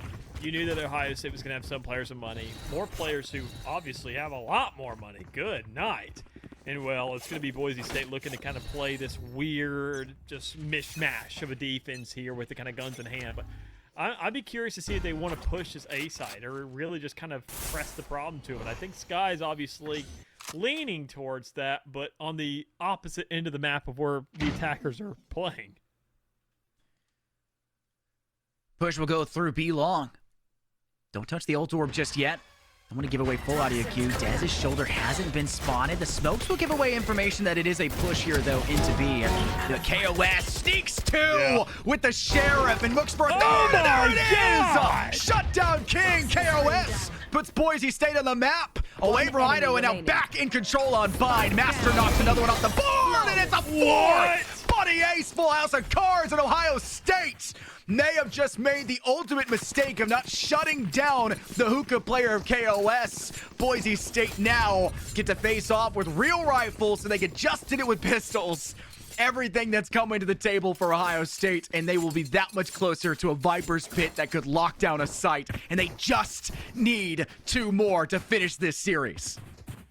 Just two more ult pimps towards the Viper's Pit, two more rounds to finish things out. I mean, obviously, Boise State, I mean, that was a round that completely flipped this game on its head. I mean, you have a little bit of money remaining, and I mean, Ohio State can kind of buy in this round, but it's really questionable whether you want to. But knowing this team and how aggressive and how determined they are, just kind of really going full force whenever they can, they're going to press that W key. They're going to go for it. And, well, who else in Boise State to have the guns ready and the sight lines just prepared for them to knock that first bird at the sky? Second player down as well. I mean, they just want to really tick that player count down.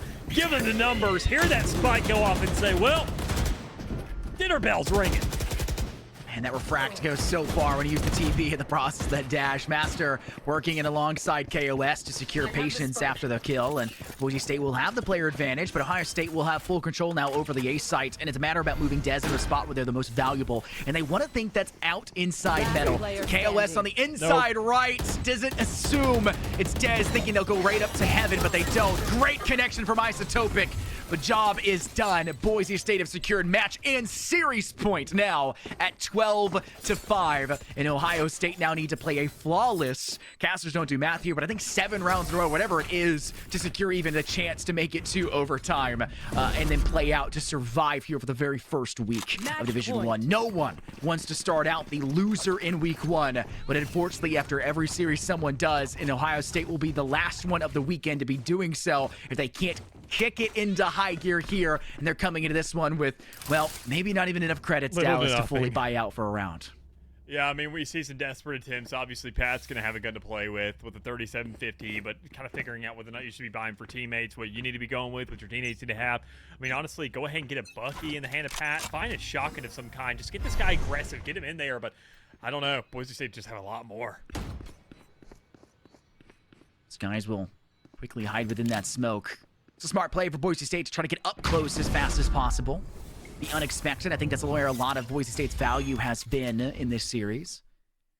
Bot will stay low here on the barrels just to make sure they can't be totally spotted. Hides now behind the crate. Good distraction for line of sight. The old jet tailwind combo gets you there, but unfortunately Boise State still has shooters standing. Daimyo gets close and personal, but Skelsis has this cross. Dez, this is your chance to shine. Gets the second 1v1. Last player coming from defender side. Spawn will move up towards heaven. Dez, 52 HP, will ready a gate crash to move on in towards B site instead if needed. And unfortunately, it may have been 13-5 the final score. KOS from up above will secure the final round win and kill to put Boise State into the lead. And they are coming into this split with a just vengeance in front of them. They are coming out with everything on the platter in week 1 and showing week 2, we wanted to win by a lot more in the first split. Week 1, we will in that second map. Yeah, I mean, obviously, Bine looking primed here for the likes of Boise State, even in, better yet, defense in general. I mean, that's been the kind of big hounding point for us of whether or not this team will wake up on the other side of the map. And it seems like, at least kind of, obviously, the agent selection being a little more varied now, I feel like, of what they have at their disposal. But even more so, just kind of having an entire split to work on one thing. I feel that was kind of a good takeaway there, knowing that by the end of that split, they say, hey, guys, everybody's talking about our attack. Our attack is fine. Even if we don't really put all the emphasis on it, it will still be at least kind of middle of the road. It will be shared with everyone else by the point we get to the next split. What we need to put that emphasis on is the defense. And even then, if it's 2, 3 extra rounds, we saw that was a difference maker in Corrode. And here in Bide, that was just an absolute stomp of what they accomplished on that defense. Sure, they gave a little bit more up than what they did on the attacking side, but it was a nice way to say, hey, rather than 2 halves of the field, let's just do 2 halves of the year. Focus on one for each of those, and then surely by the time the second split rolls around, everything should culminate together and say, hey, we should be a much, much more fleshed out team by then. It feels weird to rehash something that we talked about for Utah in the first series of the night, right? Where they're getting in the way of themselves, right? It feels the very same way right now for Ohio State. They are so good on the offense. There's no way to deny that. They're really clinical. I felt zero of the inconsistency issues that we were, saying was a big talking point there the entire first split has been for this team for a while now, right? But I didn't feel that. I was actually very impressed. We talked about it in Corrode. I was loving every moment of that series. It was really close. It was neck and neck. Boise State comes out barely the victor at the end of it. Map 2, though, turns the other way, and it's not a matter of being different from Map 1, because I truly don't feel like they reflected in this opposite direction or regressed in their capabilities. No, I think that they just are in their own way defensively. Like you were saying, their defense doesn't even get, pale in comparison to what their offense is capable of doing. Right. They started off on the wrong side for it, and their defense can't survive a second half anyways, and the offense couldn't get through a Boise State defense that looks so much better than it did the last split, where we already knew Boise State's offense was good. Now they're showing up with a defense. What the heck are we supposed to do now, right? Like, that's the argument for it. So we need to see that same level of growth now from Ohio State that we've obviously now seen from Boise State on that defensive side of the department. Focus those VOD reviews on that. Don't let your offense regress, but if it does mean letting your offense get a little bit less efficient, 5%, 10% less efficient, to allow that defense to go 50 to 60% more efficient, my goodness, take that sacrifice every day of the week, because it's the one thing holding you back right now, it feels like, for Ohio State.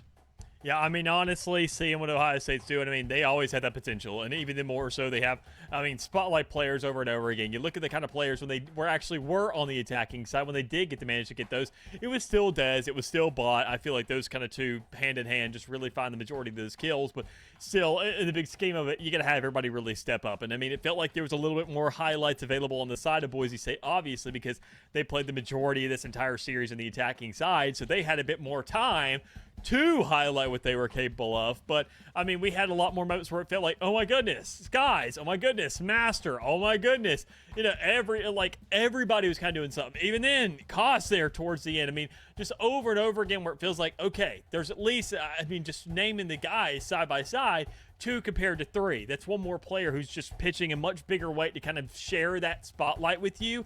And while, you know, you have roles and people that are okay with being on the sidelines while setting things up. Like, for every good play, you got to have the prop people. I mean, they got to make sure the stage is set. They got to make sure everything's going to be in play for those people who can really be in that spotlight and really excel in that. And it feels like Ohio State doesn't really... It feels like the guys who are on the sidelines, they want to help out, but they really want to be there too. They want to have a larger main cast. Well, main cast aside, we're about to have an interview with one of those players from the main cast right now at Boise State, but that'll come in after a break. Big congratulations to them for the victory. Before we send y'all over to that one, it's been a pleasure to be here across the 2 series we've seen today, the one we had yesterday. Right. It is great to have Division I be back in action, both in the Valorant side of things and, I guess, League of Legends side of things there as well, if that's your, you know, piece of cake you like to eat and enjoy. But hopefully you like both. You get all flavors of pie across the board. We're going to take a break. We're going to interview with one of the Boise State players right after this. Don't go anywhere. Let's poke in the minds of the winning team. What would you do if you couldn't fail? Would you see every setback as a catalyst to keep going? This is the innovator's mindset, because innovation demands daring. It's finding thousands of ways that don't work, and the one that changes everything. Because we know changing the world doesn't happen by chance. It comes out of the blue. At Ohio State, we are the agile, bold breakthrough teams. The never afraid to innovate teams. And the achieve more together teams.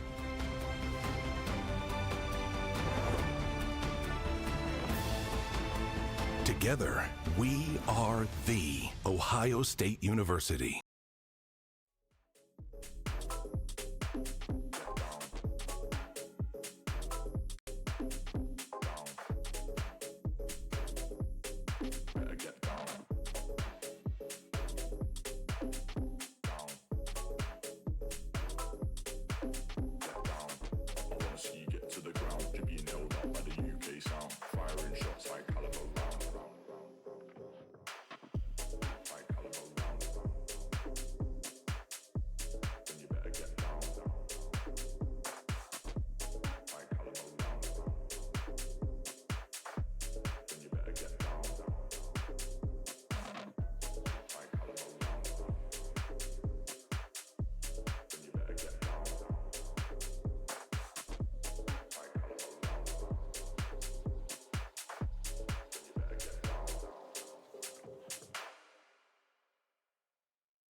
People don't like to talk, only the text. Many times they give up on each other, go next. Fear being cast out, not that complex. We only need to realize and need them body flex for us and not build a barrier around ourselves. Same ideology for riding many tracks. Give one point that would say otherwise. It's only in a discipline and not a bigger price. So in affection, you cry on my shoulder. This might be the biggest showdown in my soul. Not trying to pour ya, but all these ideas in my head are getting me to falter. Always sending me a big paragraph saying context I made when I left her red fair and square. Yeah, I guess I'm alright now. Drenching my mind in the alcohol and everything is blessed.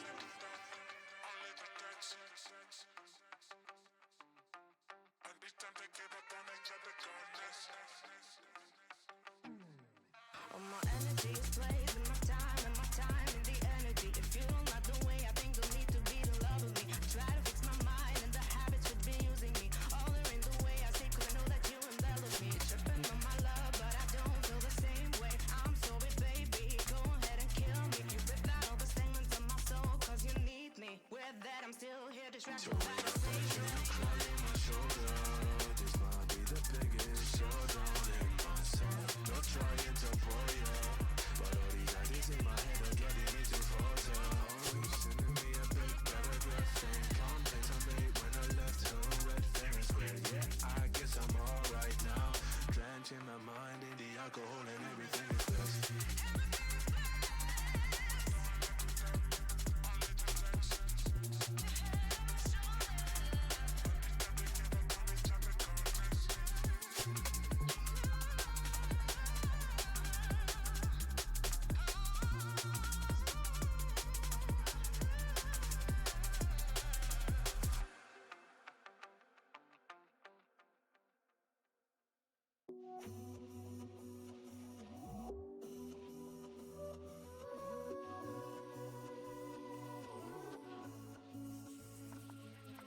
I can go anywhere, walk the desert in the sun, lost and I don't care. I'm feeling lighter, lighter, at the finish line. You can't cheat me now. Flying like a satellite, I'm so far away, can't get me back. You wanted to get in my mind, cloak and dagger, snakes and ladders. Thinking of the reason why it's always the weak ones who attack. You got nothing else in life, it's all that matters. Snakes and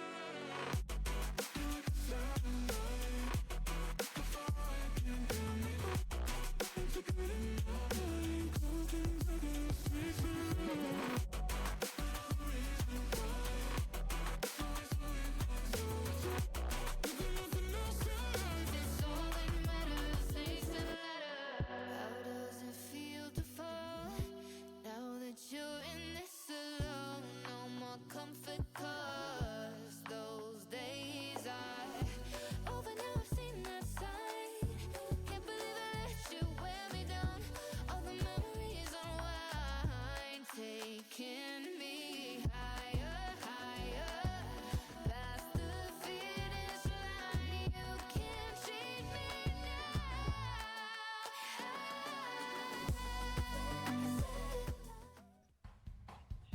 Welcome back, everybody. We've got ourselves KOS, the monster themselves, in the way that they were able to display their prowess on map 2 and throughout map 1. How are you doing tonight? Congratulations on y'all's victory.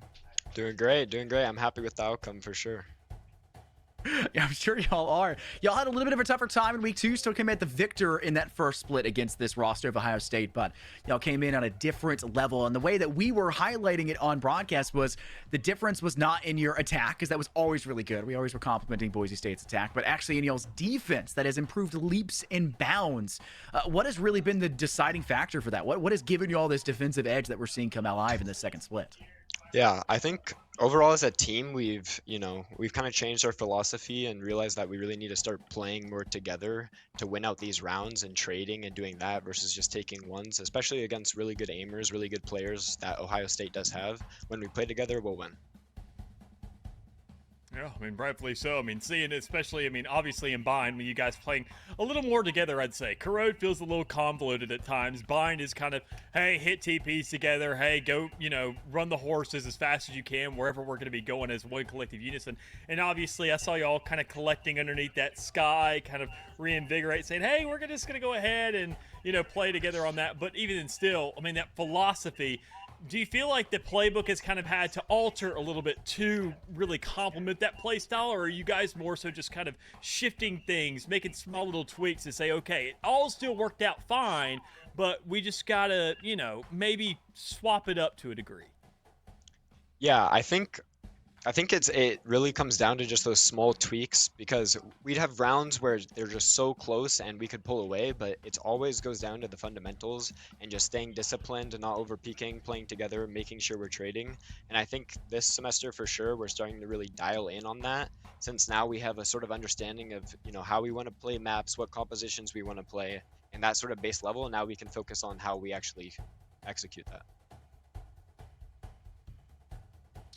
Well, one of the big things I feel like we noticed, I kind of noticed the lack of, but we actually were really happy with that result when we were saying things we want to see improve with this Boise State roster over, you know, the break and the winter break as a whole, was not really being so reliant on the Yoru one trick that we saw was so prevalent for your team and roster, right, in that last semester. We felt like works well on some maps, but then on other maps just felt like it was more of an inhibitor over you than anything else. Y'all have completely strayed from that. Y'all didn't play it across either of the maps. In fact, it was played against you on that first map, right? Y'all had to deal with that. How is that shift? Was that the conscious effort of y'all really try to drive away from just being stuck into this rut where people can really notice how you play and, you know, adjust upon you knowing what's going to come ahead of them? Is this some decision made from out of your control as Doc finally cracked down on you guys and said, please stop at the Yoru one tricking? Like, what drove this factor? We like the Yoru. You know, he has a lot of stuff that he brings, but one of our players, Master or Wyatt, he's just insane on Clove. It's one of his best characters, and so we just decided, you know, we play best when we're comfortable, and, you know, the composition at the end of the day, you know, you can win with really anything. So we decided, you know, throw him on Clove and let him do his thing. Well, it's worked. Unfortunately, I believe Dallas has decided he's just going to stick to mogging the camera for the time being. He's unfortunately unable to refresh back into the VMix for what it is. We'll blame inclement weather, even though it's not really that bad. It's just cold where we live. But I'll ask the final question here, but I'll give you a chance to step on a platform and decide. Now that you've taken down an opponent that, you know, was really preying on your downfall at the end of last split, it was a decider between, you know, them and you in playoffs. If you had to, you know, beat Utah in that last week, what are your expectations for your team now with the huge improvement we've noted for you heading into the rest of this split? For our team personally, and I think the team agrees, I think, you know, we'll be one of those teams that will definitely be able to take off some maps or even, you know, win some games against these higher teams. Last semester we were able to take a map off St. Clair, and, you know, if things go the way they did today, we can definitely get win a game off of them, or like West Virginia, these other teams for sure. Yeah, I think every team is showing improvement, but I think you guys have impressed us wildly with the way that you have improved. I'm sure Dallas would nod his head and agree with me down below, but unfortunately he'll take a little bit longer to get back into this one. So I'll give you a chance here to shout out who you're thankful for. I know that you probably want to stay in this as long as possible because Doc is making y'all do push-ups for every round you've lost. So I'm sure we can hold you a little bit longer, but I'll give you a chance to stand in a platform, shout out who you're thankful for, your family, your friends, your coaching staff, your school, everything. Here's your chance now. Yeah, just shout out to the team. They played great today. Overall, we were able to just, you know, stay together, play together. And then personally, I got to shout out my mom and dad. They're always supporting me, and my girlfriend, of course. But yeah, overall, I'm happy with the result. All right, well, glad to hear it. It's been a really great interview. I think we've had a great time with you here, and I think that you can now go celebrate with your team on the floor doing push-ups. Oh, yeah. As Doc stands over you, making sure you do so. You said 100 push-ups for every round loss? Push-ups for every round loss. It'll take us a while, but we'll get it done. Yeah, you'll get there. You said Crow doesn't count, thankfully, right? Yeah, like, yeah, Crow it's their map pick. Okay. You'd be looking at 1,000+ push-ups. Yeah, that's a bit too many. That's a bit too many. I think that's more of a traditional sports 500 bonus. will take some time, you know. But we'll get it done. We'll get it done. You'll get it done. You'll get it done. You'll look real swell by the time the next comes around for the next year. Because y'all are a fairly young roster, bar I believe what Daimia, right? Who's the oldest player on your team? Oh, you do have Skies, who's a Masters program. Oh yeah. You know, it is what it is. We'll see him around for a long time coming, and we'll hopefully see Boise State continue to do great. Thank you very much, KOS, for joining us in the interview. I appreciate having you here. Thank you. Appreciate it.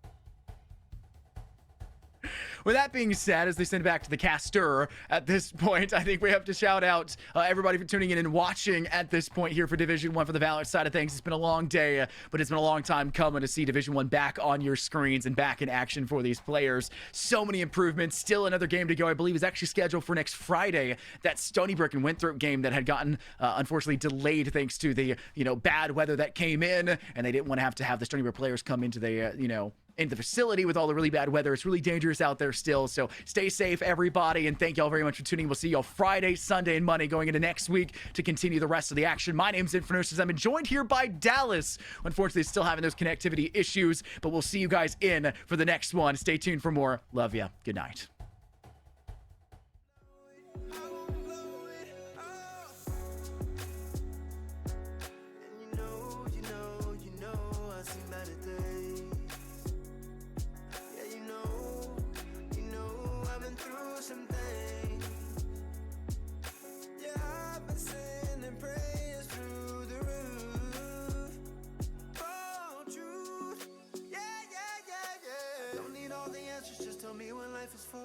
One day I'ma wake up with a reaper at the door. Don't need all the answers, just say anything at all. I've been praying for a minute, I've been waiting on your call. Oh, don't need all the answers, just tell me what life is for. One day I'ma wake up with a reaper at the door. Don't need all the answers, just say anything at all. I've been praying for a minute, I've been waiting on your call. Oh, I've been waiting on you, waiting on you. Yeah, I've been waiting on your call. Oh, I've been waiting on your call. Been waiting on your call right now. I wanna hear your voice somehow, voice somehow. Yeah.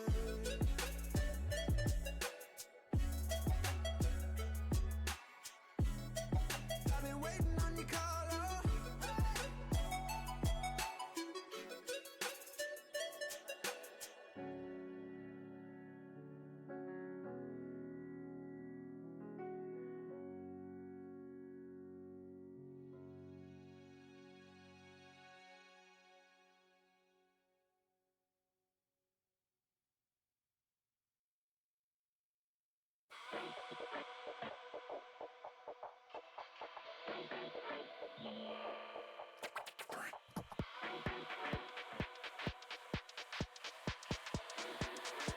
Hey, let's get connected.